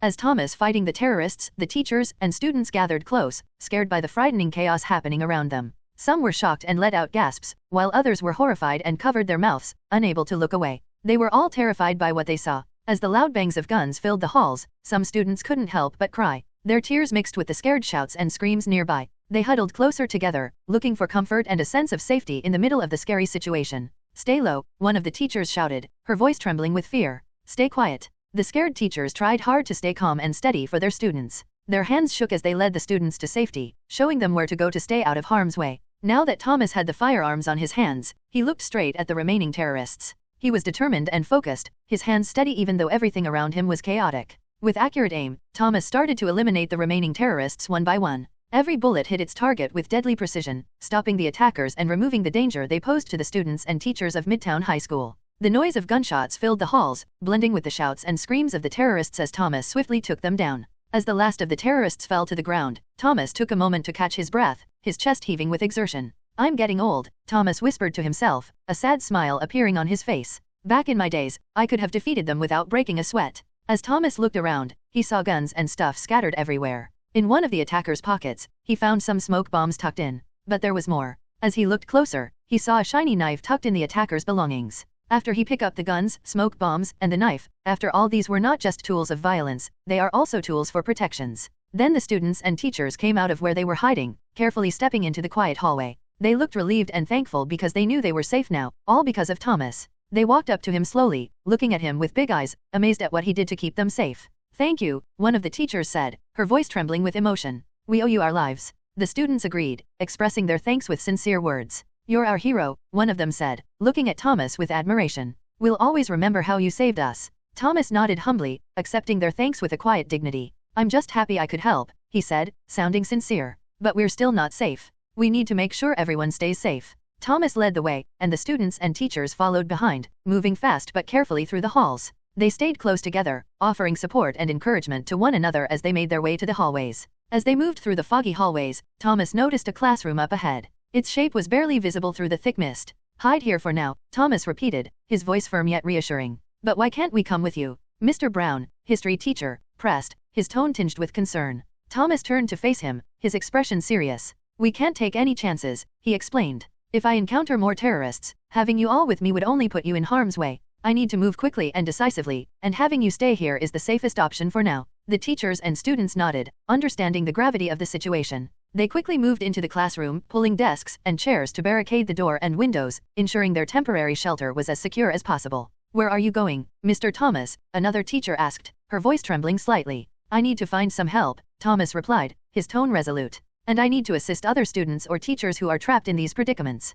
With that, Thomas handed out the weapons he had collected from the terrorists earlier. "Take these for your protection," he said, distributing the firearms, knife, and smoke bombs. The only thing remained in Thomas is 2 guns, 1 knife, and 10 smoke bombs. "I'll be back as soon as I can." The teachers and students nodded, their gratitude evident in their expressions. They watched as Thomas walked away into the foggy hallways. They felt worried but also hopeful that he would do well and finish his task. As Thomas moved further into the school, he stayed alert, keeping his senses sharp for any signs of danger. As Thomas moved cautiously through the fog-filled halls, he suddenly heard voices and footsteps approaching. He quickly ducked down, pressing himself against the wall as he listened intently. One of the terrorists mentioned that their leader, Jord, was in a classroom nearby, indicating its location not too far away in the distant hallways. As Thomas listened in on the terrorists talking about their boss, Jord, being in a nearby classroom, Thomas understood he had to move fast to keep the students or teachers safe. When the terrorists reached a corner in the hallway, Thomas saw his chance to act. Without wasting a moment, Thomas acted swiftly, driven by his adrenaline and his commitment to keeping everyone safe.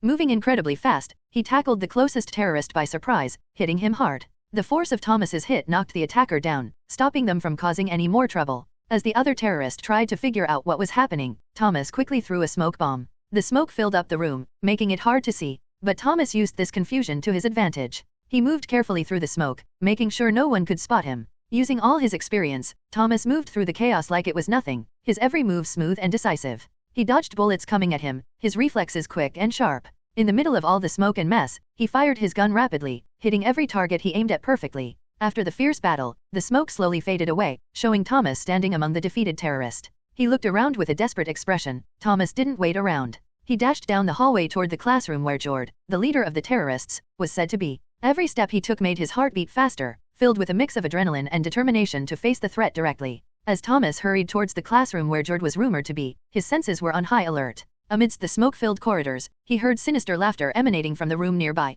As Thomas watched from his hiding spot behind the classroom, he felt confused and worried. Seeing Mr. Dan, the nice math teacher, getting hurt by a middle-aged man with a vibranium right arm was both shocking and alarming. HOH, you are still standing despite your bones are broken and you are heavily injured. I respect you for that, said Jord, his voice acknowledging Teacher Dan's resilience. But with that, playtime is over. I'm going back on my word. Now, I'm going to use my vibranium punch to finish you off. What's vibranium? Thomas muttered quietly to himself, his eyebrows knitting together in confusion as he tried to make sense of the situation. The word sounded familiar, but he couldn't quite place it. However, he didn't have time to dwell on it as he stayed focused on the urgent situation unfolding before him. As Jord tried to attack Mr. Dan with his powerful vibranium-enhanced arms, Thomas couldn't just stand there and do nothing. He was filled with determination and quietly muttered, "Not on my watch," his voice firm and resolute. Quickly and decisively, Thomas threw a smoke bomb into the classroom. The thick smoke made it hard for the attacker to see, causing chaos. Taking advantage of the distraction, Thomas rushed forward, towards Mr. Dan and the students.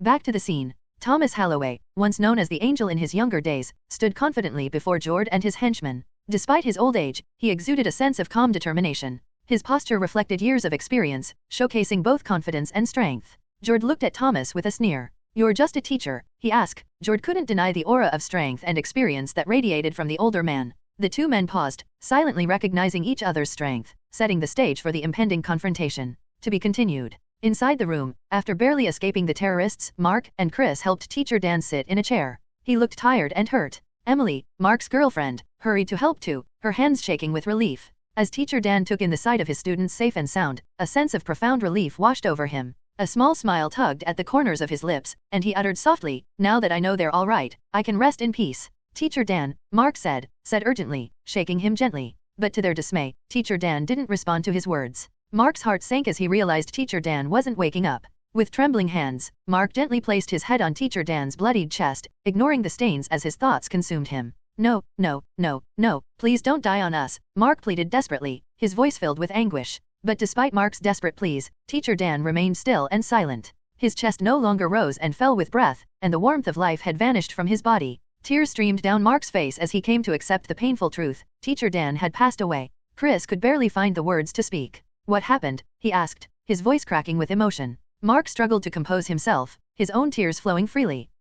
Teacher Dan. He died," Mark managed to choke out between sobs. Emily's hands flew to her mouth in shock, her eyes wide with disbelief. "No," she whispered, her voice barely audible over the sound of their collective sorrow. He can't be gone." Chris shook his head in denial, unable to accept the truth. "But he was just here," he murmured, his voice trembling with grief. "He can't leave us like this." As the students absorbed the harsh truth of their loss, the room fell into a heavy silence, broken only by the soft sounds of their muffled cries. Each student grappled with their own emotions, trying to accept the sudden absence left by their dear teacher. It was a moment of profound sadness, shared by all, as they navigated the painful reality of his absence. Suddenly someone appeared in front of them saying, "What's going on?" Spider-Man's voice trembled with emotion as he appeared suddenly in front of the classroom. Why is he gone? Before this incident. There they are, but wait, who's that? Then, a chilling thought struck me. No, this Chi, he is dying. No, I can't sense the Chi anymore. No, someone died. My heart felt heavy as I realized someone had lost their life.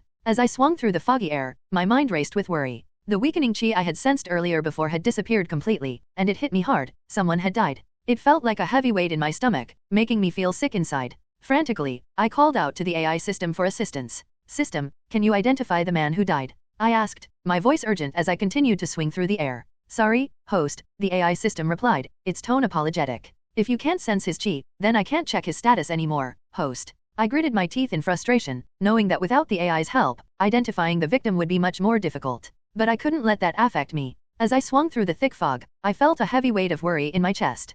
"Please be okay, everyone," I murmured quietly, barely hearing my own voice over the wind rushing past me. As I arrived, I saw everyone crying. Mark, Chris, Emily, and the rest of the students were all bunched together, tears streaming down their faces. And there, lying still on the ground, was our math teacher, Teacher Dan. But something was off. I couldn't feel his Chi anymore. That's when I realized he was gone. My heart clenched with anguish as I approached, my mind filled with confusion. "What's going on?" I asked softly, my voice trembling with emotion. Why is he gone?" I felt like crying, but I stopped myself. I had to be strong for my friends and classmates. I couldn't let them know my true identity, not now, not like this. So, I stood there, silently mourning the loss of Teacher Dan. He was an important person in our community. Mark's voice trembled with emotion as he spoke. "Spider-Man, have you seen a boy with yellow hair, styled like curtains?" When Mark asked about the kid with yellow hair, I felt guilty. I couldn't tell him I was that kid, Michael Wilson. So, I made up a story, saying the boy was safe in the classroom. Don't worry, I comforted Mark, trying to sound calm. The boy with the yellow hair is okay. He told me to come find you all. Even though it wasn't true, I said it to make Mark and the others feel better. They were all really sad about what happened. Mark, who was tall, lanky and looked like he was about to cry, dropped to the floor. His glasses got all foggy from the tears. Thanks, Spider-Man, he said, barely able to talk because he was crying so much. In the sad moment, Emily Hawkins was there too. She's the girl with green hair and bright blue eyes. Usually, she's happy, but today, she looked really sad. Her hair was all curly and fell around her face, which was wet with tears. She listened to us talking, looking both sad and grateful to me at the same time. And there was Chris Hilton, his thin body tense with feelings, his messy black hair a bit wet from tears he had let out back then. He tried hard not to show how sad he felt, keeping his lips tight together as he fought to hold back his emotions. Mark said, with desperation in his voice, he pleaded, "Please, Spider-Man, you have to save Teacher Thomas. He's facing off against the guy who killed Teacher Dan." Chris suddenly interjected, his eyes serious with a hint of tears. "Spider-Man, make him pay for what he's done," he urged, his voice filled with determination.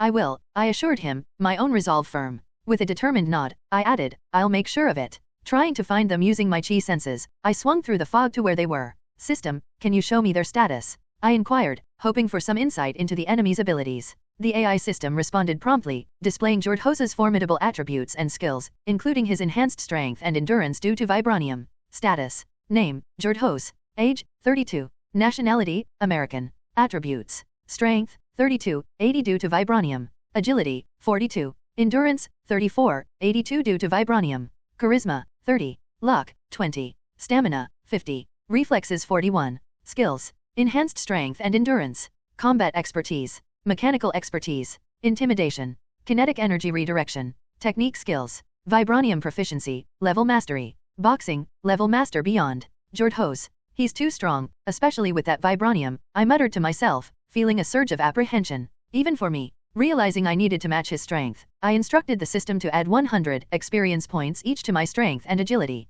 As the enhancements took effect, I felt a newfound power surging through me. Status: Name, Michael Wilson, formerly Jonathan Anderson. Nationality, American. Age: physically, 15 years old. Mentally, 27 years old. Attributes: Strength, 67. Agility, 55. Endurance, 58. Stamina, 53. Intelligence, 58. Reflexes, 40. Charisma, 30. Luck, 28. Skills: Enhance spider sense. Enhance wall crawling. Enhance organic web. Enhance detective skills.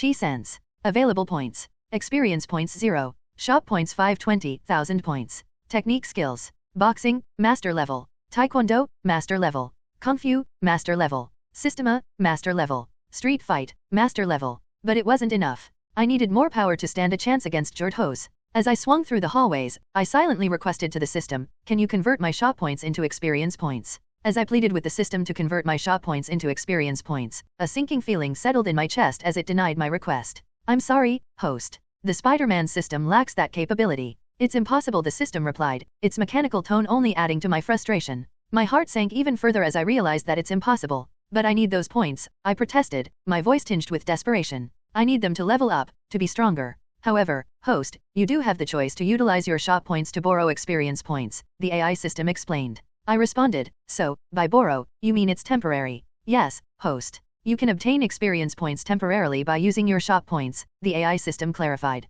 The idea interested me, but when I heard how much it would cost, it made me shock. "How much do I need to spend to borrow 200 experience points?" I asked, hoping it wouldn't be too expensive. The AI system said, "Host, you need 1 million shop points." The system's answer hit me like a ton of bricks, making me realize just how much it would cost. "Why is it so expensive?" I blurted out, my frustration boiling up inside me. "I don't have enough money for that." I lamented in my thoughts, feeling the weight of my financial limitations pressing down on me. It felt like a huge roadblock, keeping me from getting stronger. AI system, it's attributes after all, host, but don't worry. It's your first time doing it. You have a free trial, host. You can borrow up to 400 experience points no charged. Feeling more determined than ever, I decided to go for it. "I'll take it," I said in my thoughts, getting ready for whatever challenges came next. "I gotta get stronger, no matter what," murmured silently. In a bold move, I decided to boost my own attributes, channeling experience points into my strength and endurance to match Jordhos's formidable capabilities. With the borrowed attributes, I was ready to face him head-on. "System, add 130 experience points to my strength, and another 220 to my endurance," I commanded, feeling the surge of power coursing through my veins. Then, allocate the remaining points to my reflexes. Then I whispered, status, checking to see how strong I'd become. Here's what it showed. Name, Michael Wilson, used to be Jonathan Anderson. Nationality, American. Age, physically, 15 years old. Mentally, 27 years old. Attributes, strength, 80, temporary. Agility, 55. Endurance, 80, temporary. Stamina, 53. Intelligence, 58. Reflexes, 45, temporary. Charisma, 30. Luck, 28. Skills, enhance spider sense. Enhance wall crawling. Enhance organic web. Enhance detective skills. Chi sense. Available points. Experience points, 0. Shop points, 520,000 points. Technique skills. Boxing, master level. Taekwondo, master level. Kung Fu, master level. Systema, master level. Street fight, master level.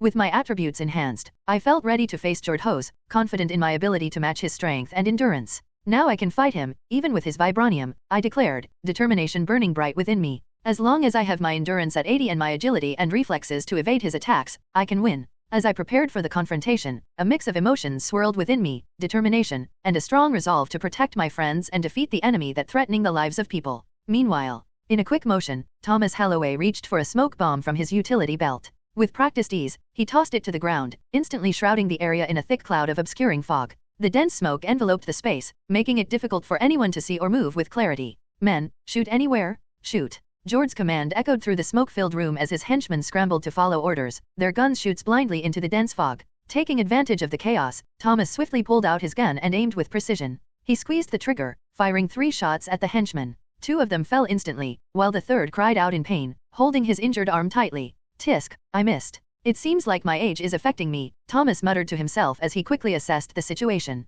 Checking his gun, he realized it was out of ammo. Out of bullets, he thought, feeling a sense of urgency. Thankfully, Thomas quickly grabbed another gun from his belt. He checked the ammo and saw only 13 bullets left. Time was running out. Thomas Halloway quickly assessed the situation, knowing that time was of the essence. With only 13 bullets left in his second gun, he needed to make each shot count. His years of experience as the Angel had honed his ability to adapt and think strategically in times of crisis. As Thomas kept fighting, his gun skills were impressive. He aimed carefully and shot down his enemies, one after the other. Even though his body was getting old and tired, he didn't miss a beat. He took out 7 of them with his bullets, hitting each target perfectly. With his last shot, he got the one he'd missed before, bringing down a total of 10 of Jord's henchmen. Suddenly his old body complained with every step. He couldn't help but lament his lost youth. Shit, my legs are aching. If only I were in my prime, I could defeat these young ones, he muttered through gritted teeth, showing how frustrated he felt. Suddenly, a sharp pain shot through his leg as a bullet hit him, causing him to stumble and clutch at the wound. Arg, he grunted, feeling the agony spreading through his body as he fell to the ground, injured and vulnerable. As the smoke began to dissipate, revealing the scene before him, Thomas found himself face to face with Jord, the mastermind behind the chaos. Jord smirked, but instead of feeling scared, Thomas felt even more determined to stop him. You really are a pain in the ass, Jord sneered, his voice filled with anger. You killed 10 of my henchmen, and now I've only got 10 left. This is it for you, old man. Just as Jord was about to land his final punch, his henchmen were suddenly pulled away one by something they couldn't see. Thomas was amazed and confused as he saw them collapse to the ground, knocked out. What's going on? Jord blurted out, his face twisted in confusion as he struggled to understand what had just happened. Looking around, he saw his henchmen lying on the ground, knocked out cold. It happened so fast, and he couldn't comprehend how they were taken down so easily. Then, as Thomas was pulled away from the situation he was in by an unseen force, he caught sight of a familiar emblem on the vigilante's back, a spider logo. Its dark blue shape standing out against the vigilante's black outfit. Thomas suddenly understood who this mysterious figure was. You're the new vigilante in this city, Thomas exclaimed, his voice filled with surprise as he looked at the masked figure standing before him. He couldn't believe what he was seeing. Feeling a blend of respect and memories flooding back. This meeting brought back memories of his own days as a vigilante known as the Angel, fighting for what was right in the city. Then Thomas found himself at a loss for words as he realized he was face to face with the new famous vigilante called Spider-Man. To be continued. Spider-Man, dressed in his classic black suit with the spider symbol, faced Jord with determination. His mask hid his identity, but he looked confident and strong. Thomas regarded the masked vigilante with a mix of surprise and admiration. Over the years as the Angel, he had encountered many individuals who fought for justice in their own way, but seeing this new hero in action sparked something deep within him. You're the new crime fighter in this city, Thomas remarked, his voice tinged with surprise as he took in Spider-Man's appearance. Also, the idea of a vigilante patrolling the streets was both intriguing and somewhat unsettling to Thomas, reflecting in his past on where law enforcement held the authority almost take advantage on his well-being. After all, the authority back then in the early 1900s was a pain in the ass for Thomas.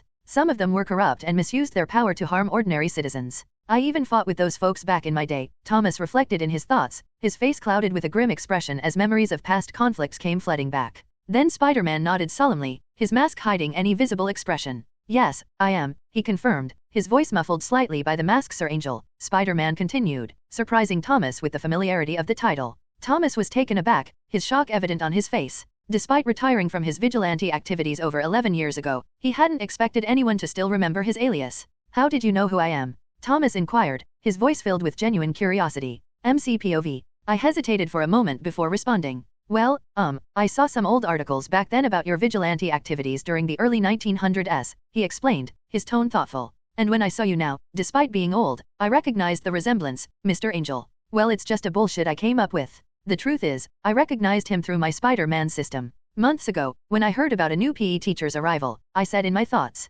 well, I couldn't reveal my Spider-Man system to Mr. Angel, could I? Flashback. Months ago, as I walked into the gym, getting ready for our physical education class, I started thinking about how things here might be different from what I knew. See, back in my world, in 1947 on Earth, old people said physical education was really tough compared to the modern era. But I wasn't sure if it was the same in this world. That's what I was thinking about as I headed to the gym. Suddenly, Mark greeted me, accompanied by Chris and Emily. Hey there, Michael. Heard there's a new gym teacher coming in to replace old Mr. Bone, Mark informed me eagerly. I pray he ain't as stern as Mr. Bone. His drills are downright punishing, Chris remarked. You're just lazy, Chris, Mark retorted, earning a playful giggle from Emily. I sighed and watched them joking around, finding it funny. Suddenly, the new PE teacher showed up. Good afternoon, class, the new PE teacher announced, his voice booming across the field. I'm Coach Thomas. I expect discipline, dedication, and teamwork from each and every one of you. Together, we'll shape up to be the finest athletes this school has ever seen. Chris raised an eyebrow, exchanging a glance with Mark before muttering under his breath, sounds like we're in for a rough ride, fellas. When I saw the new PE teacher, I had a feeling deep down that he was really strong. So, without hesitating, I asked the Spider-Man system in my head to check him out. System, can you check his status? I silently asked in my mind. The system's response was clear, meant only for my ears. Affirmative, host. Initiating status complete. Status. Name, Thomas Halloway, former vigilante known as the Angel. Age, 69. Attributes. Strength, 40, former 100. Agility, 42, former 120. Endurance, 45, former 130. Charisma, 50, former 150. Luck, 80, former 120. Stamina, 46, former 120. Note, attributes are scaled down to reflect his age. He is not in his prime anymore. Skills. Detective skills. Charisma and leadership. Enhanced strength and endurance. Immunity to toxins. Skilled combatant. Stealth and infiltration. Skilled at gadgetry and equipment. Technique skills. Acrobat, master level beyond. Weapon proficiency, master level beyond. Holy cow, he's Thomas Halloway, also known as the Angel in Marvel Comics. Thomas Halloway, known as the Angel, was born in the late 1870s and is considered one of the earliest superheroes created by Marvel. He made his first appearance in Marvel Comics #1 in 1939. The Angel fought crime using his acrobatic skills and agility during the late 1800s and early 1900s. He faced formidable villains during this time and even formed a badass group in the 1940s. However, in this Spider-Man universe, it seems that instead of continuing his heroic endeavors, he became a teacher and retired. Thus, I conclude this predicament because there is no S.H.I.E.L.D. or Avengers, which means there are no villains related to Captain America and other Avengers characters or S.H.I.E.L.D. As I thought about my explanation, Mr. Thomas suddenly interrupted, catching me off guard. Thomas chuckled softly, deciding to let the matter drop for now. Fair enough, he said, giving me a knowing look. But let's focus on the present situation. We have a common enemy to deal with. And also just call me Mr. Thomas. I'm not the Angel anymore, he clarified. I nodded in agreement, relieved to move past the awkward moment. Then as I saw Jordhose, the guy behind all this trouble, staring right at me. He looked surprised and mad at the same time. I could tell he wasn't expecting to see me, the new hero in town. You're the one who's been meddling with our plans, Jord spat out, his voice dripping with disdain. His voice full of disgust. He eyed my masked face, looking angrily. Our plans. I repeated, curious about what Jord meant. But before I could ask more questions, Jord looked around at what had happened. Well, it doesn't matter now that you're here, Jord sneered, his tone laced with malice. I'm glad I get to kill you right here, doing a favor for my boss. His words sent a chill down my spine, but I refused to let fear take hold. After all, when I saw his stats, he is strong. Stronger than anyone I've ever fought before. If we're talking about final bosses, then he belongs to that category. What I fought back then were just cannon fodders. But now, facing Jord, I knew I had to push past my limits and rise to the challenge. With a steely resolve, I prepared to face off against Jord, knowing that the safety of the school and its inhabitants depended on my actions. Your boss won't be pleased when he hears how badly this plan failed, I retorted, my voice firm and loudly. And I won't let you harm anyone else. Plus, I'm pretty sure he won't be thrilled about the cleaning bill for all these knocked out henchmen. Do you know how hard it is to get unconscious goons out of the carpet? Jord glared at my joke, his vibranium arm gleaming ominously. You think this is a joke, he growled, his frustration evident. I'll show you the true power of vibranium. A smirk tugged at my lips, hidden behind my mask. Oh, I've heard of vibranium, I shot back, injecting a touch of dry humor. I even got me a vibranium-coated spatula back home. Works wonders for flippin' pancakes and deflectin' punches. Handy little thing. Author's note, this sentence I added has a 1940s vibe, something like handy little thing, downright punishing and rough ride fellas, but now that I realize it, maybe I shouldn't change the text into 1940s language. What if some of you don't understand those complex words from the 1940s? So, I've decided to keep the text modern. You can just imagine that the character's dialogue is from the 1940s. Sorry if the conversation or text seems contemporary rather than from the 1940s. You can just imagine that it's from the 1940s. Let me know in the comments if you want me to change it into 1940s dialogue or not. Thank you for your understanding.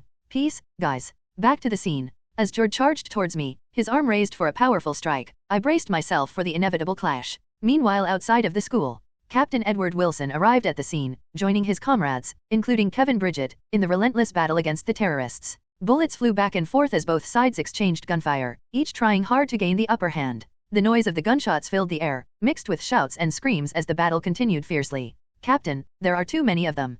Kevin Bridget shouted over the cacophony of gunfire, his voice strained with urgency as he exchanged shots with the terrorists. Captain Edward Wilson looked around, his gaze scanning the chaotic battlefield. We still need more backup, but it looks like they won't be coming, he replied, frustration evident in his tone. What? Why, Captain? Kevin pressed, his brow furrowing in confusion. Captain Ed let out a deep sigh, looking serious. The vice-captain took half of our officers to take down a big syndicate in another district, he explained, his voice tinged with resignation. You know, the slums. Kevin's eyes got big, realizing how bad things were. They didn't have enough help, and there was nobody else coming to help them. It felt like they were in big trouble. Kevin looked at Captain Ed, worry evident in his eyes. What do we do now, Captain? He asked, his voice shaky with fear. Captain Ed placed a reassuring hand on Kevin's shoulder, his expression determined despite the chaos around them. Don't worry, he said, trying to calm his comrade. Spider-Man is inside the classroom. Spider-Man. Kevin's eyes widened with surprise, a glimmer of hope flickering in his gaze. The new vigilante in the city. Captain Ed nodded firmly, his gaze unwavering. Yes, he replied, his voice steady with conviction. It looks like we have to trust in him for now, until we defeat the terrorist in front of us. Captain Ed couldn't stop worrying about his son, Michael, stuck inside the school during all this mess. Spider-Man, please save my boy, Michael, he silently begged in his mind, feeling both scared and hopeful at the same time. Kevin felt really scared for his son and wife, Ken and Olivia, who was stuck in all this danger. Spider-Man, I'm begging you, he thought, feeling super urgent. Please, please save my son, Ken, and my wife Olivia. To be continued since my webbing wasn't strong enough to hold him, I realized I had to knock him out to win. As Jord charged towards me, his arm raised for a powerful strike, I braced myself for the inevitable clash. His vibranium arm gleamed menacingly in the dim light, showing just how powerful it was. I understood I had to be careful, a mistake here could leave me badly hurt or even worse. As Jord closed the distance between us, he threw a series of punches, each showcasing his expertise in boxing techniques. His palm strike aimed for my chest, but I swiftly dodged to the side, narrowly avoiding the blow. His hammer fist followed, but I smoothly moved down, escaping just in time, feeling the breeze as it passed above me. With his body still moving forward, Jord swung his arm in a wide, looping punch aimed at my head. Thinking fast, I sidestepped just in time to avoid getting hit. As he turned to face me, he threw a spinning punch in my direction, but I quickly bent down, narrowly escaping the blow. You could almost hear the rush of air as his fist whizzed by me. Seizing the opportunity to counter, I launched a swift karate chop towards his exposed side, aiming for a vulnerable spot between his ribs. My blow landed with precision, causing Jord to grunt in pain as he staggered back. But Jord wasn't about to back down. With fierce determination, he threw a quick punch followed by a straight punch, both aimed straight at my chest. I swiftly moved to the side, feeling the rush of wind as his fists barely missed hitting me. In reaction, I swung my fist in a powerful hook, targeting his jaw with all my strength. My fist connected solidly, sending shockwaves of pain through Jord's body as he stumbled backwards, momentarily stunned by the force of the blow. As Jord's eye jab came at me, aiming for my eyes, I acted quickly. I moved with a quick speed, blocking his fingers just before they reached my eyes. With a swift motion, I pushed his hand away, stopping his attack and keeping him from gaining an advantage. You motherfucker, Jord spat out, his voice dripping with venomous rage. His frustration was palpable, his rage was evident in every move, every strike fueled by his seething anger. Feeling the rush of adrenaline, I focused all my strength into a single punch, a 1-inch punch directed straight at Jord's chest. The impact was powerful, pushing him back a few steps as he fought to regain his balance and catch his breath. Even though the punch was powerful, Jord's tough endurance made it difficult for him to be knocked down. He held his ground, though it was clear from his expression that he felt the impact. "I won't let some spiders defeat me," he growled, his voice full of determination. With a swift movement, he reached into his pocket and retrieved a small syringe filled with a mysterious substance. "I didn't want to resort to this, but you've left me no choice," Jord growled, his voice thick with frustration. "This thing has side effects," Jord thought grimly, feeling the weight of his decision pressing down on him. "After I use this in 2 hours, my body will be in pain 24/7. But I have no choice. This is for him, and also for our plan." With those thoughts, it became clear that Jord was forced to take extreme action, feeling both desperate and determined. Despite his hesitation, he realized he had no other option but to use this to boost his overall capabilities if he wanted any chance of winning against his strong opponent. And despite knowing the consequences and the toll it would inevitably take on his body, Jord steeled himself, driven by a sense of duty and loyalty to his cause. With a heavy heart, he injected the substance into his veins, feeling its effects course through him like a double-edged sword. Jord felt a surge of exhilaration as the enhanced vibranium surged through him, granting him a surge of power he'd never felt. It wasn't just his arm that was affected, the substance bolstered his overall capabilities, heightening his reflexes, speed, and endurance, strength to levels he had never experienced before. "System," I urgently pleaded, a hint of fear creeping into my voice, "can you please check his status?" I felt a sense of impending danger, adding to my growing worry. "Understood," initiating status check, the system replied, its tone calm but efficient. After a brief pause, it continued, "Status check complete. Status. Name, Jord Hose. Age, 32. Nationality, American. Attributes. Strength, 32, 92 buff. Agility, 42, 60 buff. Endurance, 34, 94 buff. Charisma, 30. Luck, 20. Stamina, 50, 10 decrease. Reflexes 41, 60 buff. Skills. Enhanced strength and endurance. Combat expertise. Mechanical expertise. Intimidation. Kinetic energy redirection. Technique skills. Vibranium proficiency, level mastery. Boxing, level master beyond. As I checked his status, a curse slipped from my lips. Fuck, he become even more overpowered. "Now ready for round 2, Spider-Man." Jord smirked confidently, his tone dripping with arrogance. Jord turned towards Teacher Thomas with a menacing grin, his intention clear. "First, I'm gonna punch that old man for ruining my mood," he spat out, his voice thick with contempt. My heart sank as I saw Jord charging towards Teacher Thomas, throwing a powerful punch that sent him flying. My heart clenched in fear and determination. "Mr. Thomas," I yelled, my voice trembling with worry. I knew I had no choice but to confront Jord head-on, even if it meant risking everything, including my own life. With firm determination, I kept my eyes fixed on Jord, ready to confront him no matter what. As he glanced back at me, a nasty grin spread across his face, showing he was sure of himself. As Jord dashed towards me with lightning speed, his movements blurred with agility and precision, I barely had time to react. His punches came at me in a flurry, each one faster and more powerful than the last. Even my enhanced spider sense can't react fast. As Jord swiftly turned, he landed a hard punch right in my gut. The pain was intense, making me double over, feeling like I'd been hit by a truck. The intense pain tore through my body, and I couldn't help but cry out, "Org." My breathing became ragged, each inhale a battle against the overwhelming agony. The taste of blood filled my mouth. Struggling to speak through the pain, I managed to gasp, "Is that all you got?" My voice strained, defiance clear despite the agony. You've got another thing coming." Jord's grin grew wider, a cruel glimmer in his eyes as he watched me suffer. "Oh, I'm just getting started," he taunted, his voice dripping with malice. "You haven't seen anything yet." My spider sense tingled, alerting me to the imminent danger. Summoning all my strength and willpower, I tried to block Jord's vibranium arm, hoping to stop the powerful strike heading for my head. But I couldn't stop his unstoppable force. "No," I gasped, the word forced out of my mouth as I stumbled backward, my vision swirling with stars. The world spun around me, I became dizzy, as I fought to steady myself.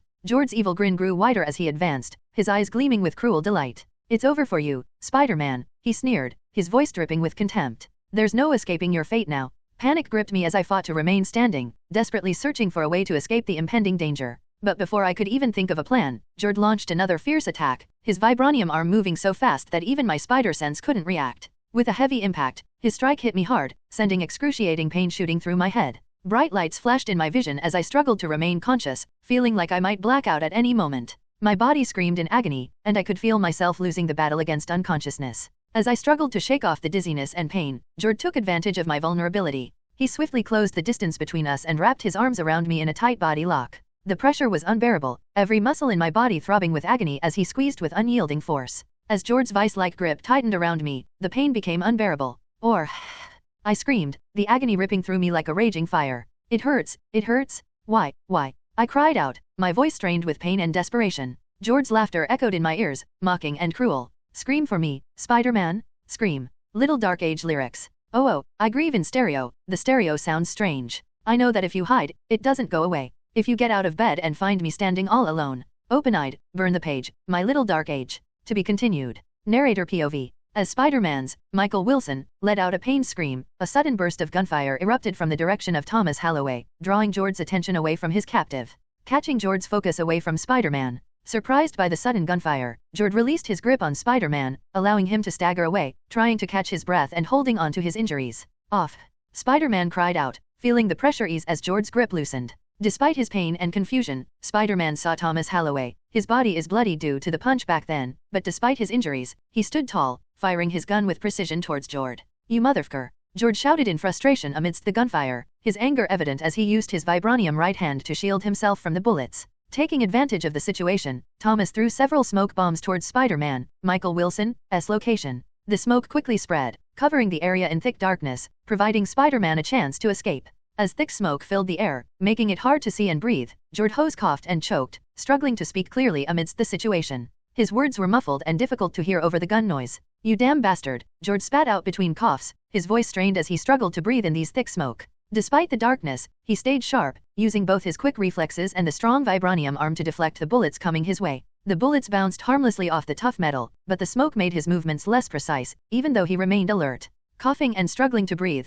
Spider-Man staggered towards the thick smoke, his body racked with pain and adrenaline. Inside his head, Michael Wilson, the man beneath the mask, desperately called out to the Spider-Man system. System, I need a 2 health potion now, one for me and one for Teacher Thomas. Michael's voice pleaded urgently inside his head, as he fought to keep moving despite his heavily injured and broken body. Affirmative, host, the AI system responded promptly, its voice a calming presence amidst the situation. Summoning all the strength he had left, Michael pushed through the pain, even though he felt tired and frustrated. Tears filled his eyes, but he didn't give up. He has to make things right and defeat George.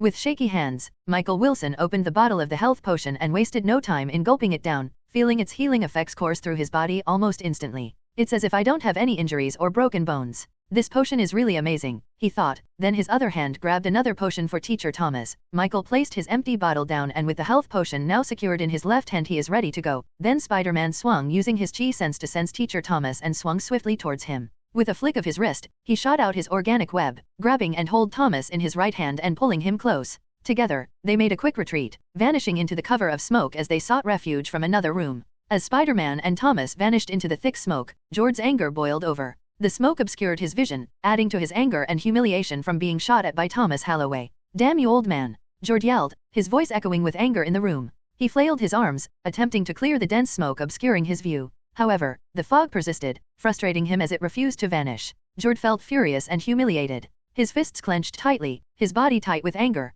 He couldn't let Spider-Man and Thomas escape. They made him a fool, and he needed to make them pay. Meanwhile, after Spider-Man, Michael Wilson, and Thomas Holloway found refuge in another classroom, Spider-Man swiftly retrieved a health potion already in his left hand, not needing to get it through his inventory. With a steady hand, he extended the potion towards Thomas. Here, Mr. Thomas, Spider-Man said, offering the potion to the injured man. Thomas looked at the potion in surprise, his eyes widening with curiosity. What is this? He asked, intrigued by the mysterious liquid. Spider-Man explained without hesitation, his voice filled with urgency, this is a potion that can help you recover from injuries, even if you have broken bones. As long as you're alive, it can heal you. Thomas nodded, understanding the gravity of the situation he was in. After all, he was injured and battered due to the vibranium-enhanced attack from George earlier. His bones were broken, and it was already a miracle that he could still move. Perhaps it was his past experience as a vigilante that allowed him to endure such pain and keep fighting. Without further delay, he took the potion from Spider-Man's hand and drank it down, feeling its healing effects course through his body almost immediately.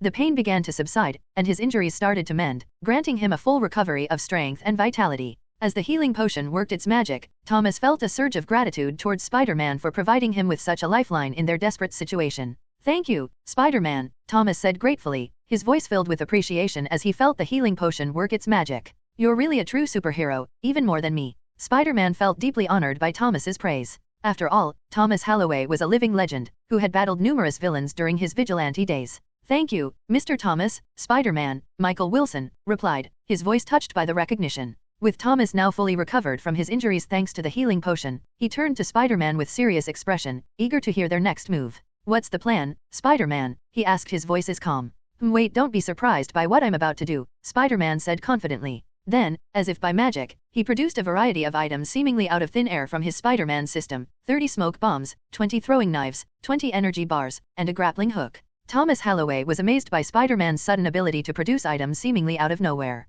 He couldn't help but wonder if Spider-Man had some kind of supernatural power similar to his own cape. Are you some kind of magician or sorcerer who can summon things out of thin air? Thomas asked, his curiosity sparked by the mysterious display. Spider-Man, Michael Wilson, hesitated for a moment then said, yeah, something like that. Are you surprised? He replied vaguely, keeping the true extent of his powers concealed. Thomas seemed to accept the explanation with a chuckle. I'm used to it, he admitted. I've faced supernatural beings like ghouls and even encountered a robot. And not to brag, but I have a cool cape that can make me fly. Spider-Man nodded, feeling a sense of relief that Thomas didn't push for more details about his abilities. Well, I already know about everything, Spider-Man thought to himself. After all, I've read the comics about Thomas Holloway's story back in my own world. Then after that, Spider-Man, Michael Wilson, quickly thought of a plan to defeat Jord without endangering anyone else. Okay, Mr. Thomas, here's the deal, he said, keeping it simple. We gotta beat Jord fast and keep everyone safe. Thomas nodded, ready to listen. Got it. What's the plan? He asked.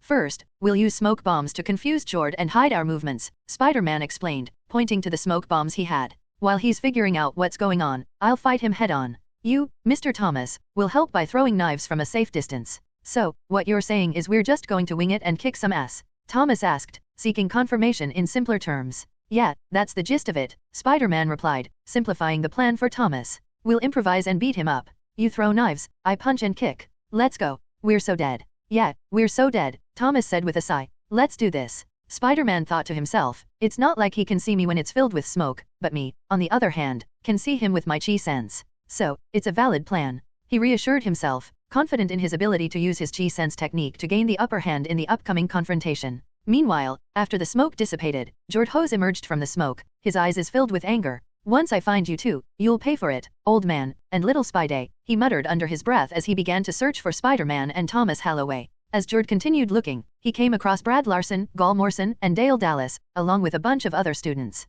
They were all searching for their missing classmates. Then Jord smiled when he saw them. To be continued. As Jord continued looking, he came across Brad, Gal Morrison, and Dale Dallas, along with a bunch of other students. They were all searching for their missing classmates. Jord smiled when he saw them. Well, what do we got here? Jord sneered, his voice filled with malice as he approached the group of students. Maybe a bunch of wannabe heroes, trying to save their friends. Brad, Gal, and Dale looked at each other with worry, feeling the threat coming from Jord's powerful vibranium arm. They understood they couldn't take him on no matter what outcome. Who are you? Dale Dallas stuttered, fear clear in his voice as he looked at the menacing figure in front of them. Jord's grin grew wider as he walked closer, his eyes full of malice. Suddenly, he dashed in front of them quickly, his left hand striking Gal Morrison's stomach with a fast punch. Despite not using his full strength, the hit caused Gal to bend over in pain, making him throw up. Gal! Brad shouted, his eyes widening in shock and anger as he saw his friend writhing in pain on the ground. Reacting fast, Brad and Dale grabbed the weapons from the terrorist they had taken down.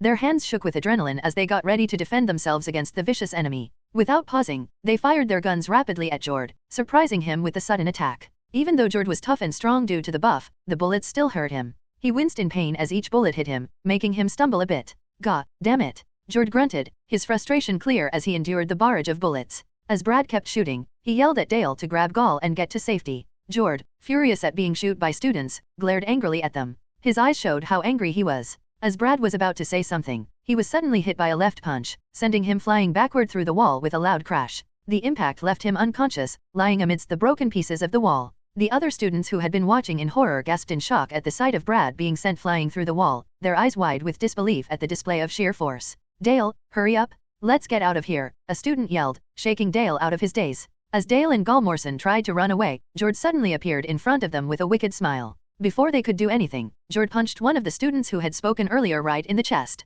The student stumbled back, gasping for air and clutching his chest in pain. Jord then sneered at him, saying, "You're annoying." With a wicked grin, Jord aimed to play with the students before Spider-Man showed up. He knew Spider-Man would get mad if he saw such cruelty. The students watching in front were frozen in shock and horror. They couldn't utter a word as they witnessed the terrifying scene unfolding before them. They stood there, paralyzed, tears streaming down their faces, realizing there was no hope of escape from the menacing figure before them. Then, without hesitation, he grabbed another student, a girl, and forcefully slapped her across the face with his left hand, the one without vibranium. Who's going to save you now? Are you crying? He cruelly mocked, before delivering another forceful slap, heightening the terror of the moment. Just as he reached out to grab another student, Jord was interrupted by the sound of gunfire once again. He saw Dale, who had been frozen in shock, now taking action. Dale, summoning his courage, he fired his weapon at Jord in a desperate attempt to stop him. You monster! Dale exclaimed. Me, a monster? Jord smirked, a twisted amusement in his eyes. You're probably right. With a quick movements, he delivered a kick to Dale's face, silencing the young man's protest. Jord then pressed his shoe against Dale's face, his eyes gleaming with malice as he taunted the helpless student. And what are you going to do about it? Your classmates are knocked out. Look at that classmate of yours who told you to run. I punched him, and now he's unconscious, probably lying through that wall. And your other classmate over there? He's squirming like a worm after I punched him in the gut, Jord sneered, emphasizing the student's helplessness. So what are you going to do? Cry or struggle? Consider this a lesson. You see, in this world, it's full of hardships. So you all should be thankful to me, cause you're learning how cruel the world can be. Then let me ask you again one more time, am I a monster? Dale, too scared to speak, couldn't argue as Jord stood over him. Then, Jord spoke once more. Sigh, this is boring. I should kill one of you, starting from you, Jord declared with a chilling tone. Suddenly, a smoke bomb was thrown in front of him, catching both the students and Jord off guard. Amidst the billowing smoke, Jord's voice pierced through, filled with recognition and disdain. You're here, Spider-Man, he snarled, his tone dripping with contempt as he braced himself for the inevitable showdown. Spider-Man quickly used his chi sense to identify the students in danger and swiftly zapped them out of harm's way, ensuring their safety. Meanwhile, Jord was left disoriented in the thick smoke, unable to see due to the cover it provided. However, Spider-Man's chi sense allowed him to navigate the smoke easily, giving him the upper hand. Before this happened, MCPOV. As I explained the plan to Teacher Thomas, it was time to trust my chi sense, a skill I'd relied on in tight spots before. As I focused my mind and tapped into my chi sense, I could feel Jord's presence amidst a multitude of other energies in the area. But there was something peculiar. Among the weaker signatures, 3 stood out distinctly. The weaker chi I sensed didn't feel hostile like Jord's. Instead, it felt more like the normal energy of students caught in the chaos. Realizing this, I figured Jord had probably taken hostages or was targeting the students as his victim. Mr. Thomas, we have to hurry, I said quickly, putting away everything in my inventory except the throwing knives. Confusion flickered across Mr. Thomas's face as he asked, what's going on? I spared no time for detailed explanations. There's no time to explain, I replied urgently. All you need to know is that the students are in danger, and we need to act fast. Mr. Thomas, do you recall our plan that I mentioned earlier? I asked, handing him all 30 throwing knives. Ah, you mean the plan where I play the knife-throwing sidekick while you do the kick and punch? Thomas said, as he loaded up with knives. Exactly, that's the plan, I confirmed, nodding to Teacher Thomas as he equipped himself with the throwing knives. With everything in place, it was time to put our strategy into action. Grab my hand, let's move, I urged, extending my hand towards Teacher Thomas. As he clasped onto my hand tightly, I activated my organic web ability, propelling us swiftly towards the direction where I sensed Jord's presence among the students' chi signatures. As Teacher Thomas and I sped through the chaos, I couldn't shake the sense of urgency gripping me. The safety of the students weighed heavily on my mind. As I swung through the air, my chi sense detected another weakened chi signature, bringing the total to 4. I need to hurry, I thought, feeling the pressure mount with each passing second. Every moment counted, and I couldn't afford to waste any time. With each swing, I pushed myself to go faster, focused solely on reaching the students and stopping the danger they were in. As we got closer, my chi sense detected another weakened chi signature, bringing the count to 5. Urgency gripped me tighter as I neared the source of danger. Suddenly, I heard Jord's menacing words, this is boring. I should kill one of you, starting from you? Without hesitation, I summoned a smoke bomb from my inventory into my hand and swiftly threw it at him, hoping to disrupt his plans and protect the students. After throwing several smoke bombs, I quickly appeared in front of Jord, who was obscured by the smoke along with the other students. Urgently, I started zapping the students from the smoke, one by one, making sure they were safe. As I concentrated on this task, I heard Jord's voice cut through the smoke, recognizing me with contempt. So you're here, Spider-Man, he sneered, his disdain evident in his tone. After zapping the last 2 students, I realized they were Dale and Gall, the bullies along with Brad. They were shocked as I rescued them from the smoke. Gall seemed particularly injured, struggling to catch his breath, while Dale was visibly grateful,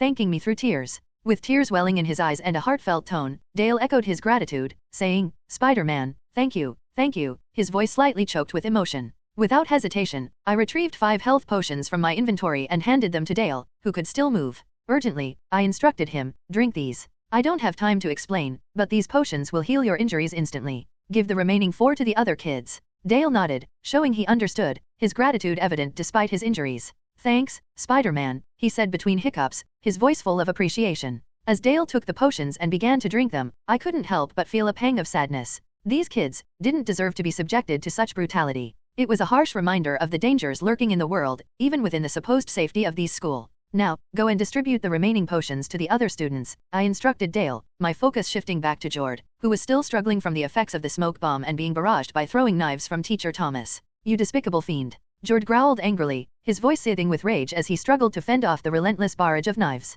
All right, let's do this, I muttered to myself with determination as I quickly advanced towards the thick smoke. Jord was blinded by the smoke, but I could sense his presence clearly. Meanwhile, outside of the smoke. Sick, Thomas Holloway muttered in frustration. I only have 15 knives left. Seems like Spider-Man already went into the smoke. I hope his plan worked. After all, this is suicidal. The students who were rescued by Spider-Man began to ask for Thomas Holloway. Among them, a young girl with red hair, appearing to be around 14 years old, spoke up. Will Spider-Man be okay, Teacher Thomas? She inquired, her voice tinged with concern. Don't worry, Thomas reassured the young girl with confidence in his voice. He will win because if he doesn't, we all face danger. He paused briefly before continuing, but that won't happen. Heroes always defeat villains. His words were aimed at comforting her, given her young age and the gravity of the situation. Back to Michael Wilson. As I moved through the dense smoke, I could feel my senses sharpening due to chi sensing, honing in on Jord's location within the smoke. With each step forward, I readied myself for the showdown. In the thick smoke, I could sense Jord's presence like a guiding light, spurring me into action. With my chi senses, I unleashed a rapid punch aimed directly at his midsection. The strike connected flawlessly, causing Jord to stagger backward, thrown off balance by the unexpected blow. Blinded by the smoke, he had no chance to anticipate the attack, leaving him vulnerable to my assault. Jord's frustration grew, fueling his determination to find and defeat Spider-Man. You can't hide forever, Spider-Man, he roared into the smoke, his voice echoing with menace. I'll find you, and when I do, you'll regret crossing me. Yet, little did he know that with every strike, I was inching closer to victory, my determination matching his own, my chi senses guiding me through the smoke. As Jord regained his footing, I wasted no time, springing into the air with a jumping front kick. My foot made contact with his chest, knocking him back and disrupting his balance. Org. Jord reacted to the blow, his chest heaving as he struggled to regain his balance. Despite the impact, he refused to back down, his resolve unyielding. Come out, Spider-Man. Fight me like the man you are, don't hide like a coward. His voice pierced through the swirling mist, charged with frustration and rage. Are you a fool? I retorted, my voice cutting through the smoke. I fought you back then. You almost got defeated by me until you resorted to that buff you injected yourself with. You are the coward and the cheater here, not me. My words echoed in the smoke atmosphere, carrying the weight of truth as I stood my ground. Throughout the exchange, I stayed vigilant, relying on my spider sense to anticipate Jord's every move despite the dense smoke impairing my vision and also despite his speed and agility. He couldn't catch me off guard. Well, you know why. It's because he couldn't see me while I could sense him through my chi sense, giving me the advantage in predicting his attacks with precision. As Jord grappled with the frustration of being unable to see his opponent, a plan began to form in his mind. This guy, I cannot see him, he thought, realizing the limitations imposed by the thick smoke. It seems like I need to use my vibranium to punch through the tiles below us. That way, we'll be the only ones left, and I can escape in the smoke. Determined to gain the upper hand, Jord prepared to unleash his vibranium-enhanced strength to create an opening for his escape. He also acknowledged the distraction caused by Teacher Thomas's relentless knife attacks, understanding that being alone with Spider-Man was key to his plan. As I prepared to throw a crescent kick targeting his body, I suddenly felt the ground beneath me shaking. Shit, I cursed under my breath as I realized what was happening. Before I could react, Jord destroyed the tiles beneath us with a powerful strike in his vibranium. This motherfucker, I muttered angrily, my focus now shifting to maintaining my balance amidst the crumbling ground. As everyone sensed something was wrong, Teacher Thomas looked towards the spot where Spider-Man and Jord had been. He was surprised to see a hole in the ground, showing they had fallen through. Dale and Brad watched in shock as Brad drank the potion Dale gave him. After the ground gave way beneath us, we finally landed below, crashing onto the ground. As I quickly assessed our surroundings, I realized we were in the science lab. To be continued. After the ground gave way beneath us, we finally landed below, crashing onto the ground. As I quickly assessed our surroundings, I realized we were in the science lab. I quickly got back on my feet and looked around for Jord. Through all the dust and broken bits flying around, I saw him stepping out from the mess, his vibranium hand looking scary in the dim light. The air around us was thick with tension as Jord's voice pierced through, his question hitting me like a punch. Before we fight, Spider-Man, tell me, why do you try to be a hero? I squared up, meeting his eyes dead on. And I'll ask you something back, I shot back, my frustration bubbling up. What makes you do bad stuff? Jord's laugh cut through the heavy atmosphere like a sharp blade, filled with bitter amusement. You know about the 1932, right? He started, his voice heavy with the past. It was a time when there was a big war and a lot of people died. Many people were also starving, and the government didn't help them at all. Here is funny part, I was one of those people. And you know what? If it weren't for him, I might have died in that war. He was my savior, my only family. In this world, things happened differently than in the Marvel universe. Instead of World War II starting in 1939 and ending in 1945, here it started in 1932 and finished in 1937. Well, this world is a different universe from the Spider-Man stories we're used to, with its own unique history and events. Then his words painted a picture of hardship and neglect, making it clear just how tough things were back then. So imagine feeling so hopeless and ignored, he continued, his gaze intense. Would you not seek justice if you were in my shoes? My fists clenched at my sides, my blood boiling at his words. So that's your reason. I snapped, my voice dripping with disgust. Your justification for the senseless slaughter of innocent teachers and students in this school. The tension between us crackled like electricity, each word pushing us closer to a clash. George's eyes narrowed, defiant and full of hate, while I stood my ground, refusing to buy into his messed up logic. George's face turned serious, showing he was determined. Then I guess we're not on the same page, he said firmly. Before I could say a word, George charged at me like a bull, fueled by rage and pure adrenaline. Thinking fast, I pulled out some smoke bombs from my inventory and tossed them into the air between us. The thick smoke from the bombs spread out, making it hard to see. But even in the fog, I could sense George moving by my chi, like a energy dark shape in the mist. George scoffed, another smoke bomb? Is this some kind of magic trick where you can summon smoke bombs out of thin air, Spider-Man? Anyway, do you really think blinding me will help you win? His words echoed in my mind, reminding me of how high the stakes were. But I wouldn't let fear stop me. Instead, I concentrated hard. As the smoke surrounded us, making it hard to see, I used my chi sense. It helps me feel where things are even when I can't see them. So even though I couldn't see George, I could still tell where he was because I could feel his energy in the air. As I attacked, I moved smoothly and accurately, switching between different fighting moves. First, I kicked backward with strength, like a coiled spring unleashing its force. Then, I swung my leg in a roundhouse kick, aiming carefully at George's weak spots.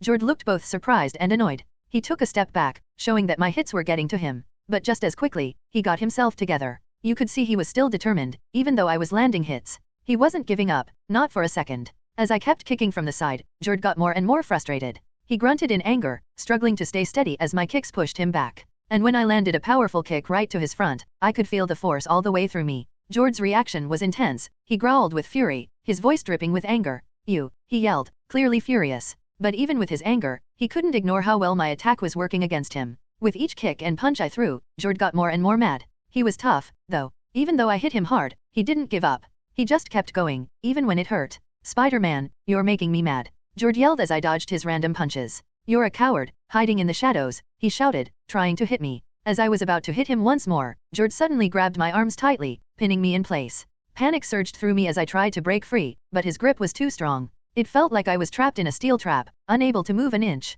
Finally, George growled, sounding as if he won, as he gripped me tighter. Then, he swung his vibranium-powered fist at me with all his might. The punch hit me hard, sending shockwaves of pain through my body. The punch hit me hard, and it hurt a lot. It felt like my whole body was shaking from the power of the hit. I clenched my teeth, trying hard not to pass out as I was thrown back, everything around me turning into a dizzying mess. As the smoke started to fade away, I could see the devastation in the science lab. The place was wrecked, and I felt a sinking feeling in my stomach. George's punch with that powerful vibranium arm had really messed me up. I knew I was in trouble. Despite the pain, I felt determined. I couldn't let George win, not after all the bad things he'd done. I forced myself to keep fighting, not giving up. As George loomed above me, his face twisted with anger, I could tell he was really mad. You think you're smart, Spider-Man, he growled, his voice full of hate. But you're nothing but a pathetic insect, squirming beneath my foot. As George kept hitting me over and over again, it felt like I was being smashed with hammers. The pain was intense, but I didn't give up. Instead, I tried to think of a way to escape this dangerous situation.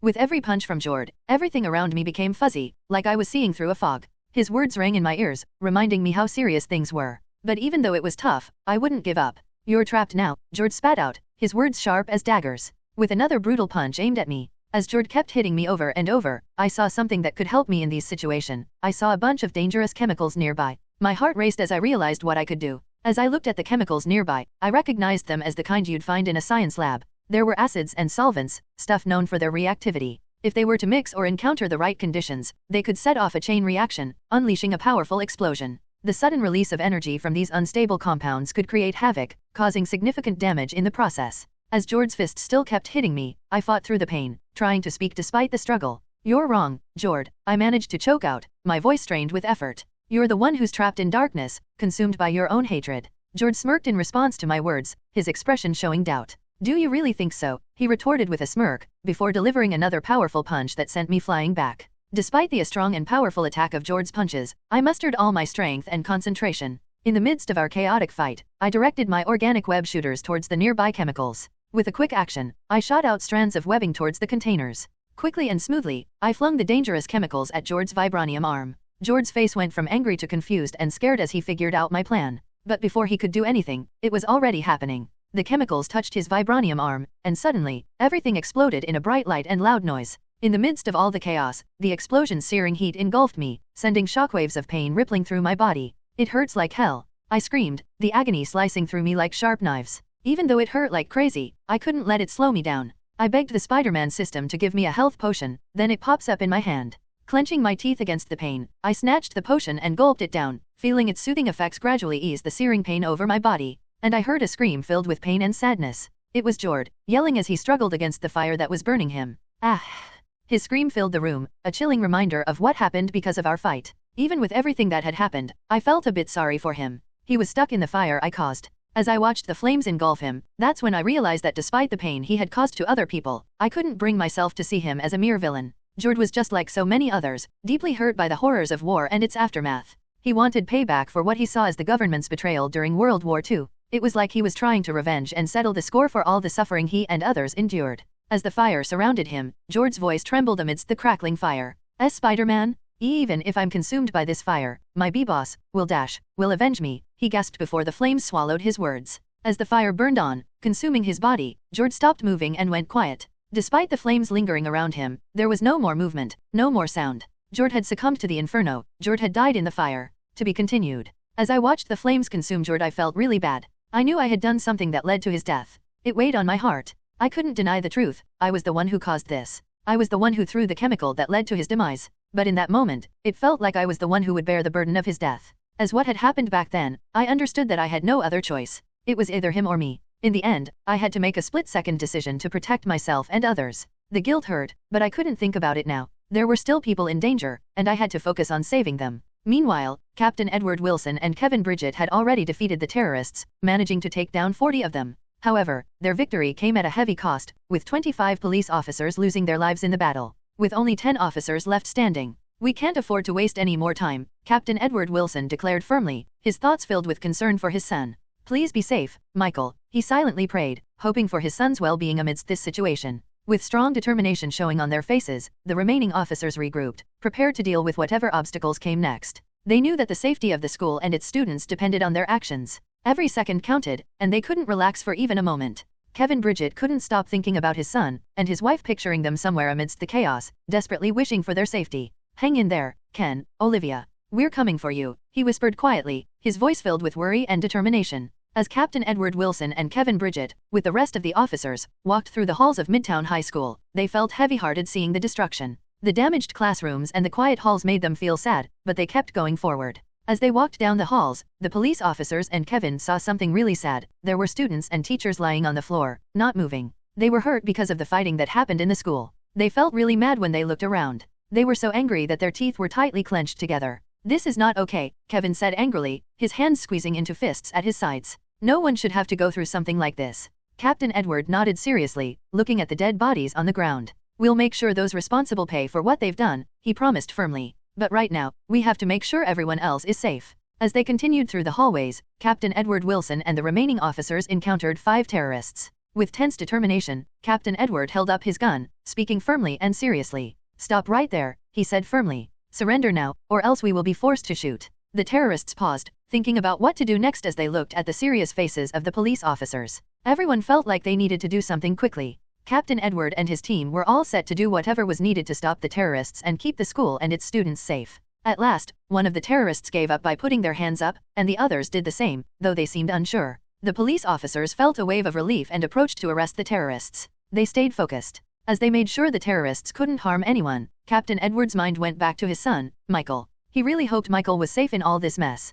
With every step they took, he quietly prayed for his son to be okay, wanting more than anything to find him and make sure he was alright when everything settled down. Meanwhile, narrator POV. As Thomas Halloway and the students, including Brad Larson, Gal Morrison, and Dale Dallas, gathered together, Brad voiced his concerns to Mr. Thomas. Teacher Thomas, do you think Spider-Man can defeat him? I mean, no offense, but that guy's arm seems really strong, Brad remarked, his worry evident in his voice. as Brad pointed his eyes toward the hole where Spider-Man and Jorthos had disappeared. Mr. Thomas paused for a moment, considering Brad's question carefully before responding. I'm not sure, Brad. But we have to trust in Spider-Man. We have to believe in him, Teacher Thomas replied, his tone reassuring as he tried to instill confidence in the group. As they waited nervously for Spider-Man to come back, everyone felt really tense. They were all staring at the hole where Spider-Man and Jorthos had disappeared, and each second felt like it was dragging on forever. Suddenly, they heard a quiet noise, a soft rustle, then the unmistakable sound of webbing. Dale's eyes got really big as he pointed up, and everyone else looked there too. A shiny web dangled from above, catching everyone's attention. Suddenly, Spider-Man swung out from the hole with a smooth move. Seeing him made everyone feel much better, like a weight was lifted off their shoulders. Spider-Man landed gently, looking around the room until his eyes rested on Mr. Thomas and the students. As Spider-Man came out of the hole, the students couldn't hold back their emotions. They cried with both relief and gratitude, feeling like a huge weight had been lifted off their shoulders. Seeing their new hero in his black suit, with his determined blue eyes peering out from behind his mask, filled them with a sense of safety and hope. Mr. Thomas, you look like you've aged a century in the last few minutes. Are you that worried about me? Spider-Man chuckled, trying to lighten the mood. Oh, you got me. Thomas laughed through his concern, wiping away a pretend tear. I guess I've turned into a sentimental old man. Deep down, inside, he pondered, who'd have guessed that the fearless angel would end up like this? Then Dale spoke up with relief and thankfulness. Spider-Man, you did it? You saved all of us. As Spider-Man, Michael Wilson, talked with Dale, he remembered how Dale had acted before. Dale seemed a bit tough and sometimes caused problems to him, Michael Wilson and his friends. But now, in this dangerous situation, Michael Wilson saw a different side of Dale. Dale was caring and brave kid. He had shown a side of himself that Michael Wilson hadn't seen before. Well, they're still teenagers, so that's to be expected, he thought. I couldn't have done it without your bravery, Spider-Man, Michael Wilson replied, his voice steady despite feeling incredibly tired. He looked directly at Dale, feeling new respect for Dale Dallas. And thanks, young man, for acting fast with those potions. You saved a lot of people today.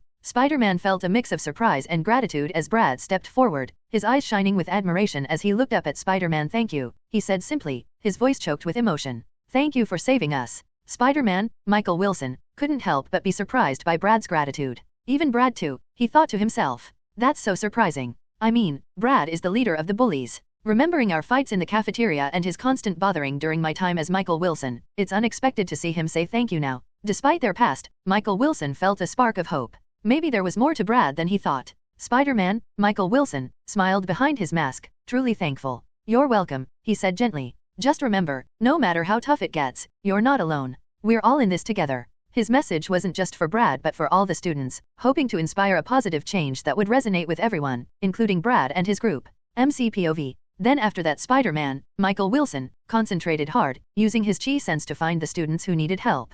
He quickly located about 40. He didn't feel any evil chi or aura. There were many weakened chi, perhaps around 40 of them. Additionally, he sensed something approaching another room. 15 individuals. Show me the status, the ones I sense. I asked, my voice calm but urgent. Affirmative, host, the system responded. Status. Name, Edward Wilson. Nationality, American. Age, 43. Attributes. Strength, 60. Agility, 50. Endurance, 73. Stamina, 73. Intelligence, 60. Reflexes, 63. Charisma, 36. Luck, 30. Skills. Detective skills. Firearms proficiency. Tactical training. Leadership. Surveillance. Technique skills. Boxing, Master Beyond. Taekwondo, Master Beyond. Systema, Master Beyond. Krav Maga, Master Level. There are different kinds of intelligence, whether it's book smart or street smart, and Edward, you could say he is street smart due to his detective skills and intuition. As the system displayed the status, I quickly said in my thoughts, it was Dad. It means the police officers are here in this school. It looks like I'm not needed anymore. After assessing the situation and with that I give Mr. Thomas the potions, I said to him, Mr. Thomas, can you take care of things here? Please help these students and others. And here, take these. Then, I quickly made 40 health potions appear out of thin air, inventory. Everyone watching was amazed at what I did. As the students saw the potions appear out of nowhere, they couldn't believe their eyes. Dale watched in amazement, his face showing a mix of wonder and thankfulness. Wow, Spider-Man, that's amazing, he said excitedly, clearly impressed. Next to him, Brad, the once bullying leader, stood in quiet shock. His usual tough demeanor melted away for a moment, replaced by a look of wide-eyed surprise. I never realized Spider-Man could do stuff like that, he whispered, his voice tinged with a newfound respect. Even Gaul couldn't help but be amazed. I guess being a hero comes with some pretty cool powers, he said, sounding impressed. While Mr. Thomas commented, every time I see your power, being able to conjure anything from thin air, it always surprises me. I couldn't resist a chuckle at their reactions before Mr. Thomas asked, "And where are you going?" "I gotta go now. Cops are here, and the bad guys got caught. So, yeah, gotta say bye," I said, feeling kinda relieved but also kinda bummed. The whole day had been intense, and even though I was glad the police showed up, I'm still feeling worried about my friends, Mark, Chris, and Emily, but with Dad and his crew here, I knew they'd be in good hands. As I was thinking, Mr. Thomas nodded understandingly, a hint of sadness flickering across his face. "I get it," he said softly, his voice filled with a mixture of pride and concern. "After all, I am just like you, a vigilante back in my day. Now go, son. Spread your wings and fly." Then I nodded back, acknowledging his words. Then, with one final look at them, I swung away, the wind rushing past me, carrying with it a sense of both relief and anticipation as I soared forward, eager for whatever awaited me next. To be continued. Location, New York, Midtown High School. Timeline, August 26, 1947. Before Spider-Man leave Thomas Holloway and other students. As Captain Edward Wilson and Kevin Bridget walked through the damaged halls of Midtown High School, they felt really worried about the students and their families. 5 other officers were with them, and 3 officers stayed to watch the criminals. They were ready to take the criminals back to the police cars once everything was safe. With cautious yet determined steps, they finally arrived at a section of the school where they spotted a group of students and teachers huddled together, their faces reflecting a mix of relief and exhaustion. In the midst of them stood Olivia Bridget and Ken Bridget, visibly shaken but thankfully unharmed. "Olivia, Ken," Kevin called out, his voice filled with relief and emotion. Olivia and Ken looked up, their eyes widening with surprise and gratitude as they saw Kevin approaching. "Dad!" Ken cried out, running to hug his father tightly, his voice filled with emotion. Kevin held his son close, feeling a wave of relief wash over him as he saw his family safe and unharmed. Olivia stepped forward, crying tears of relief as she hugged her husband and son tightly. She was thankful beyond words that they were all safe and together amidst the chaos. "Is everyone all right?" Kevin asked, looking at all the students and teachers gathered there, worry written all over his face. As the group talked about what happened, Ken felt scared and relieved at the same time. He couldn't sit still, and his eyes kept moving, like he was searching for the right words to explain what they went through. It was really scary," Ken began, his voice trembling slightly. "There was this guy, a bald man, he was huge, like, really big, and he had this scary look in his eyes." Olivia squeezed Ken's hand, offering him silent support as he continued to speak.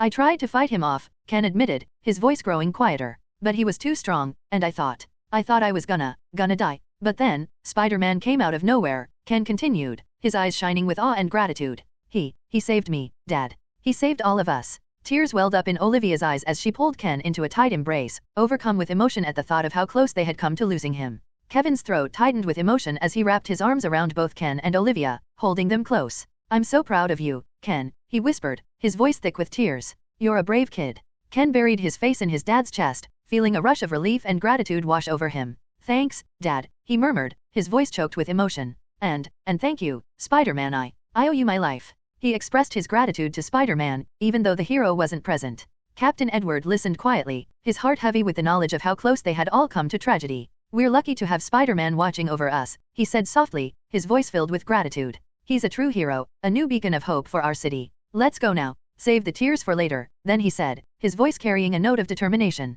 "We have to rescue other students and teachers. Every second counts." With that, he led the group forward, their determination growing stronger as they focused on aiding those still at danger. Meanwhile, after Spider-Man defeated George Hose and left, Mark Fletcher, Chris Hilton, Emily Hawkins left their classmates behind, who were hiding because they were searching for Michael, unaware that he was Spider-Man. As Mark, Emily, and Chris walked through the dark halls of the school, they felt really worried. Mark, who usually joked around a lot, suddenly felt very scared. He couldn't stop thinking about his best friend Michael. The events at the school had left him feeling scared and anxious. The loss of their teacher, Dan, added to his heavy heart. Instead of his usual cheerful demeanor, Mark's eyes now held a sadness as he struggled with the worry of Michael's safety. "Guys, I can't help feeling like something's really off," Mark said, worry. "Michael wouldn't just vanish like this for no reason." Emily put her hand on Mark's, her bright blue eyes showing how worried she was. "I know, Mark," she said softly, her voice trembling slightly. "But we gotta think positive. Michael's gonna be okay. We'll find him, I swear." Chris, who usually has a serious attitude, nodded seriously. "Mark, Emily's correct," he said calmly but with understanding. "We'll look everywhere in this school until we find him. Michael's our friend, and we won't stop until we find him." Despite trying hard to be brave, Mark felt like crying as he struggled with the fear of not knowing what happened to Michael. "I just can't stand the idea of something bad happening to him," he said, his voice shaking with emotion. "He's not just a friend, he's like a brother to me." Emily hugged Mark tightly, tears shimmering in her eyes as she felt his pain. "Don't worry, Mark," she said softly but firmly. "We'll keep looking for him. We won't stop until we find him, no matter what." With new determination, Mark, Emily, and Chris kept going, their friendship pushing them ahead as they promised to keep looking for their friend Michael, no matter what. After Spider-Man defeated Jordhose and left, teacher Thomas Halloway, former vigilante known as the Angel, Brad Larson, Gal Morrison, and Dale Dallas and other students are helping students and teachers by giving them the health potions Spider-Man provided. They're going around the school, finding people who are hurt and giving them the potions to help them feel better. As teacher Thomas Halloway and the students hurried to help the injured teachers and students, they felt better each time someone drank the potion. Take this, Mrs. Jordan. It's like a magical drink that'll make you feel better, Brad Larson said kindly, handing over a small bottle filled with a glowing liquid to one of the hurt teachers. Despite his reputation as a bit of a troublemaker, Brad showed kindness, especially towards his teachers. Mrs. Jordan, who looked like she was hurting a lot, stared at the potion with doubt. What's this? Can it really make me feel better? She asked, sounding unsure. It's a health potion from Spider-Man, trust me, it'll make you feel a lot better, Gal Morrison chimed in, his voice filled with reassurance as he handed her the vial. He'd already seen how well it worked on himself and others he helped, and so he was confident it would work wonders for Mrs. Jordan too. Then, with hesitant but hopeful expressions, the injured teachers and students also accepted the potions, drinking them cautiously but with a hopeful belief that they would help. Teacher Thomas Halloway felt relieved as he saw the injured people start to feel better. See? I told you it would help, he said with a smile, feeling even more confident in Spider-Man's potion. Even though he was 69 years old and had wrinkles around his eyes, he still moved with confidence, just like when he was a vigilante. Teacher Thomas Halloway's instincts sharpened. His old vigilante instincts kicked in as he heard footsteps getting closer. He quickly signaled for the students and teachers to hide behind him. Stay behind me, he whispered urgently, his voice showing the authority he once had as a city protector. As teacher Thomas Halloway sensed something moving nearby, he quickly stepped in front of the group of students and teachers for protection. He reached for his gun, 2 bullets left, he used when he was fighting Jordhose back then. He got ready to defend them, looking around carefully in the dimly lit hallway for any danger. In the intense moment that followed, teacher Thomas and the unfamiliar figures stood facing each other, their guns pointing at one another. Suddenly, the tension was broken as the newcomers revealed themselves to be police officers, their uniforms a stark contrast to the darkness of the hallway. Among them stood Olivia and Ken Bridget, familiar faces that brought a sense of relief to teacher Thomas and the others. As teacher Thomas recognized the newcomers, he slowly lowered his gun, a sense of relief washing over him as he realized that help had arrived. At the same time, Captain Edward Wilson and his team also realized that the group in front of them were civilians. They figured this out by looking at the uniforms worn by the students and teachers standing behind Thomas Halloway. With a nod to show they understood, Captain Wilson put down his weapon. The tension in the air started to fade as both groups realized they were allies. As Captain Wilson looked at the old man, he felt both respect and caution. The determination in the old man's eyes showed that he had been through a lot in his life. It was like his eyes were quietly telling the story of all the challenges he had overcome. This old man, he is strong, Captain Wilson thought to himself, his mind racing with possibilities. There was something about the way the man carried himself, a sense of quiet authority that demanded respect. Despite the appearance, Captain Wilson couldn't shake the feeling that there was more to this old man than met the eye. Captain Wilson reminded himself to closely watch the old man. He wasn't sure what secrets the man might be keeping or what part he might have in this events. With that, the two groups of people teamed up. They combined their efforts and people to help those who were hurt and make sure everyone still stuck in the school was safe. Working together made them feel like they were all in it together, and it gave them hope, showing that when people work together, they can get through tough times. To be continued as I swung away in Midtown High School, my mind was filled with a mix of relief and worry. The battle was over, and the school was safe, but I couldn't shake off my concern for my friends, Mark, Chris, and Emily.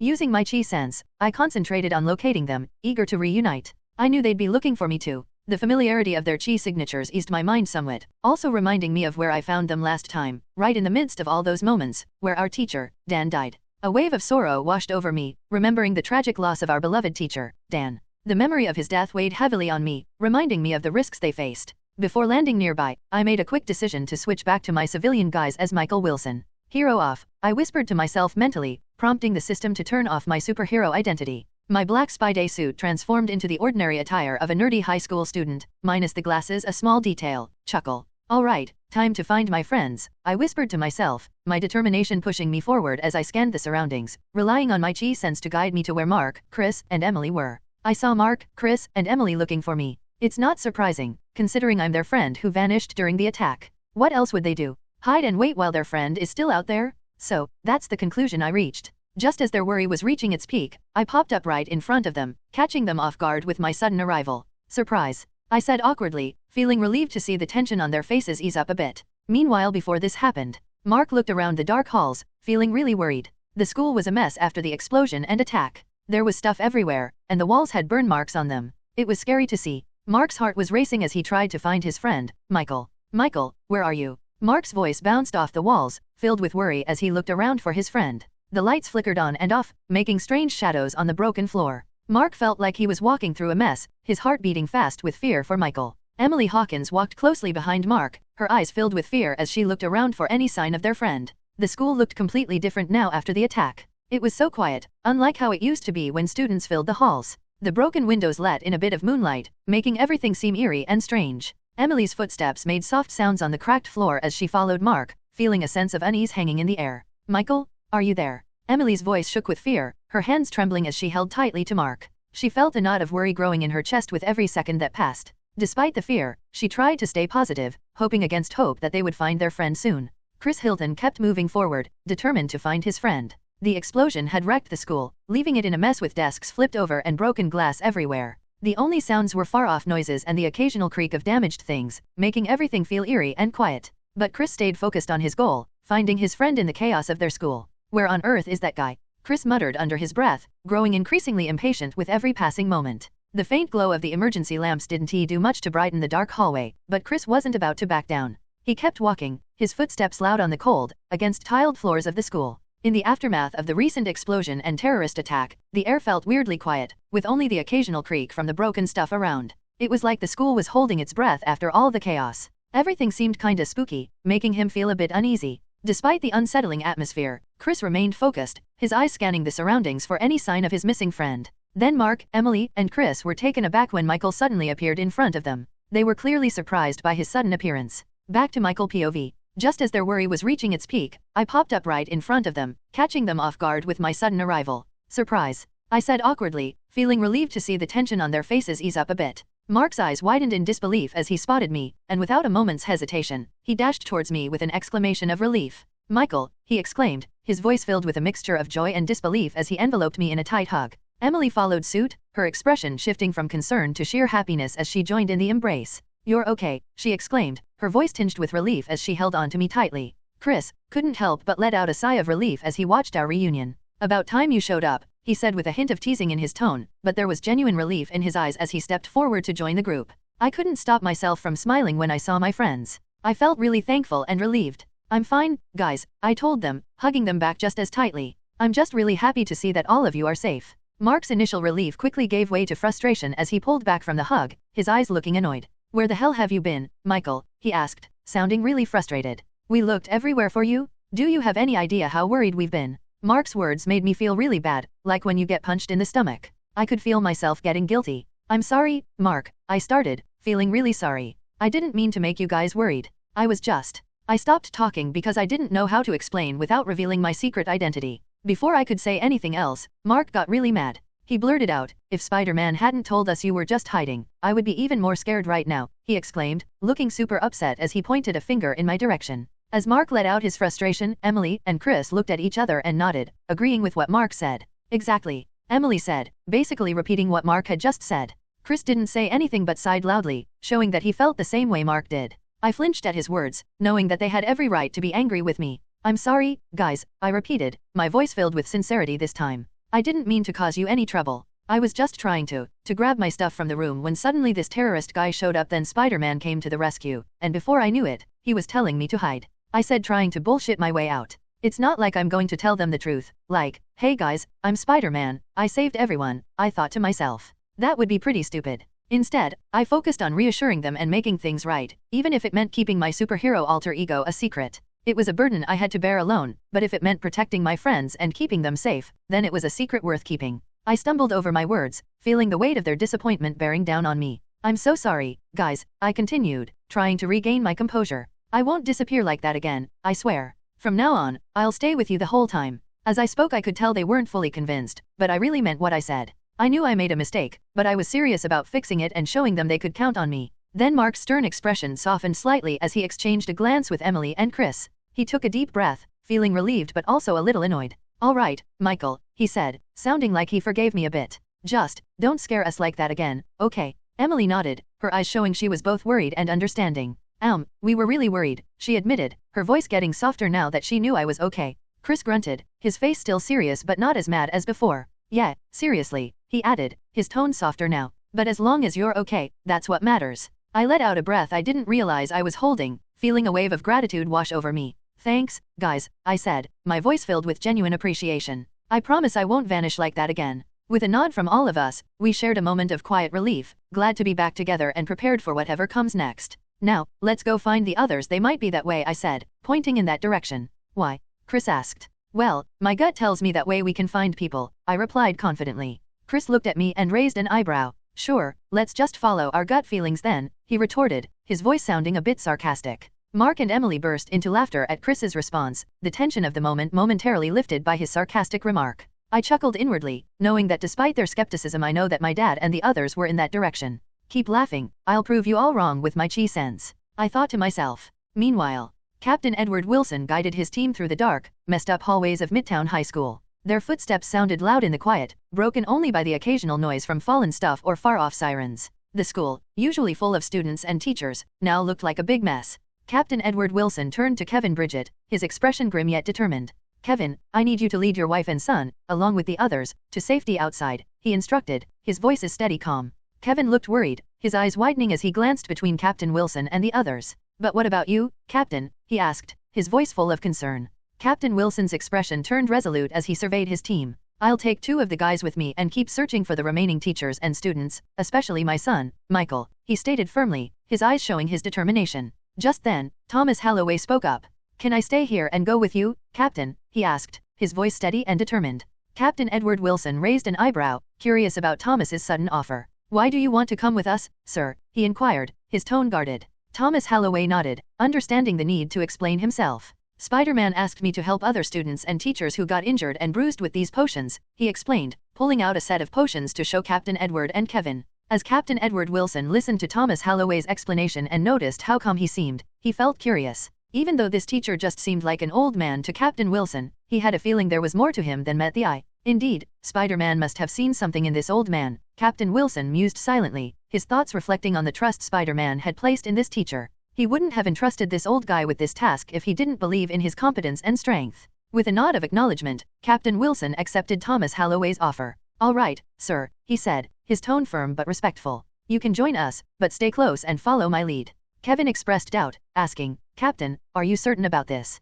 Captain Edward Wilson affirmed his decision, responding, Yes, I am confident. You should go now, Kevin. Kevin hesitated, his worried expression clear on his face. But seeing Captain Wilson's determination, he nodded reluctantly. Okay, Captain, he said, his voice filled with concern. Just be careful, all right, his voice filled with worry. With a final nod to each other, Kevin led his family and the others towards safety, their footsteps fading away in the dim hallway. Now, only Captain Wilson, Thomas Halloway, and the 2 enforcers remained. Their mission was simple, delve deeper into the school and find any survivors. We keep going, Captain Wilson said firmly. No matter what's in our way, we find everyone still here and get them out safe. Let's go. As they moved forward, Captain Wilson and his team were met with scenes of destruction that deeply affected them. In one corridor, they were confronted with a devastating sight. Several students lay unmoving on the ground, their lifeless forms on the ground. It was the result of the tragedy that befell Midtown High School. The aftermath of the attack was clear to see everywhere they looked. Broken windows were scattered across the floors, shattered glass sparkling in the dim light like pieces of ice. Desks and chairs were flipped over, their metal frames bent and twisted, showing the chaos that had happened. Burn marks covered the walls, showing how hot the explosion had been. Stay alert, everyone, Captain Wilson called out, his voice firm but calm. We need to find those who are still trapped and get them to safety. The 2 police officers accompanying him nodded in agreement, their eyes scanning the surroundings for any movement. They knew that time was of the essence, and every second counted in their mission to rescue the remaining students and teachers. Thomas Halloway, the ex-vigilante known as the Angel, stayed near Captain Wilson, his experience and determination boosting their efforts. With his sharp senses and knowledge of the school, Halloway would be a big help in finding people. As they kept looking, Captain Wilson couldn't forget the sight of the students who had died. Their faces stayed with him, their silent calls for help echoing in his mind as he guided his team further into the school. As they continued through the school, they found groups of survivors gathered together, their expressions filled with fear and confusion. Captain Wilson and his team quickly approached them, offering words of reassurance and directing them towards safety. Their presence brought a feeling of relief and protection to those they encountered, amidst the overwhelming confusion and fear. Thomas Halloway, sensing that there were 20 individuals in total, comprising 14 students and 6 teachers, realized that he had already used up 20 of the 40 health potions Spider-Man had given him, leaving him with only 20 left. He deduced that Spider-Man intended for these potions to aid the remaining injured individuals. Thomas Holloway, observing the injured survivors gathered before them, turned to Captain Edward Wilson with a solemn expression. Captain, he began, his voice steady yet filled with resolve, I'll stay here with them. It seems they're in need of immediate medical attention, and I have just the means to provide it. Captain Wilson regarded Holloway with a mixture of respect and concern. Are you sure, sir? He asked, his brow furrowing with worry. It could be dangerous to stay behind alone. Thomas Holloway nodded confidently. I get it, Captain, he said firmly. But these young UNS need me, and I'm the best one for the job. Don't let my age fool you, I've got plenty of strength and know-how from my younger years to handle this. Captain Edward Wilson thought to himself, well, I already got a feeling this old man is tougher than he looks, especially if Spider-Man trusted him with those potions. Then Captain Wilson paused, considering the situation. He knew this old man could handle himself, but leaving him behind was still a concern. Eventually, he relented. All right, sir, he said, reluctantly. But stay safe. We'll keep searching but call for help if you need it. With that, Thomas Holloway leading the survivors to safety, Captain Wilson and his team pressed on, determined to find anyone still trapped. They searched every part of the school quickly, looking for anyone who might need help. Edward Wilson's thoughts were filled with concern for his son as they continued their search. Please, Michael, be safe, he silently pleaded, hoping for his son's well-being. As they pressed on, Captain Wilson and his team suddenly saw familiar faces drawing near. Among them were his son Michael Wilson, along with other 3 people. Michael! Captain Wilson exclaimed, relief flooding his voice as he saw his son. I'm so glad you're safe. Dad! Michael called out, rushing towards him with a mixture of relief and excitement to meet his father. Mark Fletcher, Chris Hilton, and Emily Hawkins followed closely behind, their expressions reflecting a combination of relief and disbelief. See, I told you guys, Michael said triumphantly, a grin spreading across his face. To be continued. After the rescue operation, we are outside the school, watching as ambulances arrive to attend to the injured and transport the bodies of those who didn't make it. The atmosphere was somber, but there was also a sense of relief knowing that they had managed to save as many lives as they could. The people who had been given healing potion quickly got better. It was like they weren't hurt at all. They sat together, talking and comforting each other, thankful for another chance to live. Thomas Holloway, the old teacher who saved those students and teachers, was seen as a hero by the thankful survivors. Meanwhile, in the midst of all the commotion, a reporter hurried to the scene, microphone in hand, eager to report the latest news. We're here at Midtown High School, where a terrible attack has shocked the entire community, she said urgently. The police are working hard and help those who were hurt. Another reporter chimed in, eager to uncover more details. Who is responsible for this heinous attack? She asked, her voice filled with determination. What drove them to commit such a senseless act of violence? However, Kevin Bridget stood his ground, refusing to divulge any sensitive information to the reporters. With a calm and collected manner, he urged them to concentrate on the ongoing efforts to help the survivors and bring back order to the situation. Our priority right now is ensuring the safety and well-being of everyone involved, Kevin stated firmly, deflecting their inquiries. He wanted to ensure that the reporters understood the immediate priority without getting caught up in unnecessary speculation. In Kevin Bridget's mind, urgency pulsed like a drumbeat. Come on, Captain, he thought, his patience waning. We need you to wrap this up fast. These reporters are like a pack of hungry hyenas, and I can't hold them off much longer. He glanced over at the swarm of journalists, their cameras flashing and questions flying like arrows. Time was of the essence, and he hoped Captain Edward Wilson would return soon to help manage the crowd. Edward and Thomas perspective. As Edward Wilson talked with Thomas Holloway, he wanted to know more about what had happened at the school. So, Spider-Man helped you guys out and gave you those potions, Edward said, trying to follow along. And this bad guy you faced, he have a what? Vibranium, he asked, simplifying his question to make it clearer. Thomas Holloway scratched his head, feeling a bit frustrated. Yeah, he had something called vibranium on his arm. I think I heard of it somewhere, not sure where, but it looks really strong, he explained, shrugging his shoulders. Guess my memory's not as sharp as it used to be. Getting old has its downsides, he added with a wry smile, acknowledging the limitations age can bring. I recall a criminal once yammering about vibranium, Captain Edward Wilson recalling a previous encounter with a criminal who mentioned it. At the time, I thought he was just spouting hogwash. He claimed it could cause massive destruction just by using it, but I brushed it off as a joke. Well, as it turns out, he wasn't pulling my leg, he said, shaking his head at the realization. MC perspective. After the incident, I noticed that everyone was talking with their families, sharing what happened. And I saw a bunch of reporters chatting with the police officers. Quite the scene, isn't it? And also I reflected on the tragedy and the lives lost. The weight of responsibility settled heavily on my shoulders. It dawned on me that as Spider-Man, I had a duty to protect those who couldn't protect themselves. Then I noticed my dad engaged in conversation with Teacher Thomas, likely discussing the events that had transpired. My dad had heard that Teacher Thomas helped students with Spider-Man, me, so it was clear he wanted to know the details. Their conversation seemed intense, with my dad listening intently as Teacher Thomas recounted his experiences during the chaos.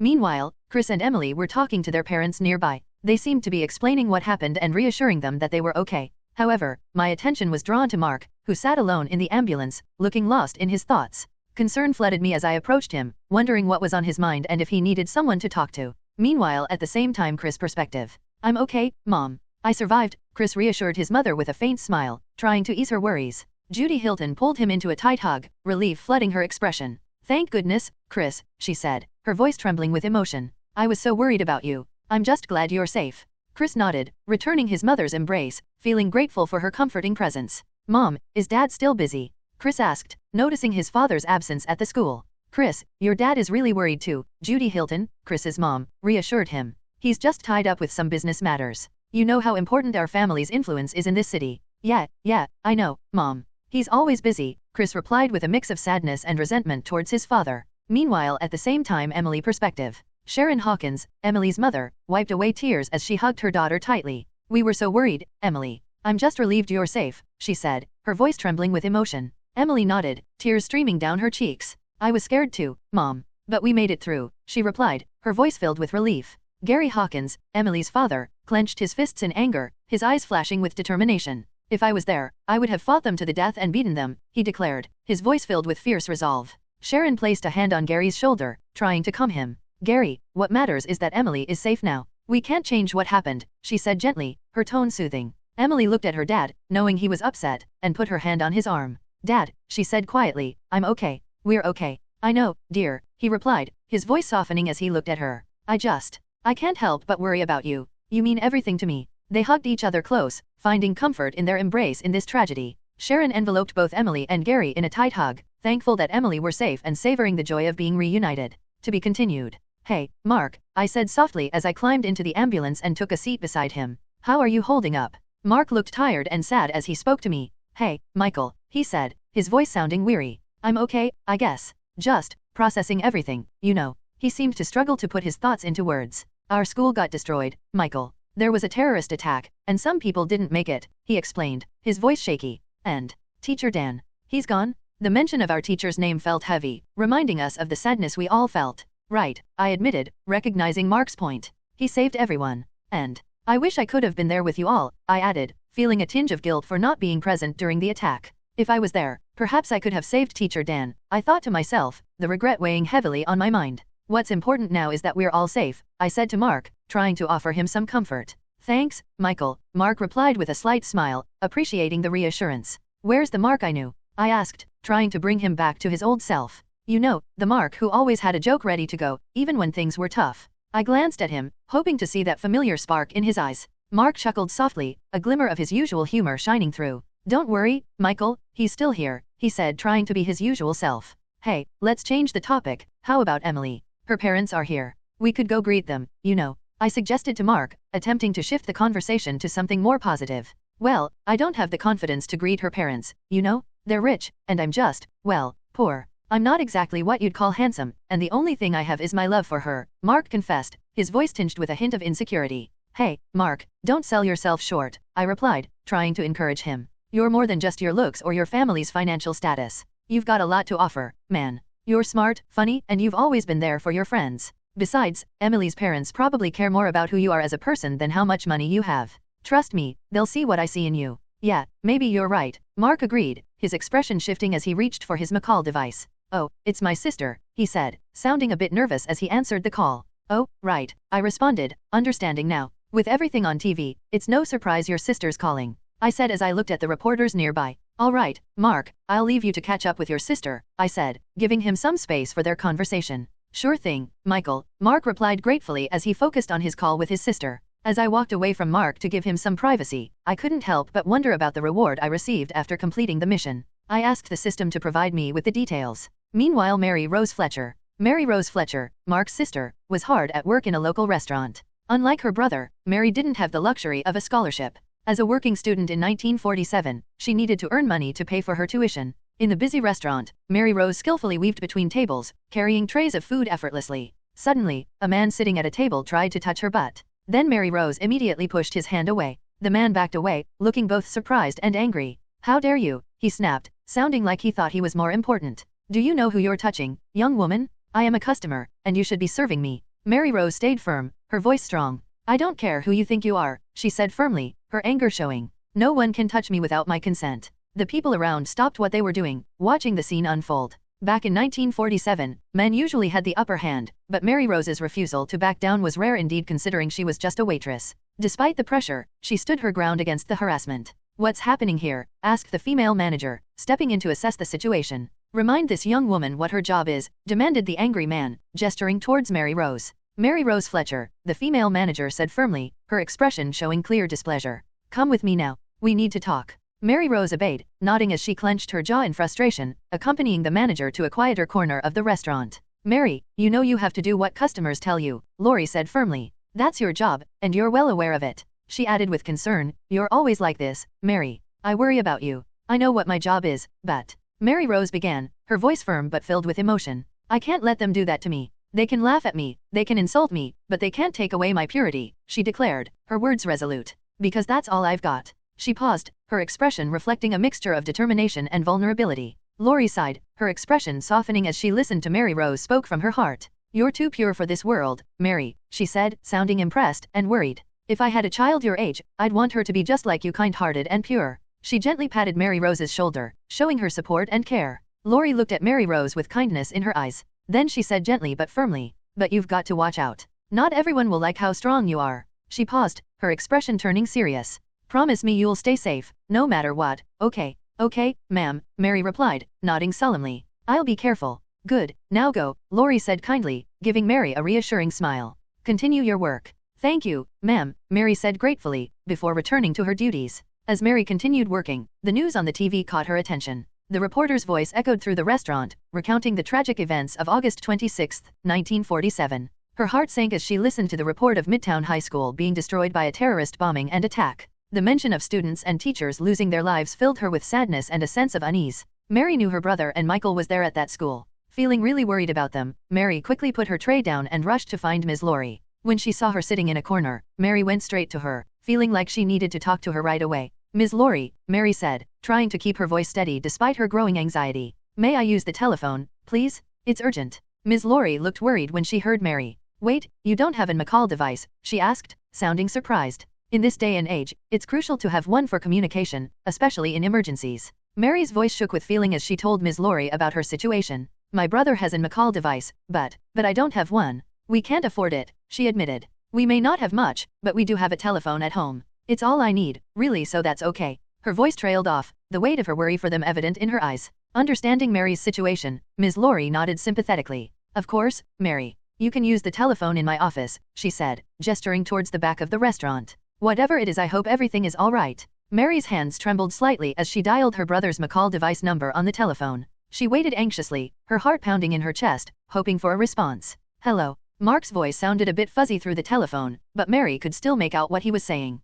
Brother, it's me, Mary, she said, sounding worried. Are you okay? I heard about the attack on Midtown High. Is Michael okay too? There was a brief pause on the other end of the line before Mark replied, his voice filled with relief. Mary? Yeah, we're okay, he reassured her. Michael and I managed to get out before everything went down. We're safe, don't worry. Mary let out a sigh of relief, her tense shoulders relaxing slightly. Thank goodness, she said, feeling a weight lift off her chest. I was so worried about you both. Mark teased, you're quite concerned about Michael, aren't you? Mark's teasing remark made Mary chuckle softly. Yeah, I guess I am, she admitted, her voice tinged with fondness. After all, he saved me back then, remember? 3 months ago, Mary continued, her tone softening as she reminisced about their past encounters. We've become good friends since then. Mark teasingly a little bit, said, looks like someone is in love, implying that Mary might have feelings for Michael. Mary blushed slightly at Mark's teasing comment. Oh, please, she replied with trying to hide her embarrassment. We're just friends, Mark. Nothing more. Despite her attempt to brush it off, Mary couldn't deny the warmth she felt whenever she thought of Michael.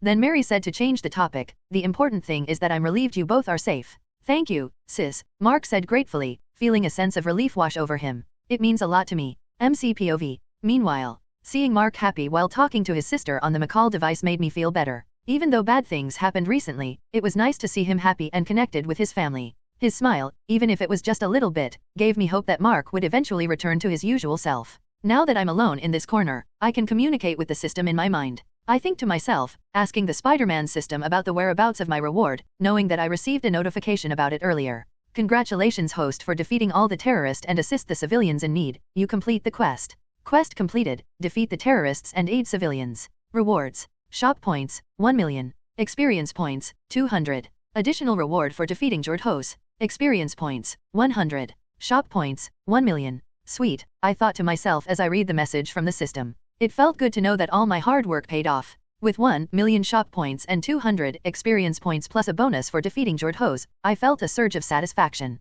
It was a significant accomplishment, and I looked forward to using my rewards wisely. Meanwhile, in a different area of the city, a man with a tattoo of the number 69 on his neck expressed shock and anger. He's dead? That's impossible, he shouted angrily. Spider-Man, you'll pay for this. His words were filled with a threatening tone as he promised to seek revenge. To be continued. Location, New York. Timeline, September 9, 1947. Time, 6 p.m. in the night. MCPOV. As time went by, things started getting back to normal at Midtown High School. Construction workers were busy rebuilding the school, and they were doing it really fast. They said they'd finish everything in just 2 months, which was pretty amazing considering how damaged the school was. Despite the progress, the sadness of the tragedy still lingered. The students and teachers who died left their families grieving, and we all felt the weight of their absence. Now, 2 weeks later, the pain and sorrow remained, reminding us how fragile life can be. Sitting in my room with my friends, surrounded by textbooks and papers, I told them about something which they knew. Hey guys, can you believe they want to rebuild the school in just 2 months? I said, surprised, to my friends as we studied together at home.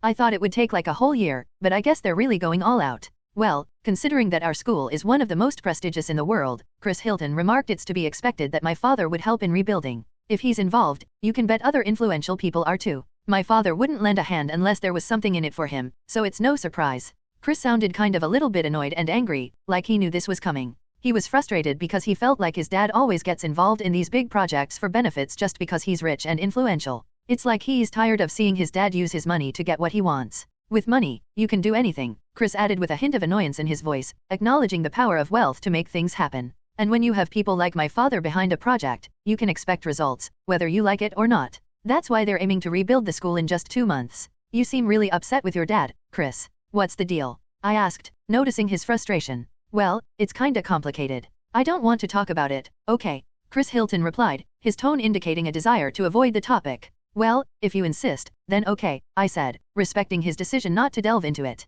Alright, let's just wrap up this homework, huh? Mark chimed in, trying to shift our focus away from the heavy topic. Sound good? He added with a chuckle, aiming to lighten the mood. Emily nodded in agreement, signaling her support for changing the topic. As we moved from my room to the living area, where my friends were about to leave, my mom, Emberly Wilson, warmly asked them if they'd like to join us for dinner. Hey guys, wanna have some dinner before you all go? My mom, Emberly Wilson, asked with a warm smile as my friends were getting ready to leave. Thanks, Mrs. Wilson, but I should probably head home, Emily declined politely, checking the time on her watch. My dad's been a bit worried about me ever since that incident, she added with a slight smile. Thanks for the offer, added Emily. Yeah, I've got some things to take care of at home as well, Chris chimed in politely. Besides, my father has asked me to head home early today. He mentioned he has something important to discuss with me. I'm sorry, Mrs. Wilson. Emberly Wilson replied with a warm smile, that's too bad. Perhaps another time then. You're always welcome here. Mark, however, hesitated for a moment before speaking up. Actually, Aunt Ember, I think I'll take you up on that offer.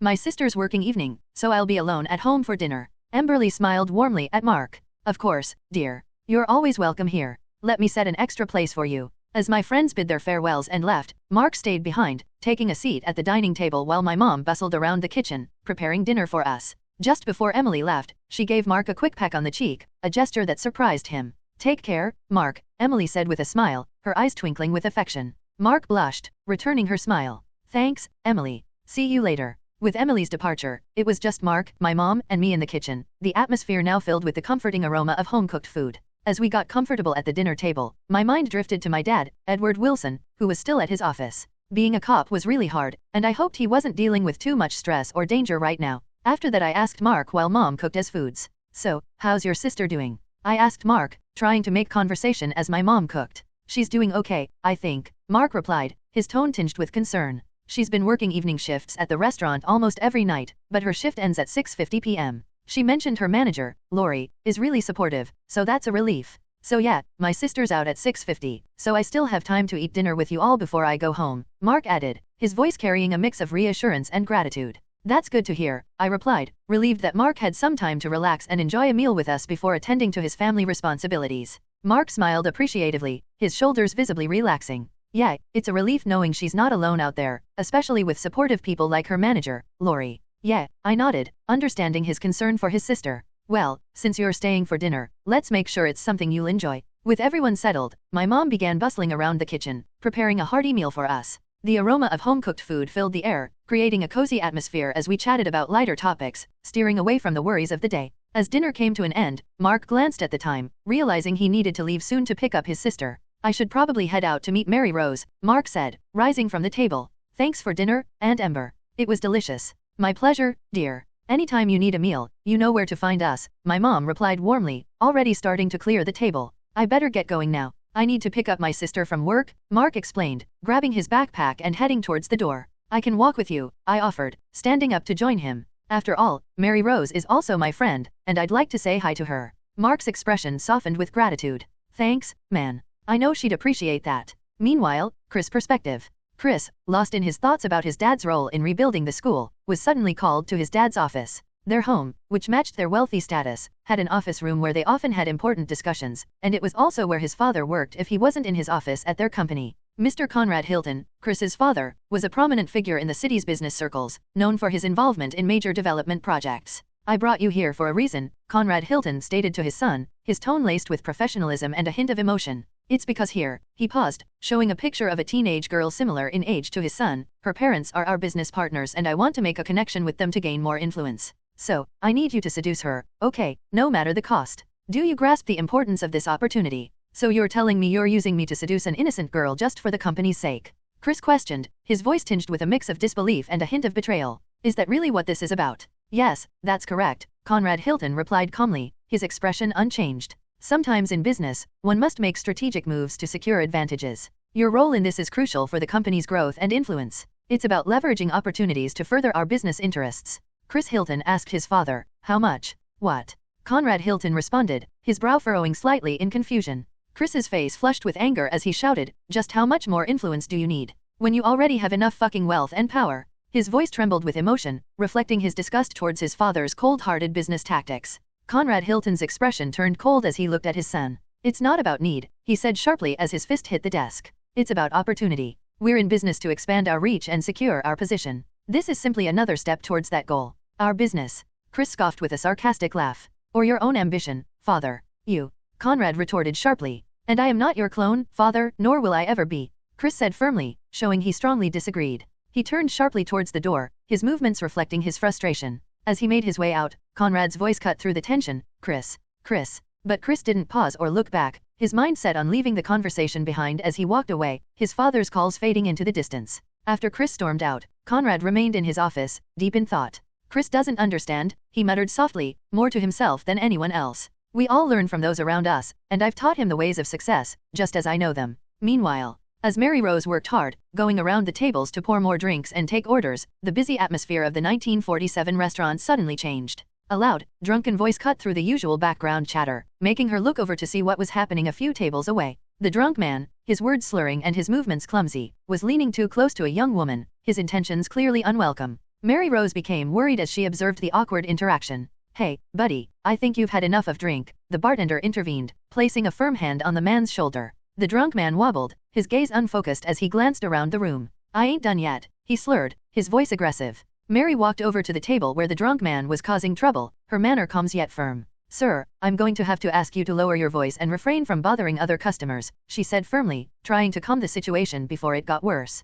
The drunk man turned his blurry eyes toward Mary Rose, his expression shifting between confusion and defiance. Who do you think you are to boss me around? He slurred, speaking loudly enough to catch the notice of other people nearby. Mary Rose maintained her composure, not letting the man's aggressive behavior scare her. I work here as a server, and it's my responsibility to ensure that all our guests feel safe and comfortable, she said calmly, her voice steady. Just then, the manager, Lori, arrived at Mary Rose's side, her presence lending additional authority to the situation. Is there a problem here? Lori asked, her voice firm as she addressed the drunk man. The drunk man, upon realizing that the manager and other people have noticed his drunken state and with that he knows he needs to retreat to avoid further embarrassment or confrontation. You just wait, young lady, the drunk man slurred, his voice filled with anger as he stumbled away from the table. With one last unsteady glare at Mary Rose, he turned and clumsily headed for the exit. With the trouble over, Mary Rose got back to work, moving quickly between tables to ensure that all the restaurant's guests were well taken care of. After finishing her shift at 6:50 p.m., Mary Rose stepped out of the restaurant, ready to wait for her brother Mark. But when she walked out, her heart skipped a beat when she saw a familiar figure waiting for her. It was the drunk man from earlier, accompanied by 6 intimidating-looking individuals. Mary Rose felt her heart beat faster as she realized things could get really dangerous. She took a big breath, trying hard to stay calm even though she was getting more and more scared. Looking around, she hoped to see anyone who could assist, but the street was empty. Mary urgently thought, "Brother, please hurry up and get here." She hoped her brother would arrive soon to help her out of this dangerous situation. "Hey, you," the drunk man slurred, staggering forward with his buddies following behind him. "You think you can just boss me around like that in front of everyone? You're gonna pay for that, sweetheart," the drunk man slurred menacingly, his breath heavy with alcohol. "And I mean, you'll pay with your body." With a perverted smirk, his eyes flickering with malice. "I don't want any trouble," Mary Rose said, her voice strong even though she felt scared inside. "Please, just leave me alone." The drunk man sneered sarcastically, his words dripping with disdain. "Do you think we're just saying okay, have a nice day? Are you an idiot?" The drunk man and his buddies laughed loudly, their laughter sounding eerie and ominous in the quiet street.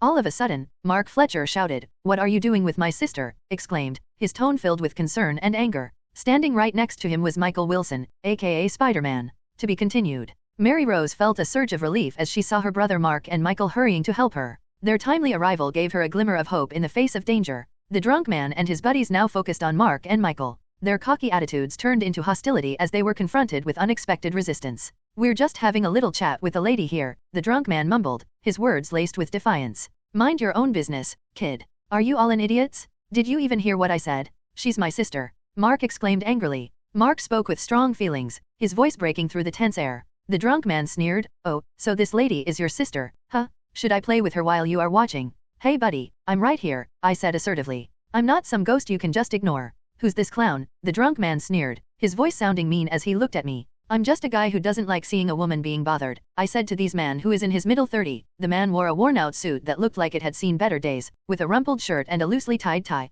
His clothes bore the signs of wear and tear, suggesting that he might not have had the means to afford new attire for quite some time. The drunk man laughed in a threatening way before moving closer, followed by his companions who stuck to him closely. They approached me slowly, their eyes fixed on me with menacing stares, making me feel even more nervous, to them being beaten off course. "You got a big mouth, kid," the drunk man spat, taking a step closer. "You wanna get hurt? I've got this, Mark. You go make sure your sister's safe," I said, trying to sound confident despite the situation. Mark looked unsure, gesturing toward the group of 5 imposing figures. "You sure you can take on all of them?" he asked, sounding worried. "Mark, trust me, I can handle this," I replied, my voice firm with confidence. "Remember Brad Larson and his goons? I took them on without hesitation. We've been through thick and thin together since day one. You know I can handle myself." Mark hesitated for a moment, his eyes flickering between me and the approaching group. Finally, after a moment of uncertainty, he nodded slowly, his face showing his worry. "All right, just be careful," he said quietly, concern evident in his voice. The drunk man's voice grew louder, filled with anger and resentment. "Do you think I'm just going to stand by and let you take her away from me?" he shouted, sounding drunk. "You think I'm stupid, huh? Are you mocking me, just like my boss?" As I sprinted toward them, they were taken aback by my speed. With determination in my eyes, I directed Mark to go to his sister while I took charge of the situation. The drunk man, fueled by anger and alcohol, swung his fist in my direction, aiming to land a punch. Then, I dodged his punches easily, moving between them like I knew exactly where they would strike. I quickly hit the nearest guy in the chest with my palm. It made a loud sound, and he stumbled back, gasping for air. Taking advantage of their confusion, I quickly punched one of them in the stomach. I aimed carefully and hit him hard in the middle, making him bend over in pain for a moment. As the third person tried to attack me, I knew what he was going to do next. I quickly turned around and kicked him hard in the stomach from behind. He stumbled back, holding his stomach in pain. Feeling more confident with 3 of the attackers down, I used my spider sense to predict what the other 2 would do. When they came at me, I easily avoided their punches and kicks, staying alert to the danger. Seizing the opportunity, I executed a spinning hook kick and kicked the drunk man hard in the face.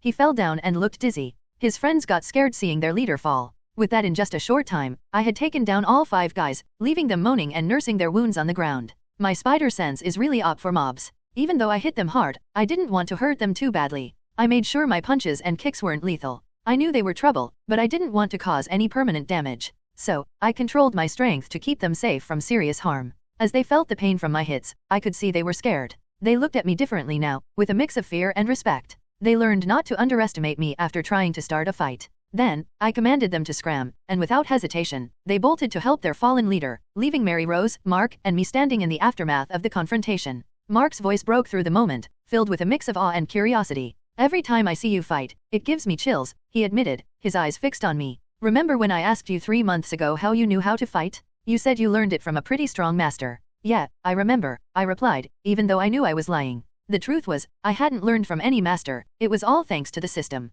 But then again, isn't the system more powerful than any master? I pondered silently to myself. Then suddenly Mary Rose hugged me tight, showing how thankful she was that I helped her. It felt good to know she felt safe now. Thank you, she whispered, her voice filled with relief and admiration. I hugged her back, feeling really good about helping out. No problem, I said gently, feeling proud of what I'd done. Then Mark's voice carried a hint of playful teasing as he spoke. Looks like you're more eager to hug him than your own brother, huh? Mary blushed and stammered, and no, it's not like that. I was just worried about him. What if he got hurt fighting those bad guys? She offered her excuse, her cheeks flushing with embarrassment. Yeah, I hear you, Mark replied with a chuckle, giving Mary a knowing look before turning his attention back to me. Thanks again, Michael. Mark expressed his gratitude before adding, and please, do share more about this master you mentioned before sometime soon. All right. Sure thing, Mark, I replied with a nod, feeling a bit guilty for my shameless lie. So this is it, huh? Then bye guys, I said with a relief. Yeah, see you tomorrow, Mark replied, his voice filled with thanks and respect for what I had done.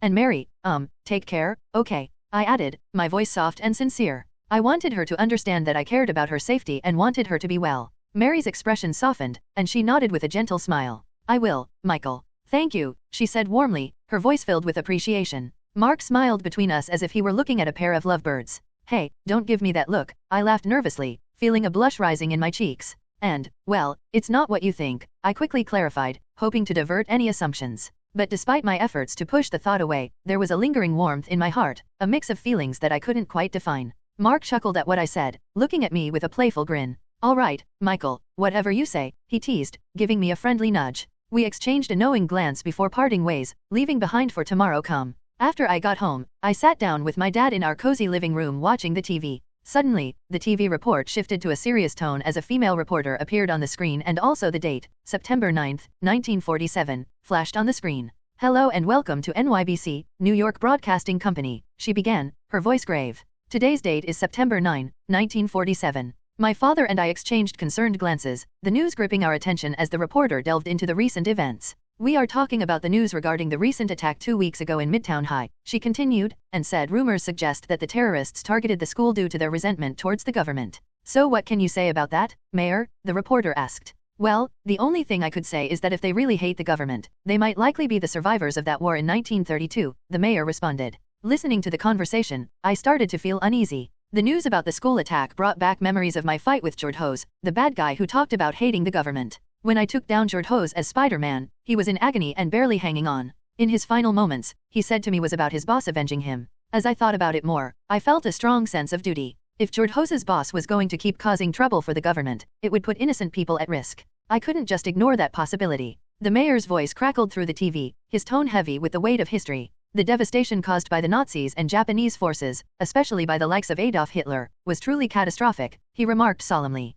I nodded in agreement, the memories of wartime horrors documentary still fresh in my mind. Yeah, it was a dark time for humanity, I muttered, my gaze fixed on the screen. I mean, I wasn't even born yet in 1932. After all, considering I'm only 15 years old now, 1947, it means that I was born in 1932, which is pretty shitty, considering it's a war. But in all the mess, there were heroes, the mayor said, sounding like he really respected them. The Howling Commandos, led by Dum Dum Dugan, were like a light in the darkness, fighting against the bad guys. Damn, yeah, I know they were the Howling Commandos, but without Captain America and Nick Fury. Pretty fucked up, right? But I assumed that Wolverine would be there in the Howling Commandos. After all, I learned that mutants existed in this world. Well, that's just my speculation, I guess, I muttered to myself, lost in my thoughts. As for why I know about the Howling Commandos, you know, the time skip 4 months ago. I have to head to my room now. I already know what they'll be talking about. It's been the same government stuff for the past 2 weeks. So yeah, I need to go and upgrade some skills or buy some new ones, I thought to myself, already planning my next moves.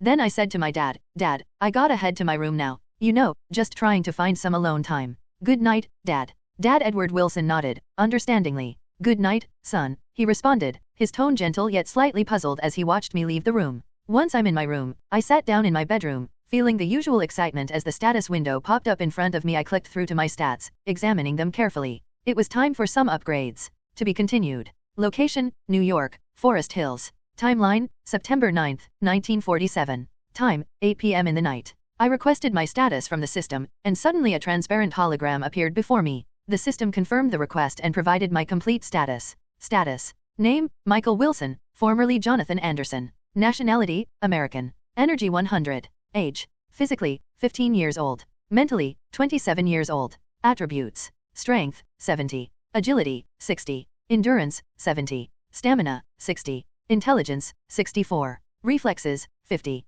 Charisma, 40. Luck, 33. Abilities. Chi sense. Enhance spider sense. Enhance wall crawling. Enhance organic web. Enhance detective skills. Leadership skills. Available points. Experience points 200. Shop points 3 million points. Technique skills. Boxing, master level. Taekwondo, master level. Kung Fu, master level. Systema, master level. Street fight, master level. Just when life was feeling really good, and I felt stronger, I already know that my temporary boost in strength was over, and my stats had returned to normal. It wasn't a big deal since it was only temporary strength anyway, but now that my free trial period was over, I didn't have that extra boost anymore. It was disappointing. But hey, I did manage to get stronger. You can see the stats. I've been grinding for 2 weeks, but they're not that high after all. I don't have that many hard quests because sometimes I fight bad guys, and other times I'm just helping out in the neighborhood, like assisting an old woman with her groceries or participating in community clean UPS. So yeah, it's not that challenging, which is why the rewards are just so-so. And I'm still investigating the mysterious group called 69, but they seem to be hiding, which is weird considering they attacked the school. That's why I'm feeling uneasy about the city. I don't know what those villains might do next. Alright, let's get back to the system, I sighed, feeling a bit annoyed. What should I do next? Well, I'll just head to the shop and let's see if there's anything I can use with just 3 million shop points to fight bad guys. Shop.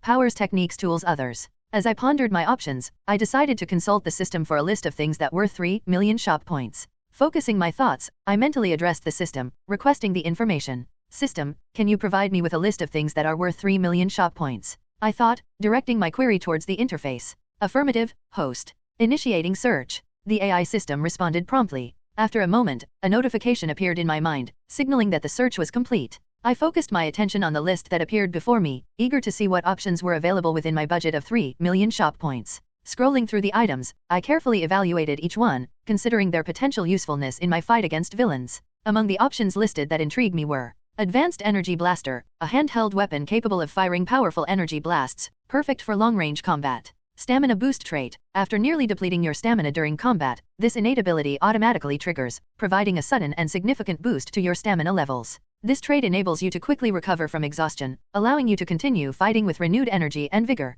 With this innate stamina boost, you can push through fatigue and maintain your performance during prolonged battles. Berserker. This special ability taps into your primal instincts, boosting your strength and aggression in battle. However, activating it consumes 100 energy. After 1 hour of activation, you will be left in a near-death state, exhausted and vulnerable. But be cautious, there's a cooldown of 20 minutes after each use. Energy Shield Device, a portable device that generates a protective energy shield, deflecting incoming attacks and providing a temporary barrier against harm. However, it comes with a limitation: it only lasts for 30 minutes before deactivating. Sonic Disruptor Device. This handheld device emits strong sound waves that confuse and weaken enemies nearby. It messes up their hearing, causing them a lot of pain and making them unsure of what's happening. This gives you a chance to fight them more easily or avoid them altogether. But remember, using it too much can hurt you, so be careful how you use it. Teleportation Device. This small gadget creates a temporary spot where you can instantly teleport back to when activated. It's handy for escaping or moving quickly, but you need to put it in the right spot and turn it on correctly.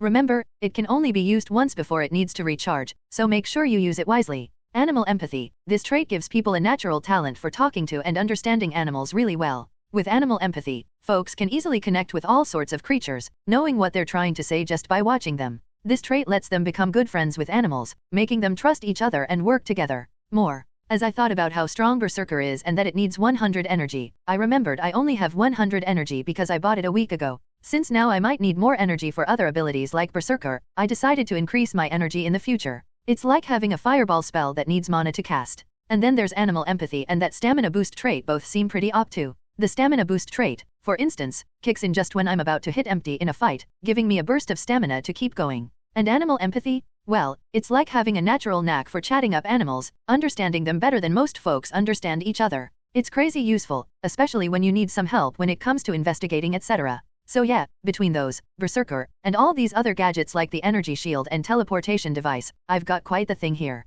but each of them comes with its own set of risks and limitations. Gotta be smart about how I use them, or I could end up in some serious trouble. But here's the kicker, they all cost the same 3 million points each. And guess what? I only have 3 million points to spare. So, which one should I buy? It's like trying to pick your favorite flavor of ice cream when they're all equally delicious. Tough call. After thinking it over, I've decided to go with Berserker. It has its good points and its bad points. On the downside, it uses up 100 energy, and I only have that much. I bought it a week ago and didn't boost it since it wasn't a priority back then. However, now that Berserker's on the table, I need to improve my energy. But luckily, I have 100 energy potions in my inventory. Now let's talk about the drawbacks. Berserker makes me really strong and fierce in a fight, but it has a big downside. After an hour, it leaves me almost dead, tired, and weak. That's a risk I can't overlook. Plus, there's the cooldown of 20 minutes after each use, meaning I can't rely on it too frequently. But I've got a plan for that. I still have some health potions left in my inventory, though not many. I've used 62 out of the 100 I had, so I've got 38 left.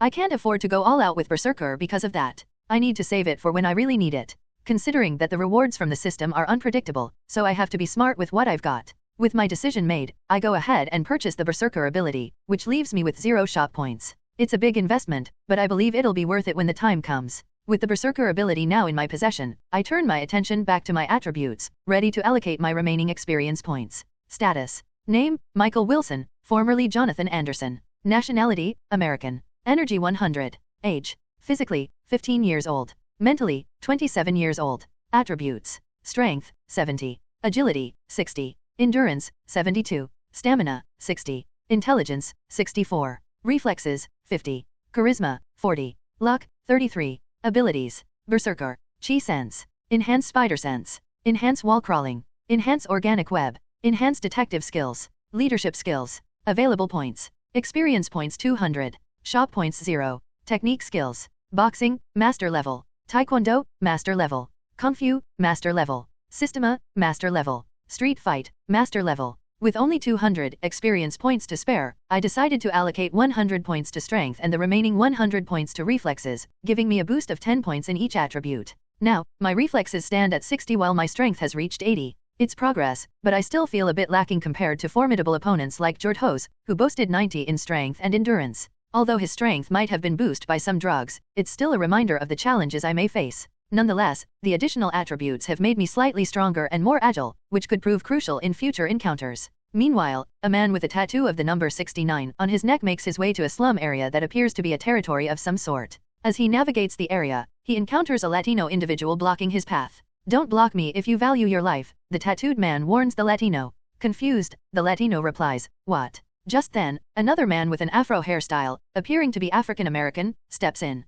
"Don't block him, George," he commands. "Boss, sorry," George apologizes to the African American man. "You're here, Boss Sephiro," the afro-haired man addresses the mysterious figure. "Yay, I'm here. How's your progress? Have you secured the resources we need for our plan, John?" Sephiro inquired, addressing the African American man. John replied, "Boss, I'm sorry, but due to police interference, we almost lost everything. I managed to grab the important stuff before escaping." Enraged, Sephiro punched him in the gut, exclaiming, "You're utterly useless." AHH. John groaned in pain, his face twisting with hurt as Sephiro's punch hit him hard in the stomach. Seeing this, George looked worried and hurried over, saying, "Boss." But John, sounding strained and annoyed, barked at George, "Don't interfere." With a heavy sigh, Sephiro shook his head, disappointment evident in his voice as he addressed John. "You know, Jamal, I trusted you, but you've let me down." Then, after a brief pause, he continued, "But I'll give you another chance." Sephiro then revealed a picture to John, Jamal, depicting a middle-aged man who seemed influential. John, puzzled, asked, "What's this, boss?" "This man is crucial to our plan," Sephiro explained. "If we can destroy his wealth and empire, it will shake one of the government's key resources. I need you to make sure that happens." John, Jamal, nodded, understanding the gravity of their mission. "Consider it done, boss. I won't let you down this time," he vowed, determination burning in his eyes. Sephiro nodded firmly. "Good. Make sure you do it quietly. We can't make any more mistakes." Then Sephiro declared, "We've got to break down the government step by step," his tone resolute. After our successful attack back then, they're already feeling the pressure. In his thoughts, Sephiro reflected, "The government has to pay for what they've done to my family, the Lucan family." And also the picture turned out to be Conrad Hilton, Chris Hilton's father. It's clear now that the mysterious man is named Sephiro Lucan, an American of Russian descent who harbors resentment towards the government due to the events of the 1932 war. As for the fate of the Hilton family, is uncertain, caught in the grip of Sephiro's grudge and the devious plans he's hatching. What would be their fate? To be continued. The start of the slum arc? So, Arc 1 is finished, and now we're in Arc 2. A lot has happened, and I'm finding it a bit challenging to provide a comprehensive world-building experience. This novel has an extensive world-building aspect, especially with the characters, mutants, sorcerers, and other elements. It's difficult to convey what I envision for this universe. Additionally, I want the characters to have depth and undergo their own development. They're not just characters, they're named characters, they're vital to Michael Wilson's story. Before we jump into the plot, we need to know Michael's backstory. The plot kicks off with his mentorship of Peter Parker. I don't want to introduce characters and forget about them, everyone should have a role. Now, let's discuss the school arc. So, the school arc has a lot going on, like people dying in Spider-Man. They never let us see what happened to those people who got caught up in the villain's attacks, you know? So yeah, I'm trying to convey realism as much as possible. If someone attacks a school, there should be casualties. As for the MC, he doesn't have a choice but to kill the main villain in the school arc, just like Andrew Spider-Man and Tobey Maguire Spider-Man. What are your thoughts about it?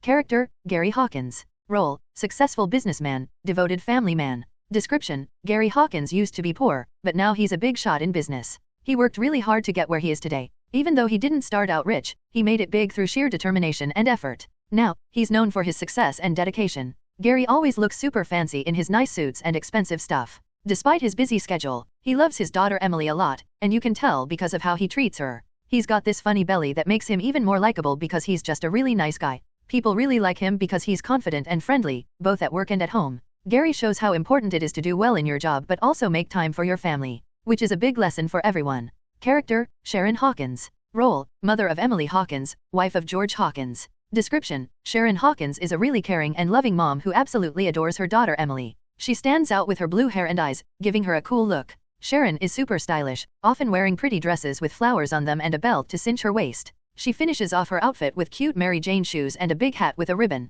Even though she's rich, Sharon doesn't act like it. She's down to earth and doesn't flaunt her money. Unlike her husband Gary, who used to be poor has become accustomed to the lifestyle of the wealthy, Sharon stays true to herself. This makes her character more genuine and relatable, showing that you don't have to let money change who you are. Sharon reminds us of the importance of staying humble and staying true to who you are, no matter how much money you have. Character, Judy Hilton. Role, mother of Chris Hilton, wife of Conrad Hilton. Description, Judy Hilton is a really loving mom to Chris Hilton and the wife of Conrad Hilton. She's always super kind and caring towards her son, making sure he's okay no matter what. But Judy's also pretty proud, especially when it comes to manners and how people behave. She expects everyone to act a certain way, and she's not afraid to let them know if they don't meet her standards. Even though Conrad is often too busy with work to pay attention to her, Judy stays supportive and understanding. She carries herself with a lot of grace and dignity, kind of like royalty from 1947. Judy's character adds a lot of depth to the Hilton family, making things more interesting and showing the importance of family values. Character, Conrad Hilton. Role, father of Chris Hilton, targeted by Sephiroth and his group for his crucial role in their plan. Description, Conrad Hilton is one of the most influential figures in the world, renowned for his immense wealth and extensive connections. He is a shrewd businessman who is not afraid to use any means necessary to increase his wealth and power. Conrad's wealth and connections make him a target for Sephiroth and his gang, who see him as crucial to their plan in the Slump Arc, Book 1, Part 1. As the story goes on, we'll find out why Conrad is so obsessed with making money and gaining power. His character is a big deal in the story. Character, John Jackson, Jamal Tesfaye. Full name, Jamal Tesfaye. Alias, John Jackson, used in New York City. Role, antagonist in the Slump Arc, Book 1, Part 1. Relationship. John, also known as Jamal Tesfaye, is a complex character introduced as one of the antagonists in the Slump Arc. He goes by the name John Jackson while in New York City, suggesting a story on why he hid his full name. The reasons behind his antagonistic role are gradually revealed as the story unfolds in Arc 2, The Slump. He shares a brother-in-arms relationship with Jamal Afari, hinting at a close and possibly influential connection between the two. Additionally, John serves as the underling of Sephiroth Lucan, further emphasizing his subordinate role within the antagonist group and his allegiance to Sephiroth's plans. Character, Jamal Afari. Alias, the Vampire Hunter. Role, deuteragonist of the Arc 3, the Vampire Arc, the last arc of Book 1 Part 1, and the brother-in-arms of Jamal Tesfaye. Relationship, master of Eric Brooks, also known as Blade, the vigilante vampire hunter, aide to the protagonist Michael Wilson, aka Spider-Man. Description, Jamal Afari, also known as the Vampire Hunter, emerges as the deuteragonist in the concluding Arc 3, the Vampire Arc of Book 1 Part 1. He holds the role of mentor and guide to Eric Brooks, an orphan who transforms into the vigilante Blade, renowned for hunting vampires. Jamal's expertise and guidance shape Blade's journey as a formidable vampire hunter. Additionally, he aids the protagonist Michael Wilson, also known as Spider-Man. Plus, Jamal Afari are friends with Jamal Tesfaye, who's also called Jamal. They're like brothers in arms, which means they're really close friends. Even though he's mainly in the vampire arc, Jamal makes a cameo appearance in the slump arc, showing he's important throughout the whole story. Character, Sephiroth Lucan. Role, main antagonist of the slump arc, Book 1, Part 1. Motivation, seeking revenge against the government for events stemming from the 1932 war. Affiliation, member and one of the leader in the Group 69, along with other members. Background, Sephiroth's desire for revenge stems from the loss of his younger brother, Alexander Lucan, during World War II. This tragic event fuels his anger and leads him to join the Group 69, where he rises to a leadership position. The specifics of his vendetta against the government unfold throughout the slump arc. Sephiroth's character have big part into the backstory of Michael Wilson, also known as Spider-Man. As the narrative progresses, Sephiroth's character becomes central to the conflict, driving the tension and drama within the story. Timeline, September 10, 1947. Location 456 River Road, Manhattan, New York City, New York. Time, 8 a.m. 2 weeks had passed since the tragic incident at Midtown High. The memory of that day still lingered in our minds, a painful reminder of the loss we had suffered. Even though some time had gone by, the pain remained fresh, like a wound that wouldn't go away. Mark, Emily, Chris, and I walked to the memorial, a path we knew well. We were silent, lost in our own thoughts as we got closer to where Teacher Dan's memorial was placed. As we approached the memorial, I was overwhelmed with emotion. Seeing Teacher Dan's name etched onto the plaque stirred up a mix of feelings, both joyful and sorrowful. We had come to this spot many times since the tragedy, and each visit served as a solemn reminder of the pain we had gone through. Dan Camello, 1913 to 1947. In loving memory, a hero who died for his students. I looked around at the sad faces of the people there. They were visiting their loved ones who died in that tragedy. They were crying and their hearts were painfully heavy. Every time I saw them, it made my heart ache too. After all, if only I had been there fast enough, perhaps I could have saved them all. The weight of that thought hung heavy on my shoulders as I paid my respects at Teacher Dan's memorial, a silent vow echoing in my mind to do whatever I could to protect those I cared about in the future. Mark's voice trembled with emotion, breaking the solemn silence. You know, Michael, I can't shake off the memory of how he died, he said, his words heavy with sorrow. Whenever I'm at these funerals, it all floods back to me, every single time. His voice wavered slightly, conveying the weight of the memories etched vividly in his mind. Emily's eyes filled with tears as she listened to Mark's words, her hand reaching out to grip his tightly. She could feel the pain and sadness in his voice, and it resonated deeply within her own heart. With a gentle squeeze of his hand, she wordlessly conveyed her support, letting him know that she was there for him, sharing his grief. I turned to Mark, meeting his eyes with understanding. Yeah, I know we can't forget, especially those close to us who died. We can't forget them, I affirmed, my voice steady despite the heaviness of the moment. But what we can do is keep moving forward. Alongside those sad memories, we also hold on to the happy ones we shared with them. That's the only way we can cope with these painful memories. Then Chris Hilton remained silent, his gaze fixed on the ground as he paid his respects in his own way. Despite his stoic demeanor, I could see the pain in his eyes, a reflection of the grief we all felt. As I shared those thoughts with Mark, I remembered how devastated I was when my uncle Chris died. It hurt a lot, and for a long time, it felt like nothing could make it better. But as time passed, I realized that my uncle would want me to be happy. Deep down, I felt like he was telling me to find happiness, even in the saddest moments. As if echoing what I was thinking, Chris Hilton, who was nearby, spoke up with a solemn tone, saying, "It would be disrespectful to them if we just keep crying." His words were filled with wisdom, reminding us that while grieving is normal, we also honor our loved ones by living fully. Mark nodded in understanding, his voice filled with acceptance as he replied, "Yeah, I guess all we can do is keep moving forward while remembering them." His words carried a tone of somber determination, acknowledging the need to honor the past while embracing the future. We'll meet again, 1939. Song by Vera Lynn. Lyrics. Let's say goodbye with a smile, dear. Just for a while, dear, we must part. Don't let this parting upset you. I'll not forget you, sweetheart. We'll meet again. Don't know where. Don't know when. But I know we'll meet again some sunny day. Keep smiling through. Just like you always do. Till the blue skies chase those dark clouds far away. And I will just say hello to the folks that you know. Tell them you won't be long. They'll be happy to know that as I saw you go, you were singing this song. We'll meet again. Don't know where. Don't know when. But I know we'll meet again some sunny day. And I will just say hello to the folks that you know. Tell them you won't be long. They'll be happy to know that as I saw you go, you were singing this song. We'll meet again. Don't know where. Don't know when. But I know we'll meet again some sunny day. After paying our respects at the funeral, we went to a diner nearby. Inside, it was cozy and welcoming, a nice change from the sadness outside. We sat down in a comfy booth and checked out the menu, hoping to find something comforting to eat. The waitress, in her 1947 uniform, gave us a warm welcome, which was a nice change from the sadness of the funeral. We ordered simple sandwiches and salads, then sat down to chat, the sound of utensils on plates mixing with our conversations. Even though we were weighed down by grief, being together brought some relief. Chris and Emily, despite being wealthy, were fine with the basic food. Their willingness to eat here with us spoke volumes about their character. As we ate our sandwiches and salads, Emily turned to Mark with a sympathetic smile. How's your sister doing? I mean, she's still in school, right? She paused for a moment before continuing. You know, she's working for her tuition in school, but if you want, Mark, I can provide for her. Her offer was genuine, reflecting her kindness and concern for Mark's family.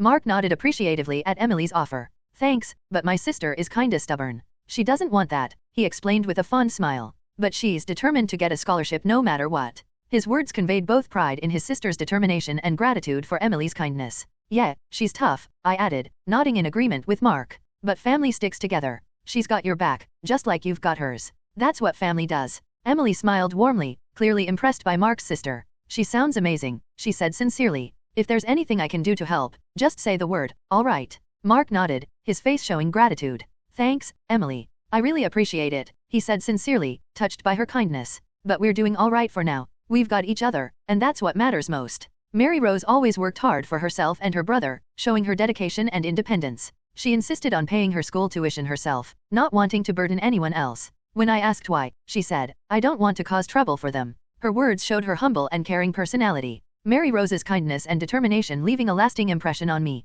As for Mark, he was always hustling, taking on side jobs like selling his handmade crafts and peddling goods door to door. He did whatever it took to earn money, showing his resourcefulness and determination. Whether it was selling handmade items or finding odd jobs, Mark was relentless in his efforts to support himself and his sister. His determination and resourcefulness were admirable, reflecting his strong work ethic and commitment to his family. Chris then suggested, how about working with me in a company, Mark? Your resourcefulness would be highly valued, and I'm sure many people would appreciate your hard work. Even though we're just students, there are opportunities for part-time jobs in my company. Mark's eyes widened in surprise at the unexpected offer from Chris. Really? You'd do that for me? He asked, a mixture of disbelief and gratitude evident in his tone.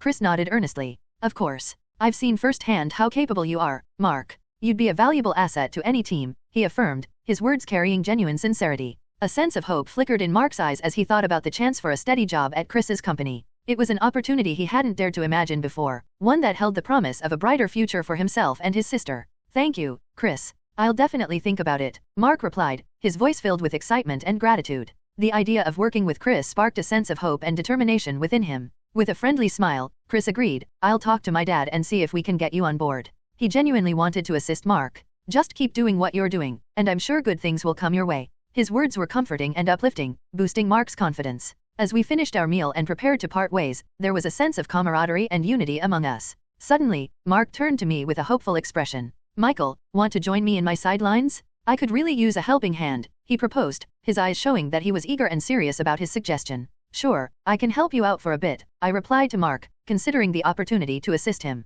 In my mind, I reasoned, I should help Mark for now. I've been Spider-Man every day, so maybe I should assist Mark for a bit and then resume my duties as Spider-Man. After all, I need to continue with more quests and help people. It's my responsibility as a hero. Emily and Chris exchanged glances, their expressions thoughtful. Emily offered her support. It sounds like a great idea, Mark. You two could make a good team. Chris nodded in agreement. I could join too, he suggested, his tone conveying genuine interest. Mark's eyes lit up with enthusiasm at the prospect of having Emily on board as well. Great, you two could join. How about you, Emily? He asked, his tone hopeful. Emily smiled warmly, considering the offer. Sure, why not? She replied, her voice reflecting her willingness to be part of the endeavor. It could be fun working together. With everyone on board, there was a sense of excitement in the air as we discussed the details of our new venture. Arriving in Forest Hills, Queens, the city's lively atmosphere enveloped us. Mark confidently strode towards the newspaper stand. As Mark approached the newspaper stand, he called out, Mr. Hardway, where are the newspapers? Yes, we know. Mark's involvement in distributing newspapers serves as one of his side jobs to earn money and support himself and his sister.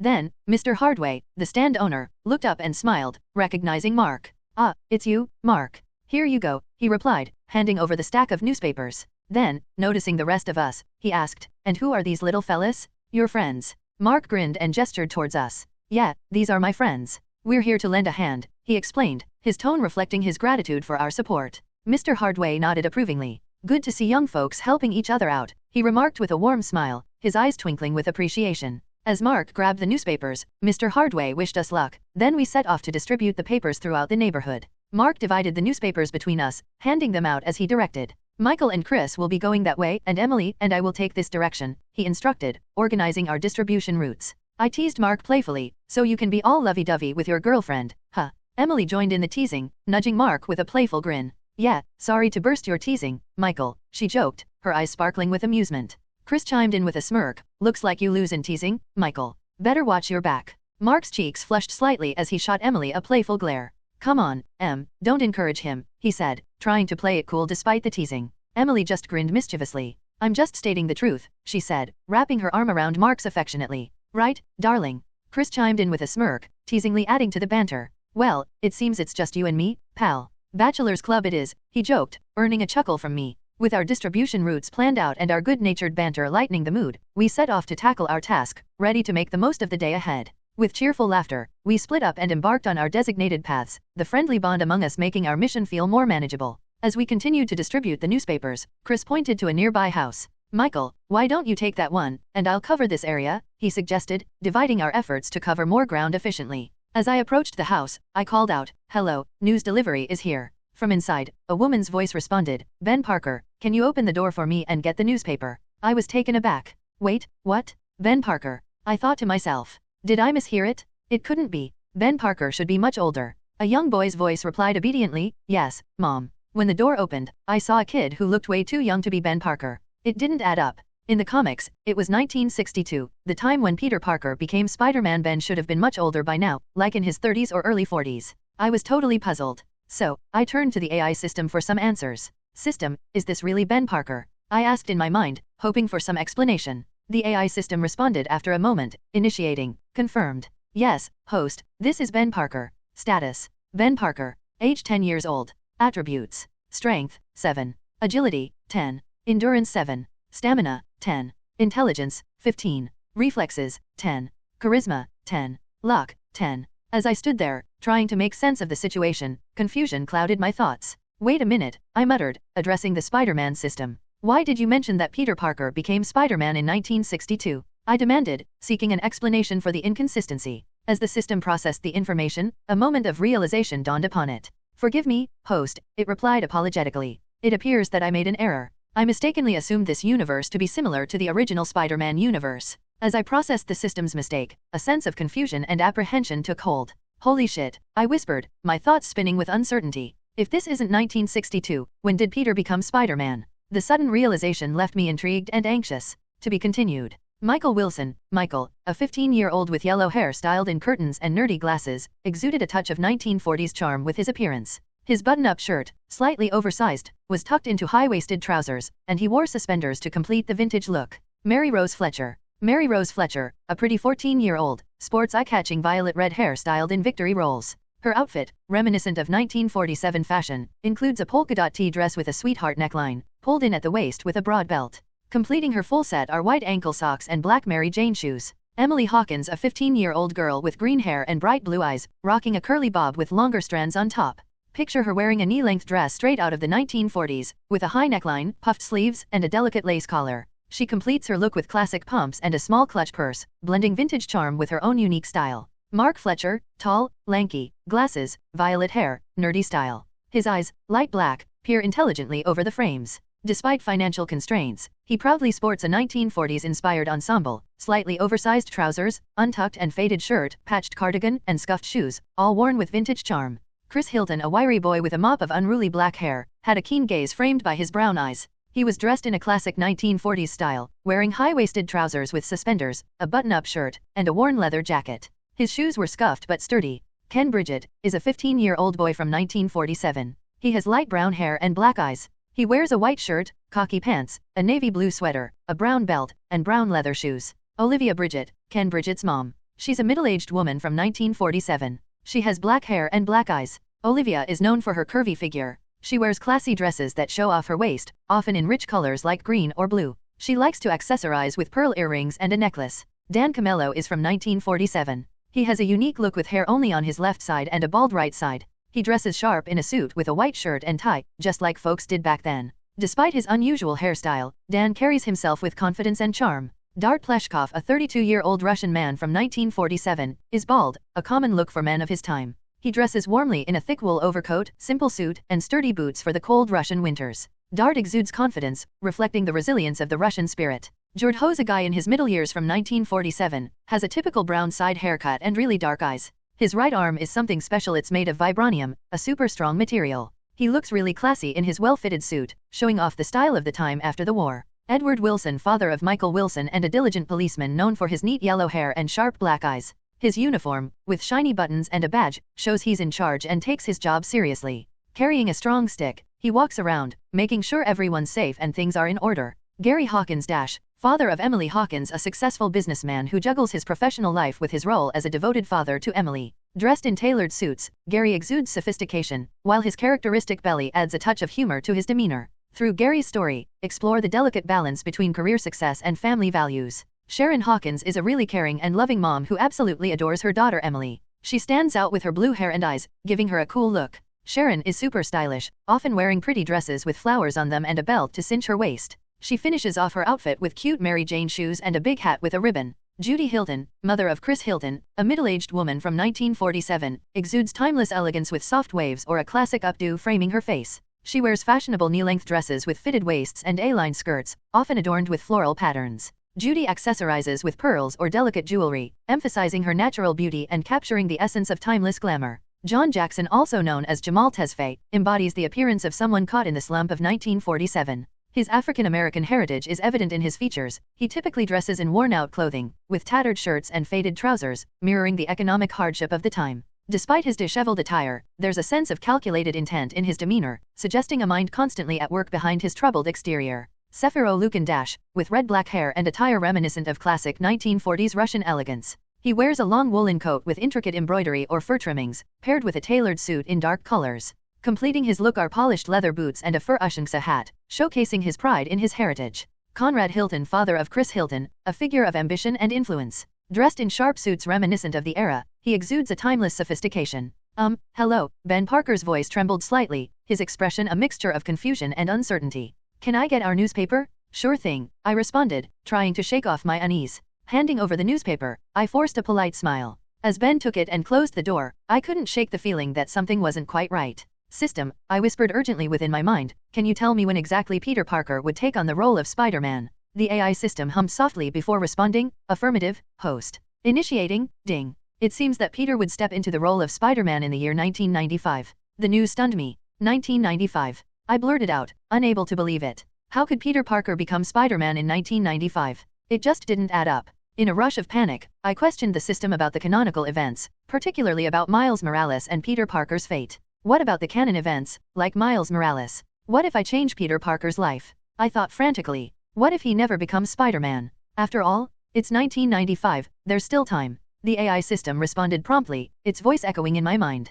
Host, you don't need to worry. In this world, Spider-Man will always be Peter Parker. Your transformation into Spider-Man wasn't due to a radioactive spider bite, it was facilitated by the Spider-Man system. You're not bound by the same rules as Miles Morales. Rest assured, even with your newfound abilities, Peter's role as Spider-Man will remain unchanged. Relief washed over me as I processed the reassurance from the AI system. Thank goodness, I sighed internally. I don't want someone like Miguel O'Hara coming after me. But then another thought struck me, sending a chill down my spine. Wait, if it's 1995 when Peter became Spider-Man, then I'll be a grandpa by the time I meet Peter. What a twist. Well, I'll deal with that when the time comes, I mused silently. Right now, I've got enough to worry about fighting bad guys in 1947. With that thought, I put aside the unsettling revelation and focused on the immediate task ahead. As I pondered, Chris's voice broke through my thoughts. Hey, Michael, did you finish handing out all the newspapers? Chris asked as he approached me. I cursed inwardly, realizing my mistake. Shit, I forgot, I admitted sheepishly. Chris let out a sigh and gave me a knowing look. What are you thinking about, huh? Let me guess, girls. He chuckled lightly before getting serious. Come on, we need to finish this before Mark and Emily. Let's get moving. With that, we hurried off to complete our task, determined not to fall behind. As we kept giving out newspapers, we ended up in a quiet spot, far from the busy streets. Out of nowhere, some rough-looking guys stepped out of the shadows. They had hats pulled down low and coats fluttering in the wind, looking pretty tough. It was obvious they weren't just regular folks. Chris looked at me nervously, his eyes widening with worry. Shit, gangster, he muttered under his breath, his hand instinctively reaching for his pocket knife. I whispered to Chris, where did you get that pocket knife? Chris replied quietly, I've had this pocket knife since I was 8. It's for protection. You know, being wealthy, I've always felt like a target. You never know who might come after you. His words hinted at a vulnerability rarely seen in Chris, showing the challenges that come with his privilege. There were 5 tough-looking men, standing before us like they own us. It was evident on their face they were here to collect money for their boss. Suddenly, one of the men interjected, his voice filled with menace. Hey, you two, do you have any money? You better hand it over to our boss, Albert Francis Capone, he demanded, his words dripping with threat. What if I don't? I retorted confidently, though a part of me was uneasy, especially for my friend Chris. And I'm not your father to hand out cash. Grow up, I added with a hint of sarcasm. The men exchanged glances, their expressions turning dark as they sized us up. It was clear they weren't pleased with my response. The leader of the group narrowed his eyes, his expression hardening. You two will regret crossing us, he warned, his voice low and threatening. Chris maintained his composure, his tone measured as he responded, we're not looking for trouble. We're just trying to make an honest living. Surely we can find a peaceful resolution to this. Suddenly, the leader's tone shifted, becoming more menacing as he barked out his command. Go beat them to pulp and take their money, he ordered, his words filled with hostility. Listen, there's no need for violence, Chris said, his voice calm but authoritative. We're not looking for trouble, and neither should you be. Let's all just walk away from this peacefully. The leader's expression hardened once again, and he nodded to his companions. Enough talk, he spat, his voice dripping with contempt. Get them. With that, the group lunged forward, fists raised and anger etched on their faces. Chris and I braced ourselves, knowing that we were in for a fight. As the tension rose, the leader of the group moved towards Chris with clenched fists and a menacing look. Chris, trained in arnis, swiftly dodged the punch, stepping aside skillfully. He struck the leader's side with a well-timed blow, then followed up with a quick stab to the left shoulder, disarming him efficiently. As the fight started, my spider sense kicked in, warning me of danger. With my reflexes sharp, I could predict every move before it came. When one of the thugs tried to attack me from behind, I felt his presence and dodged quickly, then countered with a well-aimed punch. Amidst the scenario, I spotted a glint of metal and, with lightning speed, pushed Chris out of harm's way just as a gunshot echoed through the alley. Chris! I shouted, my heart racing as I propelled him to safety. With adrenaline pumping, I stayed vigilant, ready to defend against any further threats. I instructed Chris to stay back while I dealt with the three assailants. The one holding the gun appeared to be the second in command, while the leader was already gravely injured from Chris's earlier attack. It wasn't surprising that Chris was skilled in martial arts, considering his rich background. Chris expressed concern. Michael, are you sure you can handle them? They have guns. Don't worry, Chris. When it comes to fighting, I don't lose, I replied confidently. With that, I swiftly outsped the second in command, delivering a powerful kick to his face. As the second in command stumbled from my first hit, I took advantage of the opportunity. I swung my leg high and brought it down hard on his side. He fell to the ground, unable to continue. As the second attacker approached, I quickly spun around on my heel and swung my leg in a spinning motion, hitting him square in the jaw. The force of the kick knocked him off balance, and he stumbled backward before falling to the ground, defeated. Now the last one standing. With a deep breath, I shifted my weight onto the balls of my feet, anticipating the moment to strike. As the final opponent lunged forward, his fists clenched in a futile attempt to retaliate, I seized the opportunity. With lightning speed, I unleashed a powerful uppercut, channeling the strength into the blow. My fist connected squarely with his chin, sending a shockwave of impact reverberating through his body. As I delivered the uppercut, I made sure to hold back just enough to incapacitate him without causing serious harm. It was a fine balance between subduing our adversaries and ensuring their safety. After all, I had no intention of causing permanent damage or taking a life, even in the heat of battle. Michael, that was something, Chris muttered. His tone is calm but his eyes betraying his surprise. I mean, I knew you could handle yourself, but that was on another level. He scratched his head, struggling to find the right words. Guess I underestimated you. Let's go, I said, turning away from the scene. Did you kill the leader, Chris? Chris shot me a look of disbelief. What do you think? Am I a murderer? He replied indignantly. Sure, I stabbed him, but it's not like it was fatal. Meanwhile, as Mark and Emily continued to distribute newspapers, they were interrupted by the appearance of a group of thugs, not much older than themselves. Who seems to be a leader, with a buzz cut and a swaggering demeanor, eyed them with suspicion. You two seem to have a lot of money, judging by your clothes, he remarked, his tone dripping with menace. You should pay up. This territory belongs to the Capone family. Sensing the danger, Mark get into action, his voice urgent as he urged Emily to flee. Emily, run, he shouted, his tone conveying the urgency of the situation. We don't have time to waste. Run. As Emily dashed away, tears streaming down her face, she called out to Mark with determination in her voice. Don't worry, Mark. I'll find Michael and Chris. Her words echoed in the air as she disappeared into the distance, her resolve unwavering despite the fear in her heart. The buzz-cut guy sneered menacingly as Emily fled. Huh? Let that girl run. Doesn't matter anyway. I know she will come back to save you, he taunted with a chilling grin, his eyes glinting with malice. To be continued.